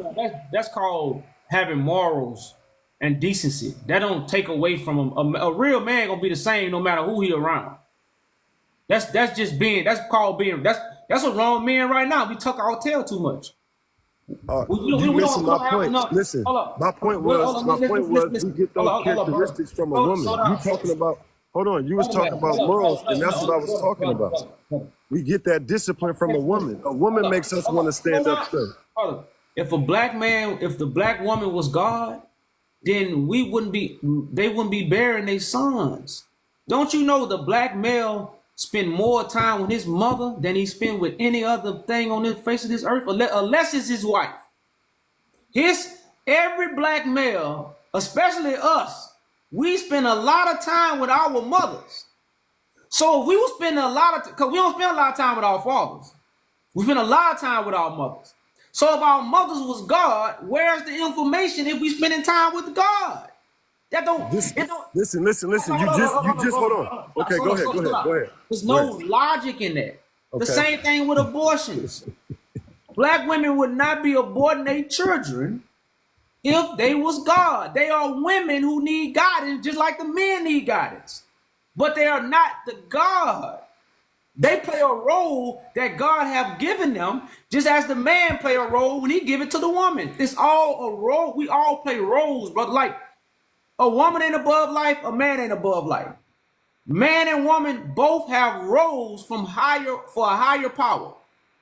That's why a woman can do something I can't do, and I can do something a woman can't do. And if we come together with both our talents, we create life. A woman can't give me sperm, just like I can't bring a baby out. I need a woman to do that. I don't have that gift. That gift was given to the woman. So I have to go get my better half to make it whole. I'm half of life, she half of life. I got a role, she got a role. And when we come together and bring our roles together, we bring forth life. That's man and woman. But for you to just say and say woman is God, but like that's a teaching and see, that's the Jezebel teachings the Bible talk about. Okay, let me interject. Teachings the Bible talk about. And like I say, if a woman's so high and mighty as if I don't need a man. Hold on, this want to say this. If a woman's so high and mighty, I don't need a man. You take away the police. If you take away the police right now, you know how many women gonna get behind a man? I just want you to pay attention, because if this world turned into a wild, wild west right now, it's gonna prove the woman ain't God. That's why a lot of stuff came into play, like the government, because man was doing whatever he wanted to a woman. You can't do whatever you want to God. That don't work that way. Okay, so you said that explain basically why these women are burying their sons if they God, right? Do you remember saying that? Yes, because sons spend more time with their mama. Okay, so now, do you also remember saying that you need a candle? Not everybody is going to have this candle. Not everybody's going to have that light. Not everybody, you can't receive the light if you don't have the candle. Do you remember saying that? Correct. So why is it so hard for you to believe that some of our sisters and brothers do not have a candle? It doesn't mean that they're not God. It just means they're not operating in their God-like ability. So why don't you think that this black woman could be God if I've given you characteristics? You've seen the characteristics. You've lived the characteristics. Oh, no, I didn't. I never lived the characteristics. Listen, hold on. That is close to the ones that you're giving the characteristics to God. She is actually in the physical realm exuding these characteristics, is what I'm trying to explain to you, which is why I even jumped on here, because you are an insightful brother. I rock with what you do, and I've been waiting for you to drop this bomb. Let's get real with these people, man. Listen, let's stop letting these people think that this is something that is outside of our body, that it is outside of our obtainment. Hey, King. You see what I'm saying? Hey, you're going to be waiting forever before I drop that ball. I never drop that ball, bro. I don't fumble. If I drop the ball. I said bomb. I said drop the bomb and tell these people. Well, what's what I'm saying? That bomb ain't going to never get dropped, homie. It ain't going to never get dropped, because that's not my belief. That's not what I stand on. In no way should I don't. But see, that's what I I'm don't saying. stand on How do you because believe in God is not a man God? or a woman. We manifest God. Listen to me. I understand that. That's where I'm at with you. How do you believe that God can be a manifestation, and it's only one way for anybody to get on this planet? It's only one way. It's only one way, unless you're gonna be a mad scientist and get a big ass, Bro, you're right. get You're a right. big And guess incubator. what? And the way happens with man and woman, that's the way God designed it that way, bro. God designed it Listen. that way. I'm not talking about how it happens. I'm talking about how you get here. You Hold don't on. get here. King, You don't get here because your Slow dad down, slow pushes down. you out. Hey, You hey, don't get here because your listen, dad pushes you out. Hey, I'm not trying to. I know how I get here. I got here the same way you got here. Everybody And got here the that same should way. get the ultimate respect. If you know how you got here, you know that woman experiences pain up to 5 amounts the time that she should die, and she doesn't. Well, brother, if you want to believe that the woman is God, then brother, go ahead. I'm not. You would I never have hear to me believe drop that that if I believe bomb. I'm God, I have to, because that's where I come from. Okay. Just like you believe there's a Jezebel, there's people out here that, yeah, that's where they come from. They come from that. So that's what they gonna be. Okay, well, guess what? That's not part of my bond. But guess what it's gonna be? It's gonna be men and women that's gonna support this government and help run it. It's gonna be with men and women. So yeah, so what if you really want to know, yeah, my mission does include women. But other than And that, by the way, my grandmother carried a 38 special. So I don't know what woman you think is about to just bow down if something happens. Especially nowadays, these chicks got 30s and switches and all type of stuff. So if you think a woman is let me really tell you pressed something, on bro. a man protecting her, go to the hood. Brother man. Go to Brenda. Go to the little Brenda that had a baby that nobody talked to, that nobody cared about when she was 15. Come on, man. Let's be real on this All internet, man. We hoods, gotta be real. We gotta talk to our people for real. majority You of know? the hoods is all the same. That's what we should be talking to. Majority, that's what I'm saying. If you get the strongest, if you get a bunch of strong men, a bunch of strong women, the man gonna be able to overpower all those strong women. Hey man, listen, it's strength in numbers. It's strength in numbers. Unless we outnumber them, I don't know what you talking about. Okay, hey, bro, like I said, if you So think, you do. So if you believe God, how don't you believe not, everybody has the God abilities? hold up, brother. It's called physical physique. Every animal, majority of that, every mammal, the physique of the male is bigger and stronger. So of course, yeah, you have guns, stuff will change, but you don't have bullets forever. You don't have bullets forever, and then you gotta get the gun. You see what I'm saying? So, but if you put the physical physique of a man, the physical physique of a woman, it's no argument, bro. We're not. It's no. I don't even have to argue about that. That's foolishness to even argue about. We're not talking about that. No, You said if it was a bunch of women and a bunch of men. About it. No, because we are living in a world where we don't understand. We're living in a world where a lot of stuff is not logical. We live in a fairy tale, and we in Disney World. But right now, if you take away the government, you take away guns, and you put the natural man and a natural woman, every woman will get behind a man. Well, majority. You're gonna have some women, they don't want to fight their own battle. Majority of the women, as you call gods, will get behind the protection of a man. That's all I'm saying. This is logic, bro. You can't even argue that. Bro, you gave a scenario about if they needed protection. No, now you're trying to correct. They're gonna get behind a man. Real life. We talking about, you made a statement that said men can't be this. I mean, women can't be this. I don't need a man, because what if the police stopped? That's what your statement was. And if the police stopped, these women would go out here and get some artillery. No, because I was saying about the police, because we can call it women, even men. We can call it on the police now when things go wrong. In the wild, when there wasn't no police, you couldn't call on no police. Either you had to call on another man or you had to deal with it. And I'm telling you, my grandmother is one of them women that dealt with it, which is why I can tell you, I feel like I come from God. Took that 38 from your grandmother. You wild. Not without catching two in the back. Man, hey, if a man got close enough, your grandma wouldn't even be able to pull that 38. Man, my grandma was That fine. She would have pulled that hold 38 on, talking hey, sweet. brother man, hey, She would have King, pulled that 38 talking King, sweet. Yeah, baby, hey, I like King, your lips. I like hey, your King, hearing. Yeah, it would have been that. King. That 38 for when somebody knock on the door and she can pull it, and when My they open grandma it, she can carried it. shoot She it. walked around. My grandma It from ain't for Natchez, her, Mississippi. brother. What you talking about? Man, I'm not even gonna argue with you, bro. I'm not. Yeah, my grandma's All a right, real one. all Appreciate you right, though, brother. brother. All right, brother, For man. surely. Peace, peace. Man, y'all know what we were just talking about. Look, I gotta say, y'all try to tell people, man, we talking from a biased perspective of how we feel and what we think. And I think a lot of times because people see me, people think I'm just talking about what I think. That's why out of all my brothers and sisters, I can go in the book of Enoch, I can go in the Quran, I can go in the Bible, I can go in the lost books, and I can show you why I'm doing what I'm doing. They can't do that. That's why I'm separated. So I didn't come to do my own will. I didn't come to tell you what I think because most times I like to keep my damn thoughts to myself. I'm one of them brothers. I like to keep my thoughts to myself. I don't like to just tell everybody my thoughts. That was never me. So when I'm up here, I'm not telling you what I just think. But that's what most people perceive because I got a bunch of twins. I got a lot of twins. So it might look like me just telling us what he think. That's why I'm in the book. I'm showing you why I'm doing what I'm doing. I'm showing you what I'm doing. I do the Father's will. I come in the Father's name.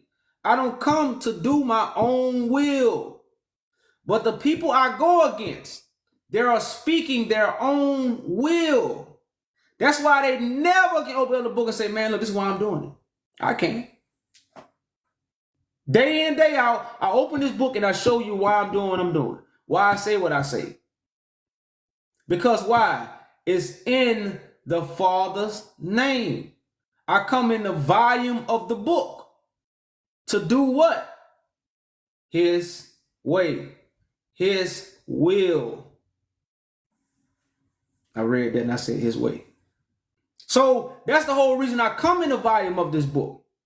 To show you what I'm doing is just not something I want to do. Or I feel like it. Or I think that's not what I'm doing. The will be done. And that's done.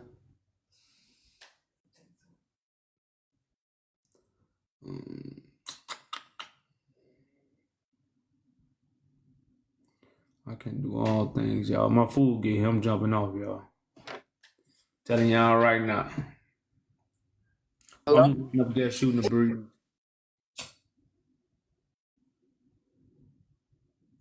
Hello? What's up? What's up? No problem. So, I know you claim to be the Messiah and all that, so which role are you fulfilling now? The servant, or the liberator, which one? I'm a servant and a liberator. I'm serving. You have to be one at a time, you can't be both, because one says, you'll be crushed for the people's iniquities, and the other says, you will liberate Israel, so you won't die, basically. And you will have an everlasting kingdom, so which one are you? You got to understand that the crucifixion and the resurrection all happen at the same time. They are not separated events, as history They has are. lied to you about. They are. Well, I'm just telling you they're not. So I mean, how can you prove that though? How can you substantiate that? I'm doing that right now. Doing what? Can you use your logic? Can you use any sort of evidence that can back that up? Because everybody see me crucified. Everybody see people throwing dirt on my name. Everybody see people lying on me. Everybody see people twisting my word. Everybody see people giving me a hard time. People see people putting me to open shame. So this is seen and witnessed by people. They see my crucifixion. They don't just, the crucifixion happened 100 years ago. It happened to them. No, they see my crucifixion and they also gonna see my resurrection. What's crucifixion? What is a crucifixion? Humiliation. Humiliation? So whenever anyone gets humiliated, let's say in their job, they break a dish and they get humiliated by their boss, does that mean they're getting crucified? Yeah, they just not getting crucified for doing the work of God.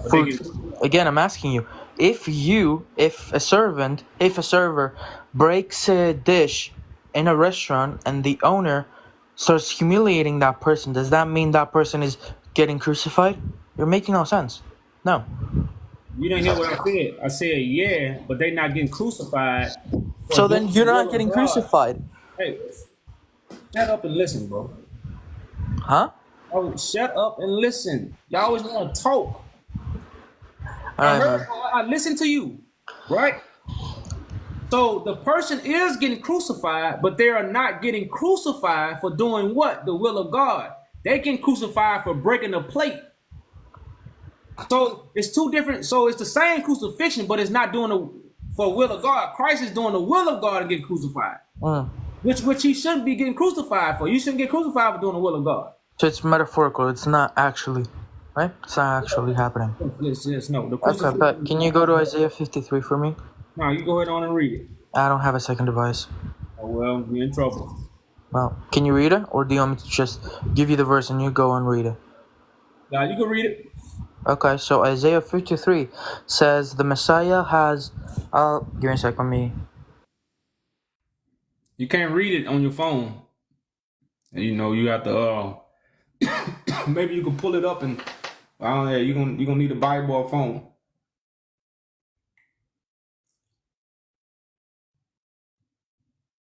Yeah, so it says he's going to be surrounded by his enemies, and they're going to pierce his hands and feet, and he's going to get crushed by people's iniquities. So that literally does not mean any metaphorical sense. That's an actual event. That is an actual event. And even go to Daniel 9. Even Daniel 9 says. I want to ask you this: have you ever been backstabbed? Huh? Have you ever been backstabbed? In what sense? Have you? In what sense are you talking about? In what sense? Have you ever been backstabbed? In what sense? Literally getting stabbed in what sense? Well, I'm speaking to you. You don't understand if I'm speaking about literary or spiritual. Yeah, I don't. That's what I'm asking you. Also, but why you understand the Bible when you read it? Because it gives us gives you clear understanding. evidence that it's actually happening. Because I cannot, if let's say I'm getting backstabbed, I'm not gonna be surrounded by enemies. That's one. I'm not gonna get pierced in my hands and feet. That's two. Which is literally 800 years before the crucifixion did not exist. Which they are clearly mentioning a crucifixion that did not exist. So what? So when it say don't let your right hand know what your left hand doing, what does that mean? I don't know. You tell me. You're the Messiah. You're supposed to be the teacher, So you right? don't know what that means? I do know, but I'm asking you since you know you're the Messiah. The more and more you play dumb, the more and more gonna make me hit that button. The what? So the more and more you play dumb, the more and more I'm gonna hit that button. How am I playing dumb? Ask you again. What does it mean when you say don't let your left hand know what your right hand is doing? I don't know. You tell me. But you told me you knew, right? And I'm asking you. Tell me. You're the Messiah. My interpretation doesn't matter. It's weak. It's nothing. It's meaningless. Yours matters, right? Okay, so since you're saying that, the next time you give me an interpretation of the scripture, that's when I'm gonna kick you down. Then read it yourself and give us your interpretation. The next time you give me an interpretation of the scriptures, I'm gonna kick you down. Do we agree? You're not gonna give me your interpretation on Isaiah 53 then. Are you gonna agree with what I'm saying? The next time you try to give me your interpretation, because when I ask you a question, you act like you're dumb. Yeah, if it makes sense. If it makes sense. If it makes sense historically. You're in the world when you're reading the Bible, but you're dumb when you get a question asked. What? Repeat that? You act dumb when somebody asks you a question, but while you're reading the Bible, you know everything. How am I acting dumb? I'm just telling you. Because I've talked to your people before and they say, your interpretation doesn't matter. So who am I to give you my interpretation if it doesn't matter? So you don't know what it means when it says, don't let your left hand know what your right hand is doing. I told you. I know, but it's my interpretation. Doesn't matter. When I ask you to tell me what you know, so tell me what you know. I'm asking you now. Yeah, because my interpretation doesn't matter. So my interpretation is wrong.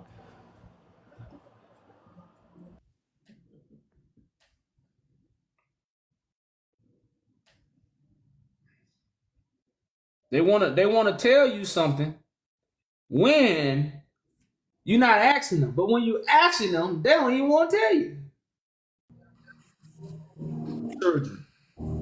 Child's play. What's going on, brother? Peace.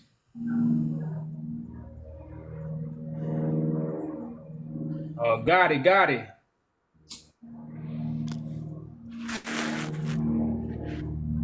Yo, got it. Yo.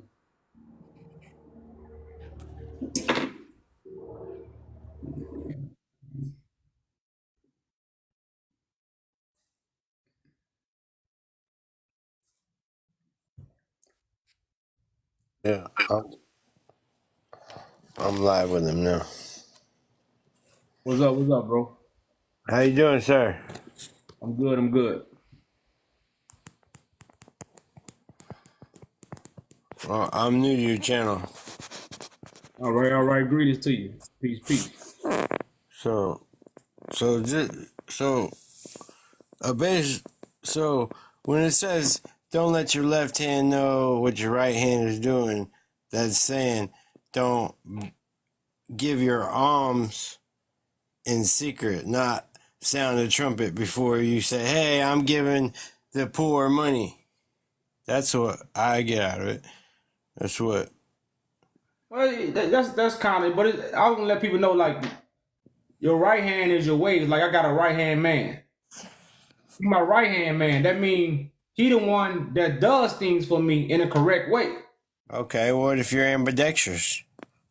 Or what if you're left-handed? Well, majority rules. So majority of the people either right or left. That's only a few. So Okay. when you tell parables, you speak of things that's majority seen. So it's majority seen that most people are right-handed and the right hands are strong. And you also have right, left meaning to go wrong, right meaning to go right. So it's based off the concept of the majority.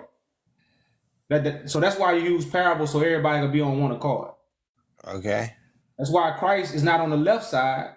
Christ is on the right side of God. Right. Everybody else on the left side because they doing wrong.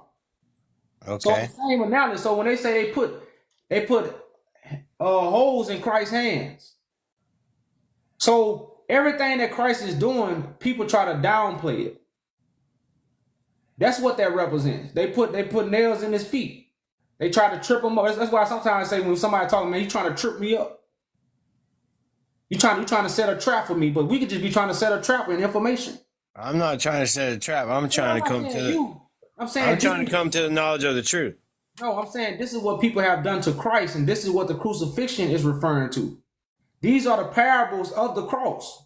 So I was trying to get the young man to understand what you didn't want to understand. So I'm only speaking to them. I'm not saying you. I don't know you. I don't know what you're doing. I don't know you. My first time talking to you, so I can't put that perception on you.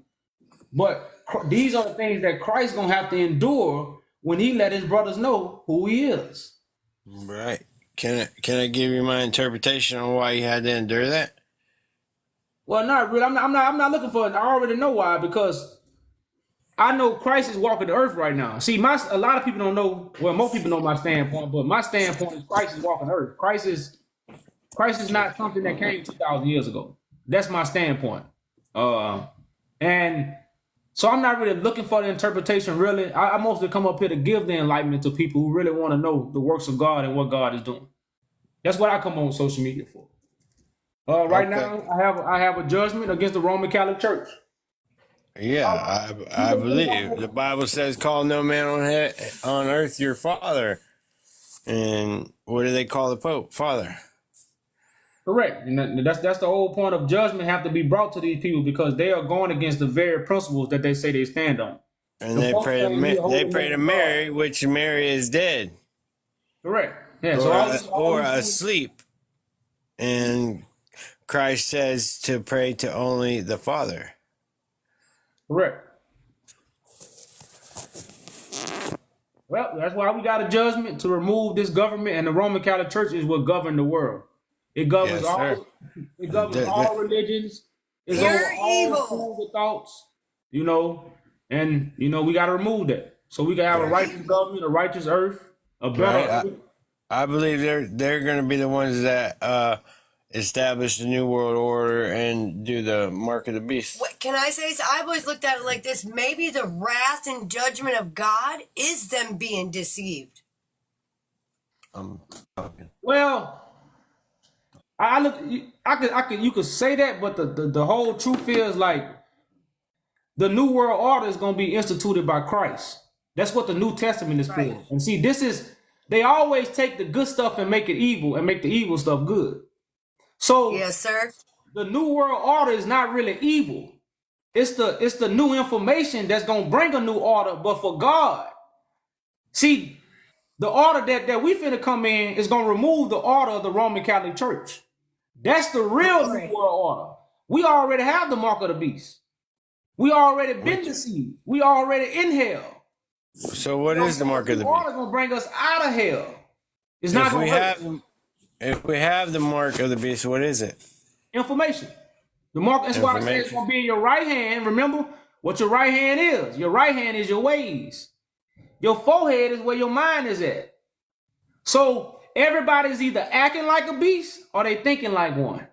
Okay, so when it says when they want to put the quiet, they put it in your quiet. I'm talking. That's a good point. So when it says, "Woe to those who take the mark of the beast," accept the beast. That means the teachings, the information. Because to not accept the mark of the beast, because it also says you can get marked by God. Now, how do you get marked by the God? Holy Spirit? But that's by the Holy Spirit. But the Holy Spirit is spoken through the words of the one who has the Spirit. The Spirit don't talk to us. If the Spirit talked to us, it wouldn't be no prophets. It wouldn't be no Jesus. It wouldn't be no Moses. All it'll be the Spirit talking to us. But the Spirit talks to us through the vessel God put the Spirit in. This is what religion don't teach us. Religion teaches us that Jesus is going to tell us everything. Well, that ain't true. Jesus ain't tell the people in Egypt everything. Jesus ain't build a ship for Moses. It was the Spirit, which is God, and it was Noah. So, but religionists teach us to worship idols. But the Bible tell you what? Worship God in spirit and what? Truth. Truth. But how do you worship in spirit and truth? You got to go to where God has put the Spirit at. And the Spirit don't dwell in temples made with man's hands. So the Spirit not in the Bible and it's not in the church. Amen. The Spirit is in the vessel that God has chosen. You see what I'm saying? And so I'm following.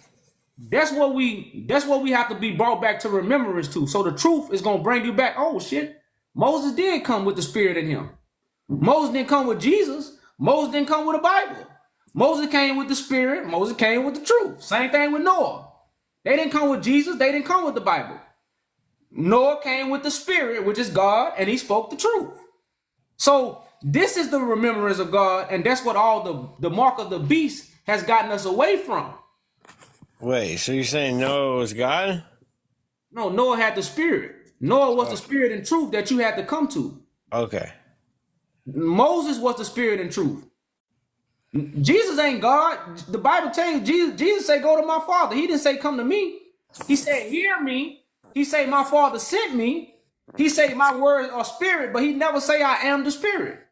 That's what Jesus is flesh and blood. And this is why I tell everybody. The church teach it to us, but they don't give us understanding. How do you communion with Christ? In flesh and blood. It tell you, if you're going to be of communion, what do you have to partake in? His flesh and blood. But they gave you crackers and juice. And got you thinking you in communion with Christ. No, Christ is flesh and blood. But his information come from his flesh and blood. It don't come from a book. So if you're going to be in communion with Christ, you're going to see Christ where? In flesh and blood. Which is somebody who God has given the Spirit to bring forth the truth. And that will be a son of man. It won't be no somebody who named Jesus. It's going to be a son of man. Church. Okay. And that's why the scriptures say, as in the days of Noah, so will it be when? The Son of Man. The Son of Man. It didn't say Jesus, because don't nobody know who the Son of Man gonna be. Nobody but God gonna know who the Son of Man gonna be, because God chooses the Son of Man. We don't read a book. Oh, God gonna choose him. That ain't never happened. Nobody read a book and knew God was gonna choose Noah. Right. You had to accept the Spirit and truth. It says, as in the days of Noah, so will it be when the Son of Man returns. And you're saying the Son of Man's already here. He's here. Yeah. And he's here. Yeah. And just to be clear, you're saying that you're the Son of Man? Correct. So would that mean we're all the Son of Man? No. We all sons of men, but the chosen Son of Man is what the scriptures is talking about. The one who God has ordained to bring the message to the people. And see, this is something that God always does. That's why we are being called back to remembrance. So Moses was a son of man, but everybody in Egypt wasn't the chosen son of man. Moses was. I think Michael's back on now. You know, you had many sons of men around Noah, but Noah was the chosen son of man. And all these things are done by God. They're not done by you studying or reading a book. All this is done by God with the Spirit. But you say not by studying or reading the book, but you're steady quoting the book. Because I come in the volume of it. I fulfill the book. And the only reason I have to quote the book, because that's the waters that my people in. I'm a shepherd. So if I'm a shepherd, I got to go wherever my sheep are. Wherever the people are, I got to go in and get them from out of that. So we are trapped in this book because we think God's Spirit is in this book. Can we read? God don't dwell in temples made with man's hands. All right. Can we read one verse, sir? Yeah, go ahead. It's John 1:3. It says, all things were made by him, and without him and without him was not anything made that was made. Correct. Meaning Christ was there in the beginning. He is Meaning Christ was there in the beginning of the Word. Well, so if you're saying you're the Christ, you were there in you were before Abraham? in the beginning of the world. Well, the image that I come in was before Abraham. You know, Okay. like What about the verse where it says, study to show thyself approved, rightly dividing the word of truth? Let no man be ashamed. See, this is what it comes when it comes to the Bible. We choose scriptures that go along with what we already believe. But what about the scriptures that contradict everything you believe? Because I'm just gonna use this scripture for example. It say, "My sheep hear my voice." Right. Now, you know how many people make this so complicated. Now, Peter heard who? Christ's voice, right? The disciples heard Christ's voice. So they was able to Paul heard Christ's voice. No. This is what I'm saying. Like the So people, you're saying the people who got on Noah's ship, they heard Noah. They wouldn't read a book and say, "I'm finna get on Noah's ship." But it's mighty funny. Everybody in the world is reading a book saying they following Christ. You couldn't, like, it's no way you can read a book in Egypt and say, "I left with Moses." You're reading a book. Christ ain't nowhere in your the only place Christ is right now is in people's minds. And this is why I go back to communion. Is that Christ consciousness? That's a hoax. Christ consciousness is the information that's coming from his flesh and blood. So when Paul says to be transformed by the renewing of your mind, that you may be perfect, that's not correct. But your mind is renewed by what? Food for thought. Christ brings the food for thought. That's why Christ brings a supper. Right. Well, man cannot live by bread alone, but by every word that proceeds out of the mouth of God. Okay, now stop right there. Where does God's word proceed from? The mouth of God. The Holy Spirit. No. You said the first answer, it says the mouth. Now, let's not complicate this because of the lie and the darkness we are in. Let's not complicate this. Now, how did the children of Israel receive life when they was in Egypt? Didn't a mouth come to them? No. The God spoke to Moses and Moses was the mouth. Moses was God's mouth. Like in John chapter 1, it say the word became what? Flesh. Okay. Let's not make this complicated. Moses was the word made flesh. That's why Moses was God's mouth. Remember, God don't have a mouth because God is not flesh and blood. God's spirit. God's spirit. So God don't have a mouth. So if you getting it from God's mouth, you got to get it from who? The The mouth that spirit. God put it in. Now, let's read Deuteronomy 18:18. Know what he is. Let's read Deuteronomy 18:18. Because you said one of the scriptures I always use, but it's complicated because we don't have understanding. As the Bible says, with all thy getting, get understanding. But it said, man can't live off bread alone, but every word that proceeds from the mouth of God. So in that scripture right there is telling you the word of God proceeds from a mouth. It don't proceed from a book.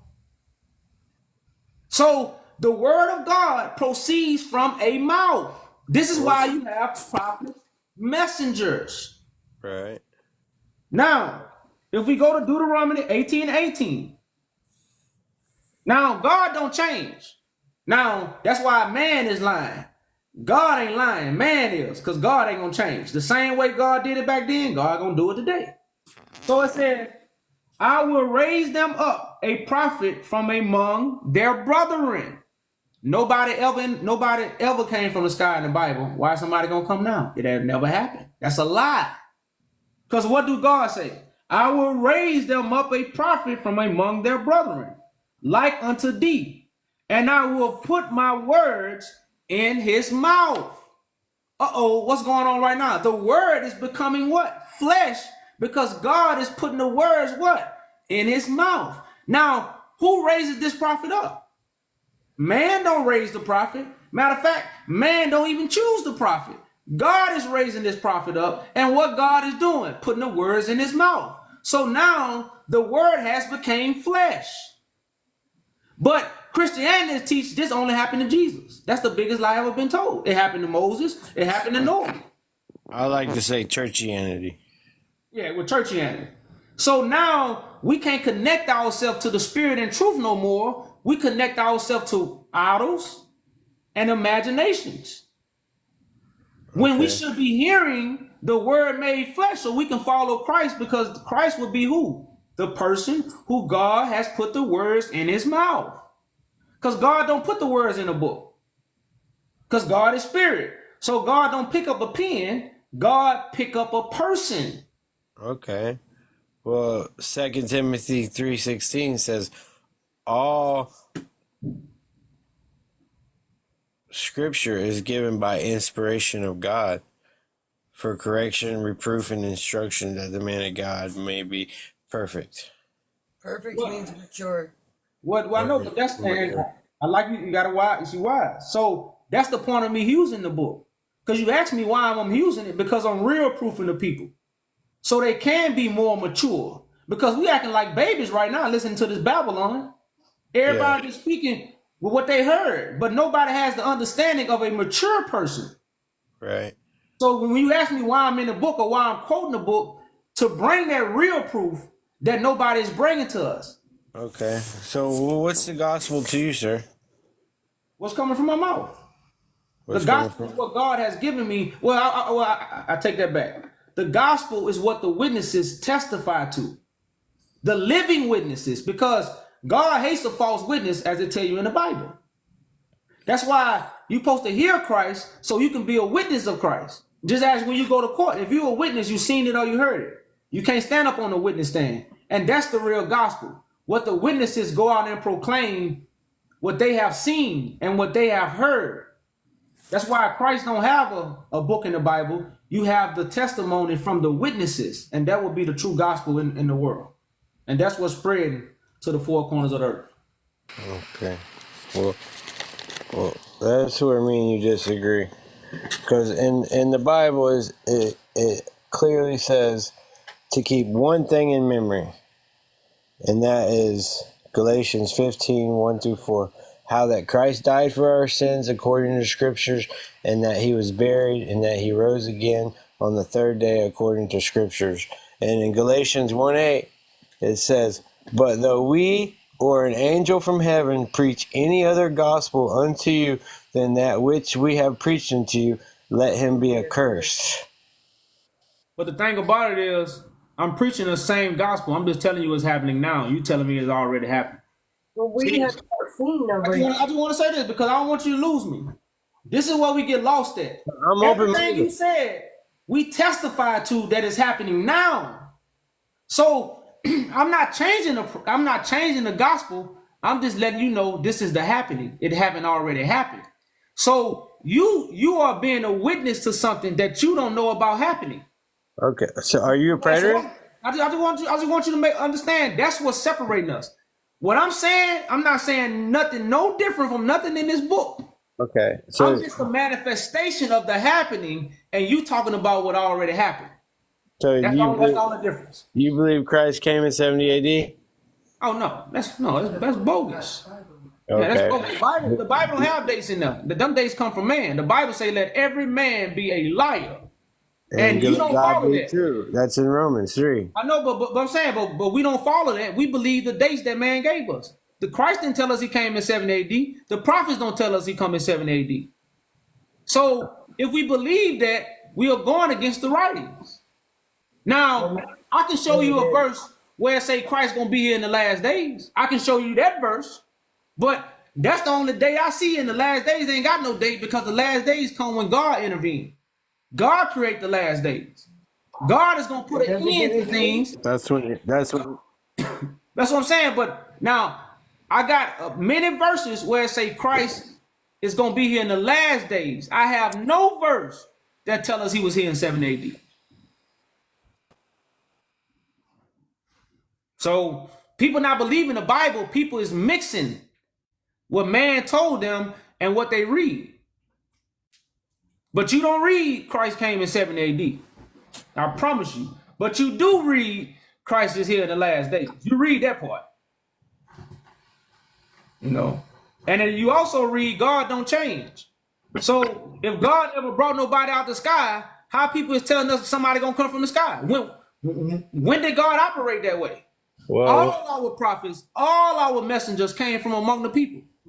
okay, so when God rose from the dead and the disciples watched him ascend to heaven, and the two angels said, "What are you looking at?" The same way that he ascended will be the same way he descended. When they baptized. No. It say the same way he left, he will return. So right now, like I tell you, Left up. hold on, listen. Christ is in the earth as a thief in the night, which means everybody not gonna see him. Well, no man knows the day or the hour. Okay, but it says he comes like a thief in the night. Now, when Christ is seen by the world, he's lifted up. Remember, Christ is not seen by everybody. Everybody can see Christ.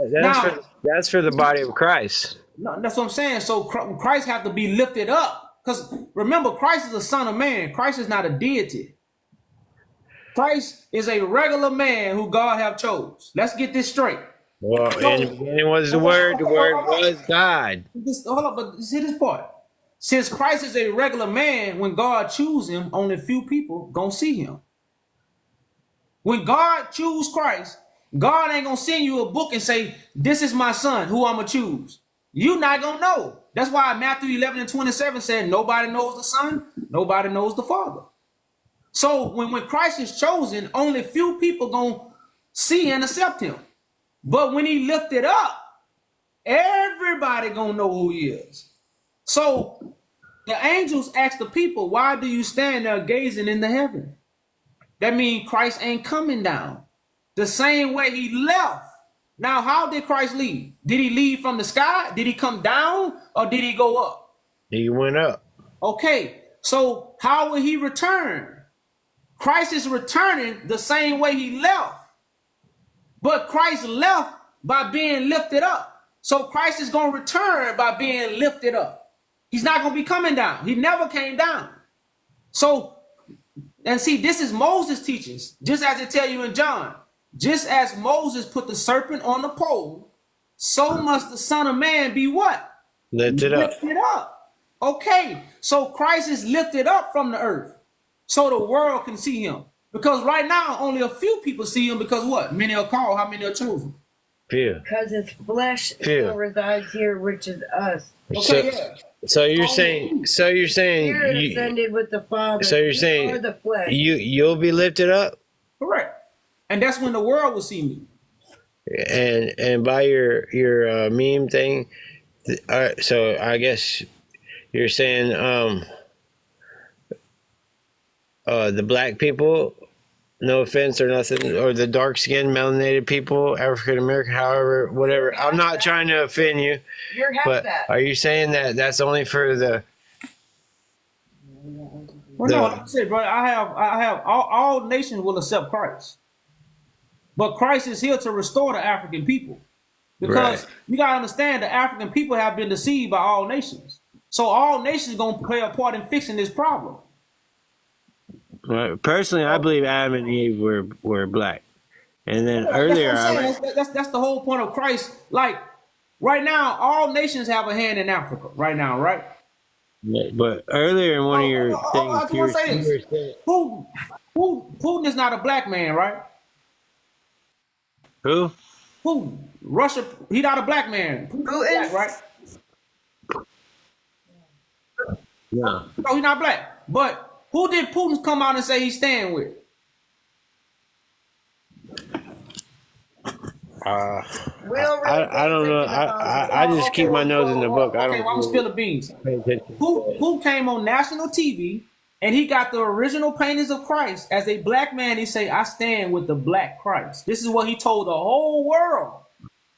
Okay. So I'm only saying this to show you Christ is here for all nations, but to fix the black people and heal the world. Because one thing about black people, we have the power to heal the world through our flavor. That's our God-given gift. That's like the eagle can fly high. That don't take nothing from the sparrow. The sparrow's still a bird. The sparrow still got wings. It just don't go as high as the eagle. Because God didn't bless the sparrow like God blessed the eagle. So that's the way God operates. But that's our gift. And our gift is not to hate people. Our gift is not to unalive people. But our gift is just to play our part and the gifts that we was giving to bring to the world.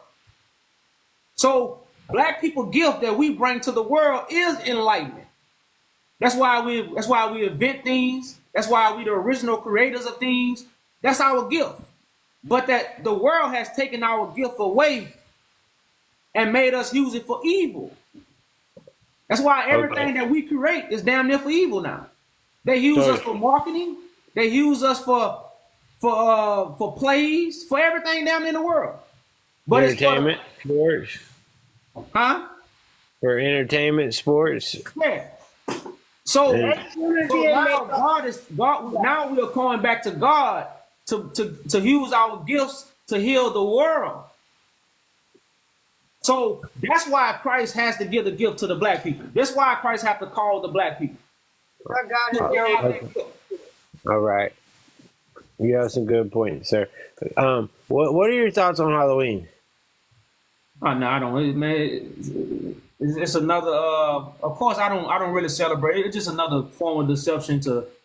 One thing about people always need something to do. So it's another form of giving people something to do. It's a tradition of men. I try to celebrate the feast of Yah. You know. Well, actually, the Christ brings the feast days. That's why I told you about the food for thought. The food for thought is the feast days. You can't go get God food from the grocery store. No. You can't put God food on the barbecue pit. You can't. It's impossible. You can't go get God bread out the bread from heaven. You can't go buy it from the grocery store. Yeah. Okay. No. Nope. Yeah. And But like I said, man, if you check out, I got a website. Check my website out. I watched your videos. I was just wondering, that hat you're wearing, that star, is that the Star of Rimfon? No, that's the star that's on our new nation flag. I got a flag. This the star that's the sacrifice and the Star of David with the other stars around it. I haven't seen the Star of David in the Bible one time. But in Acts 7:43, it talks about the Star of Rimfon.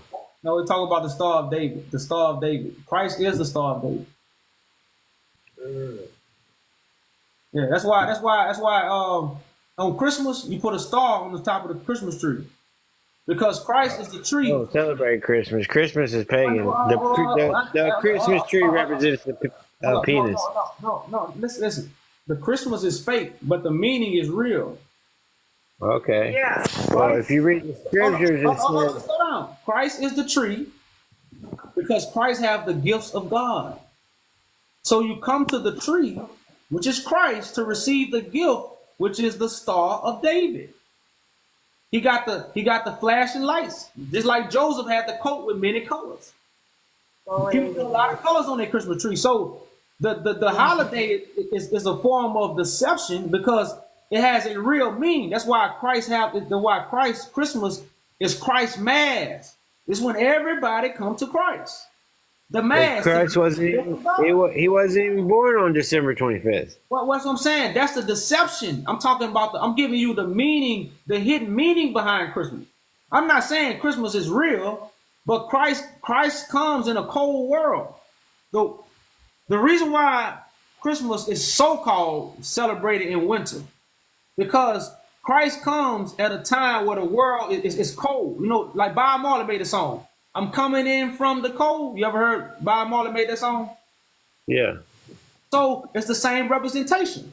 But people worship the Christmas tree because the tree survives the winter. It's still green. It still have life. So in this cold world where nobody has life, God, Christ, gonna have life. He gonna have the gift. That's why I say the spirit that I speak, the words that I speak, they're a spirit and they're a life. Everybody else's words are what? Unalive, because the Bible tells you the power of life and death is in your tongue. But Christ is going to be the one in this cold world. His word is going to be life. And he's going to be the Star of David. So that's where all that symbolism come from. So But all isn't this information has just been watered down for us to be doing this stuff like worshiping and buying gifts from the store. No, I don't really celebrate holidays. I celebrate the feast of Yah. But the Star of David you're talking about, isn't that the star that they put on the Jews for the Holocaust? Well, like I told you, they have took the good things and made it bad, brother. So that's what people have done. That's just like sacrifice the lamb. They go get a real lamb. Christ is the lamb. So you don't go get a lamb. Anything after that is vain. That's saying Christ died for nothing. Well, yeah. But that's what I'm saying. Christ makes the sacrifice. That's why you eat from him. The reason why I say Christ is a sacrificial lamb, because you have to lay your life down for your brother. That's what a sheepdog does. A sheepdog lays his life down for the protection of the sheep.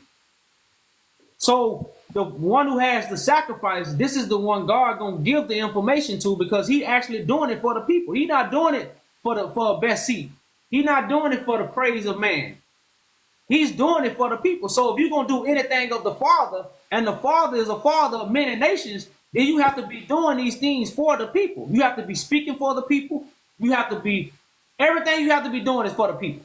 So that's what made Christ the sacrificial lamb. All right. And you got to eat from that lamb. But I want to read the verse when you said Jesus, you say you never seen the Star of David. Yeah. If you go to Revelation 22 and 16. Hold on. 1 second, please. 22, 17? 22 and 16. 22 and 16.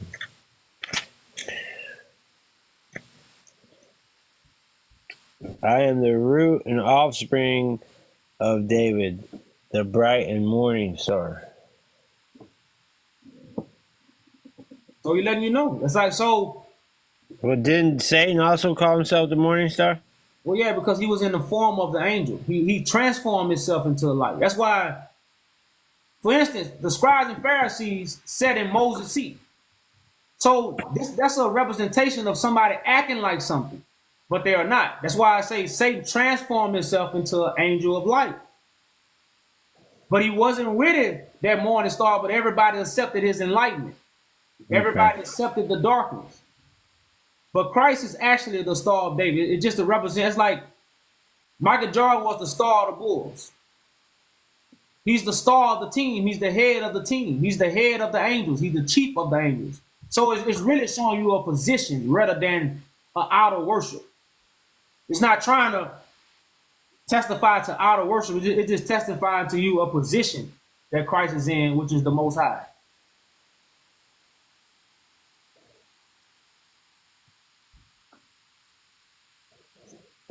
You got some good points, brother. Well, the truth is always good points, man. Just, it's kind of, as the Bible says, it's hard for the world to accept what? The spirit and truth. Because it neither sees him nor it knows him. This is why the world can't accept what? The spirit of truth is in the book. Because it can't see him and it don't know him. So what you see is a regular man, but you don't see the spirit that sent me. So the scriptures say you don't reject me, you reject the one that sent me. So these are just things, man, you gotta grow into. But that's why it's good to have a humble spirit as yourself, and it's good to have an open mind. And that's what I want my brothers and sisters to understand. Like, have an open mind. Be able to hear your brothers and sisters out. Because you can't, if you're not Christ, you don't have the truth. You don't have the way and you don't have the light. So you might as well be humble. You see what I'm saying? Because you ain't Christ. So I just try to encourage people to have an open mind. Because that's the only way you will be able to hear God. Because God will be speaking to our people as the Bible give you the basic instructions about how God goes to talk to us. That's what the whole Bible for. And it ain't gonna be nobody riding on no cloud like Goku. Okay. Well, earlier in one of your messages, you said something about the Bible being allegorical, right? And me and my wife, we were reading the Bible, and we were talking about the tree, in Genesis, right? Correct.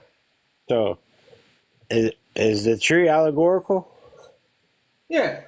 That's why I say the tree of life and the tree of the knowledge of good and evil. That's why I told you Christ is a tree that God plants, the burning bush. So we don't understand the allegory stories to connect the stories. We think they stories that's connected to history when they are stories that's connected to God prophecy, which all have one meaning. So Christ is the tree you're supposed to eat from, which is the one that's going to bring you life. But everybody has eaten from the forbidden tree, which is what? The knowledge of good and evil. So everybody out here telling us what's good and what's evil. Okay. So if the book of Genesis is allegorical, then that would mean the sun and the moon are allegorical. There you go. Because that's why the sun and moon, they bow to Joseph. They represent people. That's the priesthood of God. The sun and moon represent the male priest and the female priest. The man servants and the maid servants. You got Aaron, you got Miriam. So that's what all that reference to. That's why you got Hollywood stars. You got the stars of God. But Hollywood stars ain't in the sky, they on the earth. God's stars ain't in the sky, they on the earth. Fallen angels, correct? Yeah. The stars of God has fell from their higher way of thinking. So it's just parables using the creation to tell the story. All parables use creation. Okay, so if you're Christ, you're saying Christ was never crucified? Yeah, crucifixion is humiliation. When I came to my brothers and sisters and proclaimed who I was, that's when I first I'd never been humiliated before in my life. I'd never been lied on so much before in my life. I'd never been backstabbed so much before in my life. I'm not saying nothing, bro. I'm trying to come to the knowledge of the truth because there's so many preachers on here preaching different things. There's only one truth. And so I get it, yeah. And that's why I come on every day, letting the people know the one truth. That's why I let people up. I have a conversation with you. I answer your questions. I let you say whatever you want to say. As long as you're going to do it in decency and order, you can cuss me out. But no, I ain't going to cuss you out. I'm cool. No, I'm not you. I'm going to respect you as long as you respect me. Well, yeah, that's how every real man is. Iron sharpens iron. I'm hoping that we can help each other. Yeah, that's how all real men is. And any real man going to have a sense of respect for themselves as they're going to respect the next man.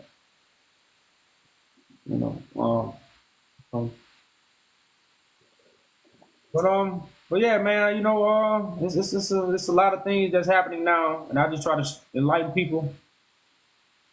Okay. So one last question. To what's happening. One last question. If you're Christ and Christ already came, shouldn't you have already casted Satan into the lake of fire? Remember, they was gonna make war with the Lamb. So what you seeing is a war right now that I will come out victorious.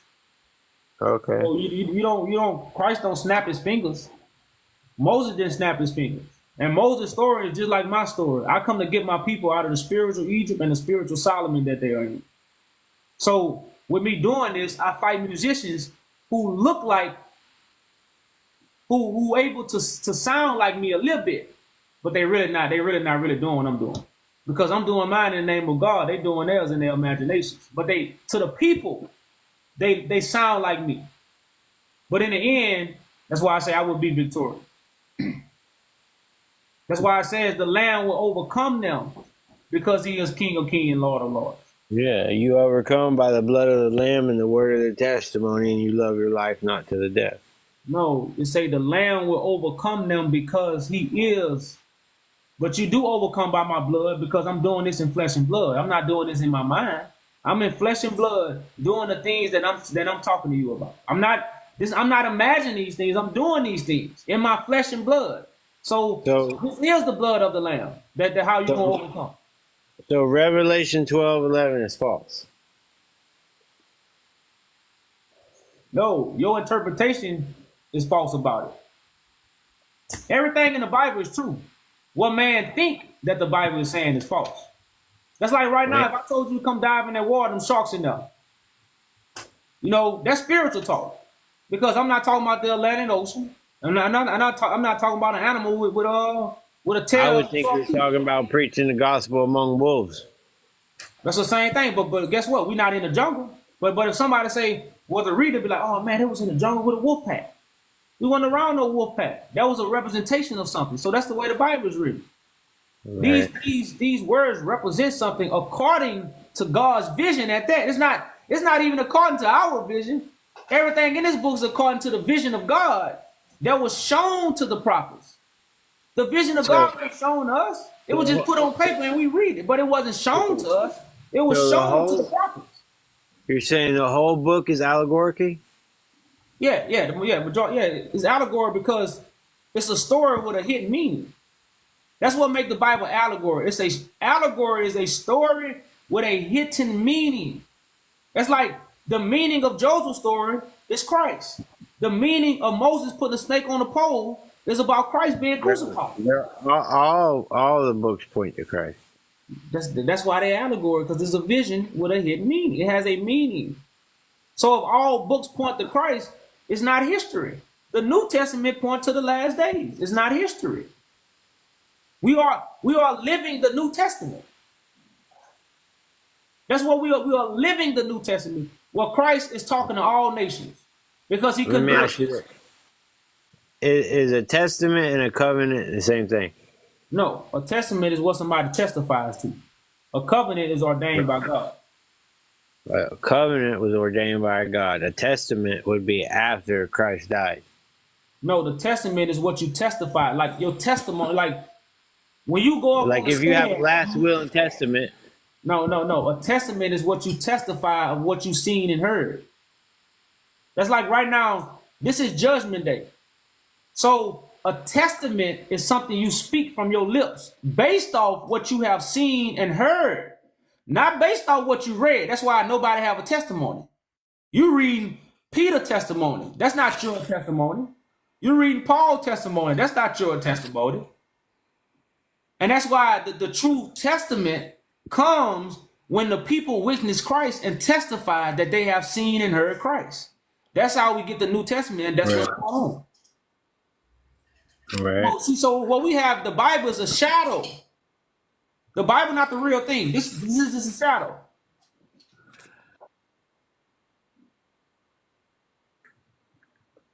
When you testify in court, you speak to what you have seen and heard. That's a testament is a person that testifies. But the testament is what the person testifies. You ain't gotta look it up. A testimony and a testament are different. No, man, you can't. No. If I said I'm gonna leave this chair to my wife in my last will and testament, that don't go into effect until after I die. No, but you Now, if I give a testimony that this chair hurt me, that would be present times. no. Would you say See, that? in Timothy, it says, study to show yourself approved. A workman needeth not be ashamed, rightly dividing the word of truth. Okay, So but you look need what to I learn said. from times past, but now, and ages to come. But listen, show me where it says study the King James Bible. You don't. It says study to show thyself approved. That's just like saying check yourself before you what? Wreck yourself. Wreck yourself? It say that's the Yeah. fucking way of saying check yourself It's before you wreck yourself. It says it's study. 2 Timothy 2:15. Yeah, I know it says study to show thyself approved. A workman needeth not be ashamed, rightly dividing the word of truth. Okay, so who is the truth, the way, and the light? God, So that means, Christ. okay, so are you the Christ? No, I'm not the Christ. Well, how can you rightly Why divide the would word? I have? So anybody who have studied can see. If you truly have studied, you can see you cannot rightly divide the word. If you done studied, but if you done lean or listen to man, you out here trying to divide the word because man told you, here go the book. Now you can rightly divide the word. You ain't studied, but if you have studied, you know you can't rightly divide this word. Well, I need to know the difference in what all scripture is for us, but it's not to us. Well, that's why in Revelation 5, only the Lamb was able to loosen the seals. No man in heaven or no man on earth is able to read the book, neither to look thereon. Because again, we are not worthy to rightly divide God's word. If you think you are, then you Christ. If any man and woman stand up and say, hey, I can rightly divide the word, then guess who you are? Christ. That's all you saying. And you're just not man enough or woman enough to say it. That's why the one who says it, he's going to be crucified. Because he basically saying what everybody else really want to say. That's why I go back to the scribes and Pharisees. The scribes and Pharisees was sitting well. They wasn't saying they was Moses, but what seat were they sitting in? Moses' seat. So it's a lot of people, they not saying they Christ. They not saying that. But whose seat they sitting in? They sitting in my seat. So when I come telling everybody, hey, get out my seat, what they gonna do? Are you crazy? I ain't getting up. Who you think you is? That's what's happening right now.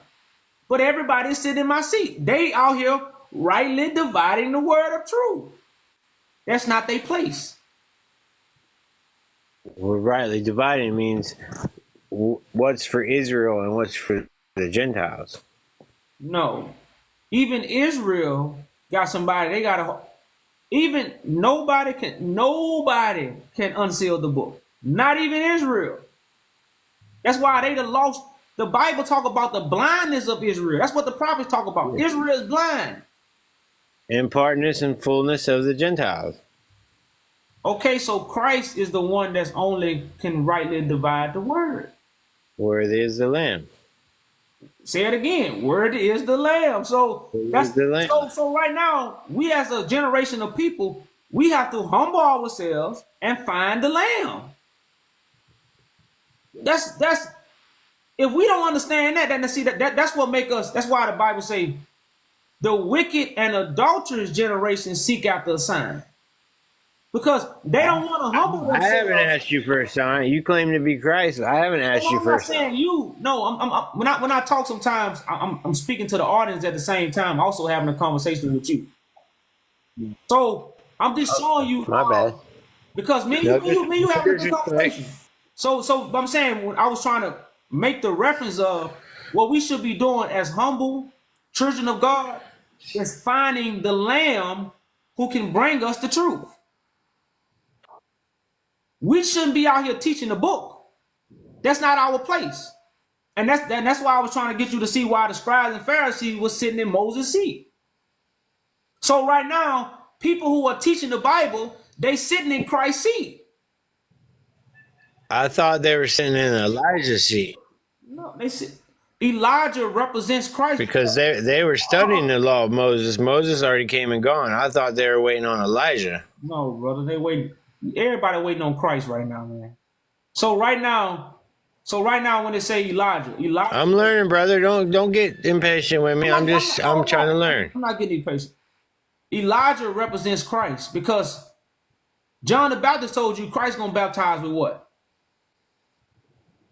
Well, in Malachi it says, No. You gotta answer. You gotta answer the question that I'm asking you, so I can make my point.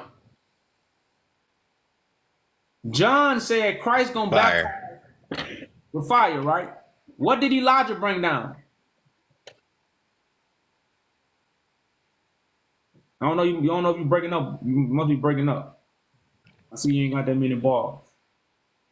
Well, John back. Yeah, your service going in and out. Your service is going in and out, bro. Yeah, I don't know. You got bad service now, y'all.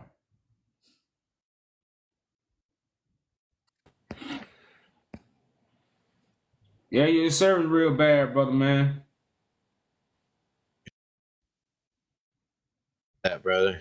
I live down here in the Florida Everglades. Where you live at? Hello? What state are you from? I'm from Louisiana. What state are you from, sir? I'm from Louisiana. Louisiana, you from the north? You from the New Orleans? No, I'm all the way, Baton Rouge. Baton Rouge. All right. Well, I have bad service, sir, and there's plenty of people that want to talk to you, but I would love to talk to you later on, if you would agree with that.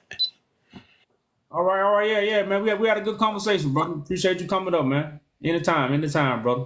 No problem. All right, if you check out the website, you can reach out to us too on that website right there, YahJew.com. Right. All right. Thank you, sir. All right. But yeah, y'all, I gotta get to my food now, y'all. So but yeah, y'all, that's it, man. And like I said, y'all, brother, we're very respectful. I'm glad I kind of in the conversation, man, with a grown man. And again, we're not looking for yes men, we're not looking for yes women, we're not looking for you to agree with us, but we're looking for you to have a conversation, because at this time you should be talking for the struggle. If you're speaking for the struggle, you talk with a purpose. And I know a lot of people up here, they're not speaking for the struggle. A lot of them haven't lived life, and they ain't never had love, so they don't know how to love. So, so I know a lot of people just not even understand that. But if you're really speaking for the struggle, you're speaking for a purpose, and you're speaking for it to move forward. You're just not speaking to go in no damn circles. So a lot of people use the Bible to become something they not. That's really what people have done. And then, so I say you sit in the seat you ain't supposed to be sitting in. So when the real person who's supposed to sit in the seat show up, shame on you. As my mama used to always say, what? Tell the truth. What do? Shame the devil. Man, it makes so much sense right now. Man, that makes so much sense. And it's who the devil is. The people who have what? Proclaim something they really not. So now the real is back. It told you Israel was coming. Israel.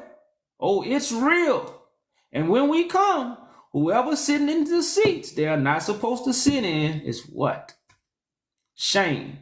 And even the Bible describes it as perpetual shame. And it's not my fault. So on that, man, as always, I hope the Father has circumcised y'all hearts and ears for the message. Peace and blessings, y'all. I'm out.